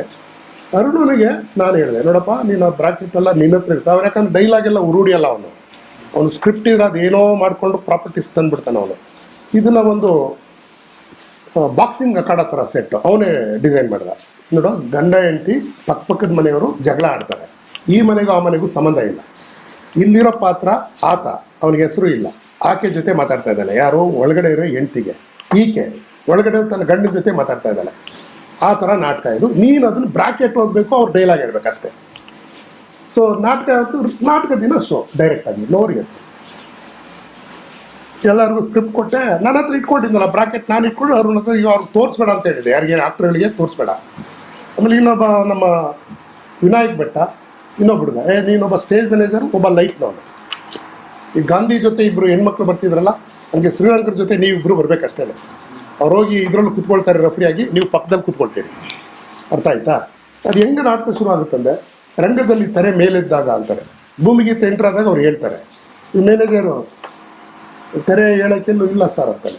ಕಟ್ ಎಡಿಟ್ ಅಲ್ಲೇ ಲೈನ್ ಅದು. ಯಾವುದು? ಶ್ರೀರಂಗರು ಆನ್ಲೈನ್ ಎಡಿಟಿಂಗ್ ಶುರು ಮಾಡ್ತಾರೆ. ಅವರು ತೆರೆ ಹೇಳೋಕ್ಕೆಲ್ಲೂ ಇಲ್ವಲ್ಲ ಅಲ್ಲಿ. ರಂಗದ ಬಲಪಾರ್ಶ್ವದಲ್ಲಿ ತಿಳಿ ನೀಲಿ ಬಣ್ಣದಲ್ಲಿ ಬೆಳಕು ಮೂಡುತ್ತದೆ ಅಂತ ಬರೆದಿರ್ತಾರೆ. ಇವನು ಓದ್ತಾನೆ. ಅವನು ತಿಳಿ ನೀಲಿ ಅಲ್ಲ, ಎಲ್ಲೋ ಆಗ್ತಾನೆ, ತಿಳಿ ನೀಲಿ ಅಂತಾನೆ. ಅವನು ಮತ್ತೆ ನೀಲಿ ಕನ್ವರ್ಟ್ ಮಾಡ್ತಾನೆ. ಯಾರೋ? ಆಗ ಆತ ರಂಗಕ್ಕೆ ಪ್ರವೇಶಿಸಿ ಬಲಗೈಯನ್ನು ಮೇಲೆತ್ತಿ ಮೆಲುಧ್ವನಿಯಲ್ಲಿ ಅಂತಾನೆ. ಆವಾಗ ಇವನು ಡೈಲಾಗ್ ಇದೆ. ಅಂದರೆ ಇಷ್ಟೊತ್ತೇನಿದೆ, 5 ನಿಮಿಷ ನಾಟಕ ಆಗಿದೆ. ಆಕ್ಟ್ರ್ ಮಾತಾಡಿಲ್ಲ, ಬಂದಿದ್ದಾನೆ, ಮೂಮೆಂಟ್ ಹೇಳಿದ್ದಾನೆ. ಅವನು ಮೆಲುಧ್ವನಿ ಏನೇ ಅಂತಾನೆ. ಮೆಲುಧ್ವನಿಯಲ್ಲಿ ಅಂತಾರೆ. ಈಗ ಅವನು ಕಡಿಮೆ ಏನೇ ಅಂತಾನೆ. ಆಗ ರಂಗದ ಎಡಪಾರ್ಶ್ವದಲ್ಲಿರೋ ಆಕೆ ಹೇಳ್ತಾರೆ, ಲೈಟ್ ಚೇಂಜ್ ಆಗೋದು ಇವೆಲ್ಲ ಹಿಂಗಿದು ಮಾಡಿದ್ದೆ ನಾನು. ಆದರೆ ಅದು ಅವ್ರಿಗೆ ಗೊತ್ತಾಯ್ತಲ್ಲ ನಟಗಳಿಗೆ. ಆಮೇಲೆ ಹೇಳಿದೆ ನಾನು, ನೋ ಇಂಟರ್ವ್ಯೂ. ಯಾವಾಗ ಶ್ರೀರಂಗರು ಮ್ಯಾನೇಜರ್ ಹೋಗ್ತಾರಲ್ಲ, ಅವಾಗ ನಾಟಕ ನಂದು. ಅದು ನನ್ನ ಡೈರೆಕ್ಷನ್. ಮತ್ತೆ ರಿಪೀಟ್ ಮಾಡಬೇಕು, ಏನು ಬೇಕಂದ್ರೂ ಮಾಡ್ಬೋದು. ಡೈಲಾಗ್ ಇದೆ, ನೋ ಕಂಸ ಅಂದ್ರೆ ಬ್ರಾಕೆಟ್ ಓದೋಕ್ಕಿಲ್ಲ ಅಲ್ಲಿ ಯಾರನ್ನು, ನೀವೇ ಮಾಡಬೇಕು. 40 ನಿಮಿಷ ಮೊದಲು ಮಾಡಿದ್ರು, ಅದೇ ನಾಟಕ ಆಯಿತು. 20-25 ನಿಮಿಷದಲ್ಲಿ ಸೆಟ್ ಮುರಿದೋಯ್ತು, ಬೆಂಕಿ ಹಚ್ಕೊಳ್ತು, ಪಟ ಪಟ ಹೊಡೆದಾಡಿದ್ರು ರಂಗದಲ್ಲಿ, ನಾಟಕ ಮುಗೀತು. ಮೊದಲನೇದು ಕಾಮಿಡಿ, ಇದು ಪ್ಯಾರಡಿ ಆಗೋಯ್ತು. ಆದರೆ ಜನ ಒಂದೇ ನಾಟಕ 2 ಸರಿ ನೋಡಿದಾರಲ್ಲ. ಅದು ಬಿ ವಿ ಕಾರತ್ರ ಬಂದು ನಾಳೆ ಇನ್ನೊಂದು ಶೋ ಮಾಡಬೇಕಂದ್ರು ಆಗಲ್ಲ ಸರ್, ಸೆಟ್ ಇಲ್ಲ, ಮತ್ತೆ ರಿಪೀಟ್ ಆಗಲ್ಲ. ಅದು ಹಂಗೆ ರಿಪೀಟ್ ಆದರೂ ಮುಗೀತದು, ನಾಟಕ ಆಗಲ್ಲ ಅದು. ಈ ಥರ ಎಕ್ಸ್ಪೆರಿಮೆಂಟು ಮರಳಿಸಿದ ನಮ್ಮ ಬಿ ವಿ ರಾಜಾರಾಮ್ ನೆನೆಸ್ಕೊಳ್ತಾರೆ. ಅವಾಗ ನನಗೆ ಭಯ ಆಯ್ತು. ಶ್ರೀರಂಗರ ಮಗಳು ಬಂದಿದ್ದಾರೆ, ಶ್ರೀ ದೇಶಪಾಂಡೆ. ಪುಕ್ಕು ನನಗೆ ಏನಪ್ಪ ತಮಾಷೆ ಮಾಡ್ಬಿಟ್ಟು ಶ್ರೀರಂಗರ ನಮ್ಮನದಲ್ಲಿ ಅಂತ. ಮಾರನೇ ದಿನ ಎಲ್ಲ ಅದೇ ಚರ್ಚೆ ನೋಡಿ. ಶ್ರೀರಂಗರು ಹೆಂಗೆ, ಯಾಕಂದ್ರೆ ಅವರು ಇಂಗ್ಲೆಂಡಿಂದ ಬಂದಮೇಲೆ ನಿರ್ದೇಶಕರಿಗೆ ಟಿಪ್ಪಣಿ ಬರೀತಾರೆ ಅವರು, ಹಿಂಗಾಗಬೇಕು ಅಂತ. ಯಾಕಂದ್ರೆ ವೃತ್ತಿ ಕಂಪ್ನಿ ಇತ್ತಲ್ಲ. ಸೊ ನೋಡಿ, ನಾನು ಆ ಥರ ನಮಸ್ಕಾರ ನಾನು ತೋರಿಸಿದ್ದು ನನಗೆ. ನೋಡಿ, ಆ ನೆಪದಲ್ಲಿ ನನಗೆ ಅವರೆಲ್ಲ ಏಕಾಂಕಗಳು ಓದೋ ಅವಕಾಶ ಸಿಗ್ತಾ. ಸೊ ನೋಡಿ, ಬರೀ ಕಾರಂತರು ಕೊಡ್ತಾ ಇದ್ದಂಥ ಟಾಸ್ಕ್ಗಳು. ಆಮೇಲೆ ರಘುನಂದನ್ ಒಂದು ಮಾಡಿದ್ರು ತುಂಬ ಚೆನ್ನಾಗಿ, ಎಲ್ಲ ನಾಟಕಗಳು ಚೆನ್ನಾಗಿ. ಶ್ರೀರಂಗನ ಅದ್ಭುತವಾದ ಕಾರ್ಯಕ್ರಮ. ಅಭಿಪ್ ತನ್ವೀರ್ ಬಂದಿದ್ರು ನಾಟಕಕ್ಕೆ. ಸೊ ನೋಡಿ, ಅದೊಂದು ಪ್ರಯೋಗ ಬಿಟ್ಟರೆ ಇನ್ನು ಮಾಡೋಕ್ಕಾಗಿಲ್ಲ. ನಾನು ಸಾಧ್ಯನೂ ಆಗಲ್ಲ, ಆ ನಟರುಗಳಿಗೂ ಹಂಗೆ ಮಾಡಲಿಕ್ಕೂ ಆಗಲ್ಲ. ಆಯ್ತದು, ಮುಗಿದೋಯ್ತದು. ಹೇಗೆ ಅಂದ್ರೆ, ಅದು ಒಂದು ನದಿ ಹರ್ಕೊಂಡು ಹೋಗುತ್ತಲ್ಲ. ನನ್ನ ನಟರುಗಳಿಗೆ ಅಲ್ಲಮನ ಬಯಲಾಟ ಮಾಡುವಾಗ ಹೇಳ್ತಾ ಇದ್ದೆ ನಾನು ಸಾಣೆಹಳ್ಳಿಗೆ. ಅಲ್ಲಮನ ಪ್ರವೇಶ ಹೆಂಗೆ ಮಾಡಬೇಕು ಅಂತ ಅಲ್ವಾ, ಪ್ರೋಸೆಸ್ ಬಗ್ಗೆ ಮಾತಾಡಿದ್ದೀನಿ. ಕರ್ಕೊಂಡದು ಒಂದು ಹೊಳೆ ಇದೆ ಅಲ್ಲಿ ಸಾಣೆಹಳ್ಳಿಯಲ್ಲಿ, ಎಲ್ಲ ಕಾಲಿಡಿ ಅಂತ. 5 ನಿಮಿಷ ಆಯಿತು, ನಾನು ಕಾಲಿಟ್ಟೆ, ಎತ್ತದೆ. ಅರ್ಥ ಆಯ್ತಾ? ನಾನು ಎತ್ತಿದೆ, ಮತ್ತೆ ಕಾಲಿಡಿ ಇಟ್ರು, ಎತ್ತಿ. ಮೊದಲು ಕಾಲಿಟ್ರಲ್ಲ ಆ ಹೊಳೆಗೂ ಈಗಿಟ್ರಲ್ಲ ಹೊಳೆಗೂ ಒಂದೇಯ ಅಂತ ಕೇಳಿದೆ. ಎಲ್ಲರೂ ಅಲ್ಲೇ ಇದೆಯಲ್ಲ ಸರ್ ಬ್ಯಾಗ್ರ, ಎಷ್ಟು ಕುರುಡ್ರಿದ್ದೀರಿ ನೀವು. ಅದು ಹರ್ಕೊಂಡಾಗಲೇ ಎಲ್ಲಿ ಹೋಗಿದ್ದೀವಿ ಗೊತ್ತಿಲ್ಲ. ನೀರು ನೀನು ಇಟ್ಟಿರೋ ಕಾಲಿಟ್ಟಲ್ಲ, ನೀರು ಹುಡುಕಿದ್ರೂ ವಾಪಸ್ ಸಿಗಲ್ಲ ನಿನಗದು. ಈ ಇಟ್ಟಿರೋದು ಹೊಸ ನೀರು, ಅದು ಕೂಡ ನಿನಗೆ ಸಿಗಲ್ಲ. ನಾಟಕ ಹಂಗಿರುತ್ತೆ, ಒಂದು ಸರಿ ಆದ್ಮೇಲೆ ಮುಗೀತದು, ಮತ್ತೆ ಅದು ರಿಪೀಟ್ ಆಗಲ್ಲ. It's a fresh. Cinema repeat ಆಗುತ್ತೆ ಅಷ್ಟೇ, ನಿಮ್ಮ ಸೀರಿಯಲ್ ರಿಪೀಟ್ ಆಗುತ್ತೆ. ಫೋಟೋ ಬೇಕಾದ್ರೆ ನೀನು ಸ್ಟಿಲ್ ಫೋಟೋಗ್ರಾಫ್ ಮತ್ತೆ ತೋರಿಸ್ತೀಯ. ನಾಟಕ ಒಂದು ಸರಿ ಆದಮೇಲೆ 2ನೇ ಸರಿ ಸೇಮ್ ಬರಲ್ಲ, ಅದು ಹೊಸದೇ ಆಗುತ್ತೆ. ಇದನ್ನೇ ಕಾರಂತರು ಪ್ರಯೋಗ ಅಂತ ಇದ್ದಿತ್ತು. ಪ್ರದರ್ಶನ ಅಲ್ಲ, ಪ್ರಯೋಗ, ಲ್ಯಾಬ್ ಅದು. ಇದನ್ನ ಅರ್ಥನೇ ಮಾಡ್ಕೊಂಡಿಲ್ಲ ಅಂದರೆ ನಟರುಗಳು ಡೈಲಾಗ್ ಹೊಡೆದಿರ್ತಾರೆ, ನೆನಪು ಮಾಡ್ಕೊಂಡು ಹೊಡಿತಾ ಇರ್ತಾರೆ.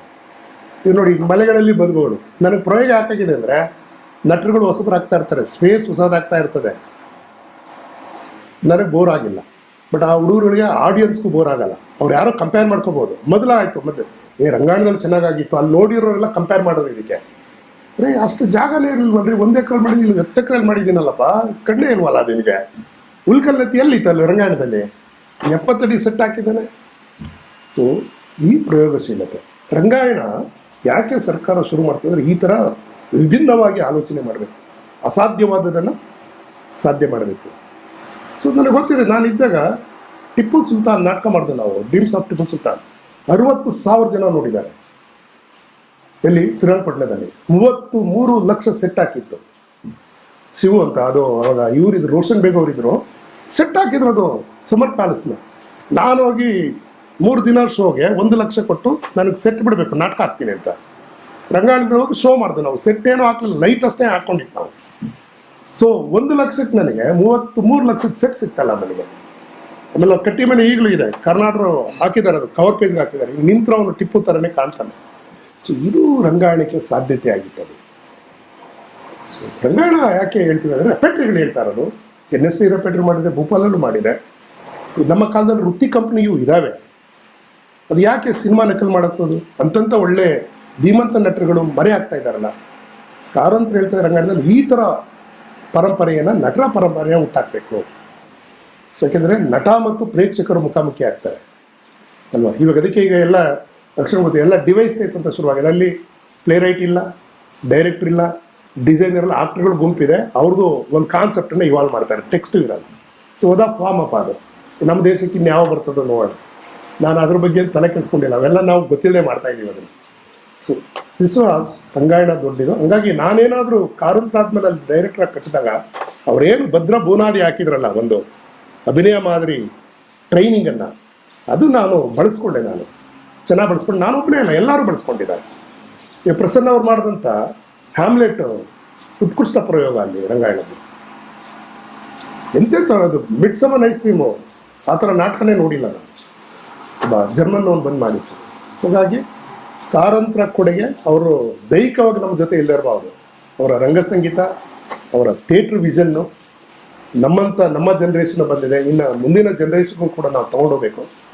ಏನು ಬೆನಕ ತಂಡ ಈಗ ಅವರ 91ನೇ ವರ್ಷದ ಮಾಡ್ತಾ ಇದ್ದಾರೆ.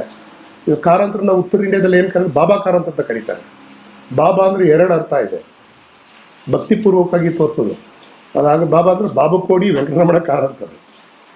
ಈಗ ಅಲ್ಲಿ ನನಗೇ ಗೊತ್ತಿದೆ, ಕಾರಂತರಿಗೆಲ್ಲ ಪಾದ ಮುಟ್ಟಿ ನಮಸ್ಕಾರ ಮಾಡ್ತಾರಲ್ಲ ಉತ್ತರ ಇಂಡಿಯಾದಲ್ಲಿ. ನಮಗೆಲ್ಲ ಮುಜುಗರ ಆದಾಗ ಮಾಡಲಿಕ್ಕಿದೆ ಅಲ್ವಾ. ಸೊ ಆ ರೀತಿಯ ಒಂದು ನಮ್ಮಲ್ಲಿ ಕರ್ನಾಟಕದಲ್ಲಿ ಕಾರಂತರ ಇಂಡಸ್ಟ್ರಿ ಆದಮೇಲೆ ಬಂದಂಥ ಏನೆಲ್ಲ ಪ್ರತಿಭಾವಂತಿದಾರಲ್ಲ, ಅವರ ಕಾಲಘಟ್ಟದಲ್ಲಿ ಬಂದಿರೋಂಥ ಶ್ರೀನಿವಾಸ ಪ್ರಭು ಇರ್ಬೋದು, ಬಾದರ್ದಿನ್ನಿ ಇರ್ಬೋದು, ವಾಲ್ಟಿ ಇರ್ಬೋದು, ರಘುನಂದನ್, ಇವರೆಲ್ಲ ಕಾರಂತರ ಗರಡಿಯಲ್ಲಿ ಪಡೆದವರು. 2ನೇ ಸರಿ ನಾವೆಲ್ಲ ಮಿತ್ರರು ಗೆಳೆಯರನ್ನು ಸಿಕ್ಕಿದ್ದೀವಿ. ಈಗ ಅಕ್ಷರ ಆಗ್ಬೋದು, ಜಂಬೆ, ಕಿಟ್ಟಿ, ಇವರೆಲ್ಲ NST ಬಂದಿದೆ ನೋಡಿ. ಒಂದು ಸ್ವತಂತ್ರವಾಗಿ ನೀರಸಂ ಕಟ್ಟಕ್ಕಾಗಿದೆ ಅಲ್ವಾ. ಸುಬ್ಬಣ್ಣ ಅವರು NST ಪದವೀಧರಲ್ಲ, ಬಟ್ NSTಗಿನ್ನ ಬೇರೆ ರೀತಿ ಇನ್ನೊಂದು ವಿಷನ್ ಹಳ್ಳಿಯಲ್ಲೇ ಕಟ್ಟಿದ್ರಲ್ಲ, ಈ ಜಗತ್ತೇ ಇಲ್ಲಿ ತಿರ್ಗಂಗೆ ಮಾಡಿದ್ರಲ್ಲ. ಈಗ ಪ್ರಸನ್ನ ಬಂದಾದ್ಮೇಲೆ ಒಂದು ಆಲ್ಟರ್ನೇಟಿವ್ ಸಮುದಾಯದ ಮೂಲಕ ಚಳುವಳಿಯನ್ನೇ ಹುಟ್ಟಾಕಿದ್ರಲ್ಲ. ಸೊ ಹಾಗೆ ಯಾರೂ ರಿಪೀಟ್ ಮಾಡಲ್ಲ. ಇವಾಗ ನನಗೇನಂದ್ರೆ ಖುಷಿ ಅಂದರೆ, ರಾಮಚಂದ್ರ ದೇವ ಒಂದು ವಿಮರ್ಶೆ ಬರೆದಿದ್ದಾರೆ, ಕಾರಂತರ ಜೊತೆ ಯಾರು ಇರ್ತಾರೋ ಎಲ್ಲ ಅವರು ಪ್ರಭಾವಕ್ಕೆ ಒಳಗಾಗ್ತಾರೆ ಅಂತ. ಆದರೆ ಬಸ್ಸು ಒಬ್ಬರು ಯಾಕಾಗಿಲ್ಲ ಅಂತ. ಕಾರಂತರ ಜೊತೆ ಇದ್ರು ಕೂಡ, ಅವರ ಸಂಗೀತ ಎಲ್ಲ ಇದ್ರು ಕೂಡ ವಿಭಿನ್ನವಾಗಿ ನಿಲ್ಲೋದು ಹೆಂಗೆ ಅಂದರೆ, ನನಗೆ ಕಾರಂತರ ಪ್ರಭಾವ ಇದೆ, ಆದರೆ ನನ್ನ ಮಾದರಿಯಲ್ಲಿ ಹೇಳ್ತೀನಿ ನಾನು. ಅವ್ರದ್ದು ನಕಲು ಮಾಡೋಕ್ಕೆ ಹೋಗಲ್ಲ ನಾನು. ನನ್ನ ಸಂಗೀತವೇ ಬೇರೆ. ಯಾಕೆಂದ್ರೆ ನಾನು ಚಂದ್ರಹಾಸಗೆ ಸೆಟ್ ಡಿಸೈನ್ ಮಾಡಿದ್ದೆ ನಾನು. ದುಷ್ಪತಿ ಬಂದಾಗ ಅದೇನಂದರೆ ಸಾಟ್ರಿನ ಬಟ್ಟೆ ಹಾಕಿದೆ, ಒಂದು ಬಟ್ಟೆ, ಅದು ರ್ಯಾಂಪ್ ಸ್ಲಿಪ್ ಆಗಿ ಬಿದ್ದೋಗ್ಬಿಟ್ಟ. ನನಗನ್ನಿಸ್ತು ಇದು ಹೊಡಿಬೇಕಾಗಿತ್ತು ಅಂತ. ನನಗೆ ಗೊತ್ತಿಲ್ಲ, ಅದು ಕಾರ್ಪೆಂಟರ್ ಅಲ್ವಲ್ಲ ನಾನು. ರಾತ್ರಿ ಚೇಂಜ್ ಮಾಡಿದೆ ನಾನು, ಬ್ಯಾಂಬುಗಳು ಅವೆಲ್ಲ ಇಟ್ಕೊಂಡು. ಕಾರಂತರು ಆ ರೀತಿ ಒಂದು ಫ್ರೀಡಮನ್ನು ಕೊಡ್ತಾ ಇದ್ರು. ಈಗ ನಾನು ಅದೇ ಥರನೇ ನನ್ನ ನಟರುಗಳಿಗೆ, ಡಿಸೈನರ್ಸ್ಗೆ, ನನ್ನ ಜೊತೆ ಕೆಲಸ ಮಾಡೋರಿಗೆ, ಯಾಕಂದರೆ ಥಿಯೇಟ್ರ್ ಇದೊಂದು ಕಲೆಕ್ಟಿವ್ ಆರ್ಟ್, ಒಬ್ಬರದಲ್ಲ ಇದು. ನೃತ್ಯದವರು, ಸಂಗೀತದವರು, ನಟರುಗಳು, ಸ್ಕ್ರಿಪ್ಟ್ ಅವೆಲ್ಲ ಸೇರಿ ಒಂದು ಕಮ್ಯುನಿಟಿ, ಒಂದು ಫ್ಯಾಮಿಲಿ ಇದು. ಸೊ ಆ ಫ್ಯಾಮಿಲಿಯನ್ನೇ ಕಾರಂತರು ನಮಗೆಲ್ಲ ಕಲಿಸ್ಕೊಟ್ಟಿದ್ದು, ಅಂದರೆ NST ಕಲಿಸ್ಕೊಟ್ಟಿತ್ತು. ಬೆನಕದ ಮೂಲಕ ನಮಗೆಲ್ಲ ಜೀವಂತವಾಗಿದ್ದಿತ್ತು ಕೃಷ್ಣಕುಮಾರ್ ಪ್ರಸಾದ್ ಇದ್ದಾರಲ್ಲ, ನಮಗೆ ರಂಗಾಯಣ ಬಂದವರು. ಅವ್ರು ಬೆನಕದ ಈಗಲೂ ಯಾವಾಗೂ ತಂಡ ಹೇಳಿದ್ರು ನಾನು ಬೆನಕ ಅಂತಲೇ ಹೇಳೋರು. ನಾವೆಲ್ಲ ರಂಗಾಯಣದಲ್ಲಿ ತಮಾಷೆ ರೈ ನೀನು ಬೆನಕ, ಕಾರಂತರು ಬೆನಕ ಲಾಬಿ ಮಾಡ್ಬಂದಿದ್ದೀವಿ ಅಂತ ಹೇಳೋ. ಆ ಥರ ನಾವು ಒಂದು ಟಾಲೆಂಟ್ ಇದ್ದಾರೆ, ಅದಕ್ಕೆ ನೋಡಿ ರಂಗ ನೋಡೋದು ನಾವು ಸಮುದಾಯದವರೇ. ಇದು ನೋಡಿ ರಂಗಾಯಣ BV ಕಾರಂತರು ಕಟ್ಟರು, ಅದು ಡೈರೆಕ್ಟರ್ ಆದವರು ಎಷ್ಟು ಜನ? ನಾನು ಸಮುದಾಯದವನು, ಪ್ರಸನ್ನ ಸಮುದಾಯದವನು, ಜನಾರ್ದನ್ ಸಮುದಾಯದವನು. ರಂಗಾಯಣ ಅಂದರೆ ತಂಡಗಳು ಇವೆಲ್ಲ ಯಾವ್ಯಾವ ನಾವು ಗೋಡೆ ಹಾಕೊಳ್ತೀವಲ್ಲ, ಅದು ಕಾರಂತಲ್ಲ, ಪ್ರಸನ್ನ ಅಲ್ಲ, CDK ಅಲ್ಲ, ಅಥವಾ ಬರ್ಣ ಅಂತಲ್ಲ, ಒಂದು ಕನ್ನಡ ರಂಗಭೂಮಿನ ಕಟ್ತಾ ಬಂದಿದೆ. ಬೆನಕಾಗ ಒಂದು ದೊಡ್ಡ ಚರಿತ್ರೆ ಇದೆ. ಅದು ಅವರ ಸತ್ತವರ ನೆರಳು ಮಾಡಿರೋ ನಾಟಕ ಇರ್ಬೋದು. ಹಾಗಾಗಿ ನಟರಂಗ, ರಂಗಸಂಪದ, ಸಮುದಾಯ, ಬೆನಕ ಇವೆಲ್ಲ ಮುಂಚೂಣಿಯಲ್ಲಿ ಇರ್ತಕ್ಕಂಥ ತಂಡಗಳು. ಒಂದ್ಸರಿ ಕಾರಂತರ 5 ನಾಟಕಗಳು 5 ತಂಡಗಳಿಗೆ ಮಾಡಿದರು. ಬೆನಕನೂ ಒಂದು ಮಾಡಿತ್ತು ಅವಾಗಂತ ಕಾಣುತ್ತೆ. ಸದ್ರೂಪಿ ಇರಬೇಕು ಅವಾಗ ಮಾಡಿದ್ದು. ಅದನ್ನು ಕಾರಂತನವರು ಡೆಲ್ಲಿಯಲ್ಲಿದ್ದಾಗ 2ನೇ ವಿಸಿಟ್ ಅವರು BV ಕಾರಂತದಲ್ಲಿ. ಸಮುದಾಯಕ್ಕೆ ಅವರು ಚೋರ್ಚರಣ್ ದಾಸ್ ಮಾಡಿದ್ರು, ತದ್ರೂಪಿ ಇನ್ನೊಂದಕ್ಕೆ ಮಾಡಿದ್ರು. 5 ತಂಡಗಳಿಗೆ 5 ನಾಟಕ ಮಾಡಿ 1 ತಿಂಗಳಲ್ಲಿ ಹೋದ್ರು ಅವರು. ಅದೆಷ್ಟು ಸಕ್ಸಸ್ ಆಯಿತು ಗೊತ್ತಿಲ್ಲ. ಅದು ನಾನು ಅವಾಗ ಮಧ್ಯದಲ್ಲಿ ಬಂದು ಚೋರ್ಚರಣ್ ದಾಸ್ ನೋಡ್ಕೊಂಡೋಗಿದೆ. ಹೀಗಾಗಿ ಬೆನಕ ಕೂಡ ನಮ್ಮ ಕನ್ನಡ ಏನು ನಗರ ಕೇಂದ್ರಿತವಾಗಿದ್ದರೂ ಕೂಡ, ಬೆಂಗಳೂರು ನಗರ ಕಲಾವಿದರ ತಂಡ ಆದರೂ ಕೂಡ ಬೆನಕಕ್ಕೆ ಅದರದ್ದೇ ಆದ ಓದಿದೆ. ಸೊ ಈ ತಂಡ BV ಕಾರಂತರನ್ನ ಒಂದು ಅವರ 91 ವರ್ಷ ಇನ್ನೂ ಶತಮಾನೋತ್ಸವ ಇರ್ತದೆ. ಕಾರಂತರು ರಂಗಭೂಮಿ, NST, ಕರ್ನಾಟಕ ರಂಗಭೂಮಿ, ಇಡೀ ಆಲ್ ಓವರ್ ಇಂಡಿಯಾದಲ್ಲಿ ಅವರು ಫೇಮಸ್ ಆಗಿದ್ದಾರೆ. ಅವರು ಈ ತಂಡದ ಜೊತೆ ಅಸೋಸಿಯೇಟ್ ಆಗಿರೋದು ನಮಗೆಲ್ಲ ಹೆಮ್ಮೆ. ಅದು ನಾನು ಬೆನಕದ ಒಂದು ಭಾಗವಾಗಿ ನನ್ನ ಪ್ರತಿಭೆಗೆ ಅವಕಾಶವನ್ನು ಕೂಡ ಬರ್ಣಾ ಸಾರ್ ಮಾಡಿಕೊಟ್ಟಿದ್ದಾರೆ. ಬೆನಕಗೆ ನನ್ನ ಜೊತೆ ಭಾಗವಹಿಸಿದ ಕಲಾವಿದರಿಗೆ, ಈಗಿರ್ತಕ್ಕಂಥ ಎಲ್ಲ ಯಂಗ್ಸ್ಟರ್ಸ್, ಹೊಸ ಜನ್ರೇಷನ್ಗೆ ಏನಿದೆ ಕಾರಂತರ ಆಲೋಚನೆಯನ್ನು, ಬೆನಕದ ಕನಸನ್ನು, ಕನ್ನಡ ರಂಗಭೂಮಿಯನ್ನು, ಕನ್ನಡ ಕಟ್ಟೋ ಕೆಲಸವನ್ನು ರಂಗಭೂಮಿ ಮೂಲಕ ಮಾಡೋಣ ಅಂತ ಹೇಳ್ತಾ ಈ ಅವಕಾಶ ಮಾಡಿಕೊಟ್ಟಿದ್ದಕ್ಕೆ ಬೆನಕದ ಎಲ್ಲ ತಂಡದ ಗೆಳೆಯರಿಗೆ, ಕಾರಂತರ ಈ ನೆನಪಿನ ಏನು ಉತ್ಸವ ನೀವು ಮಾಡ್ತಾ ಇದ್ದೀರಿ ವೆಬ್ ಸೀರೀಸ್, ಇದಕ್ಕೆಲ್ಲ ನನ್ನನ್ನು ಪರಿಗಣಿಸೋದಕ್ಕೆ ನಾನು NST ಪರವಾಗಿ ವೈಯಕ್ತಿಕವಾಗಿ ನನ್ನ ಬಸವಲಿಂಗ ನಮಸ್ಕಾರ. ಗೋವಿಂದ ಮುರಹರ ಗೋವಿಂದ, ಗೋವಿಂದ ಮುರಹರ ಗೋವಿಂದ. ಮೂಲೋಕದಯ್ಯ ದೇವಾನೆ ಜಿಯ, ಮೂಲೋಕದಯ್ಯ ದೇವಾನೆ ಜಿಯ, ಸೋಲಿಸಬೇಡ ಗೆಲಿಸಯ್ಯ, ಸೋಲಿಸಬೇಡ ಗೆಲಿಸಯ್ಯ.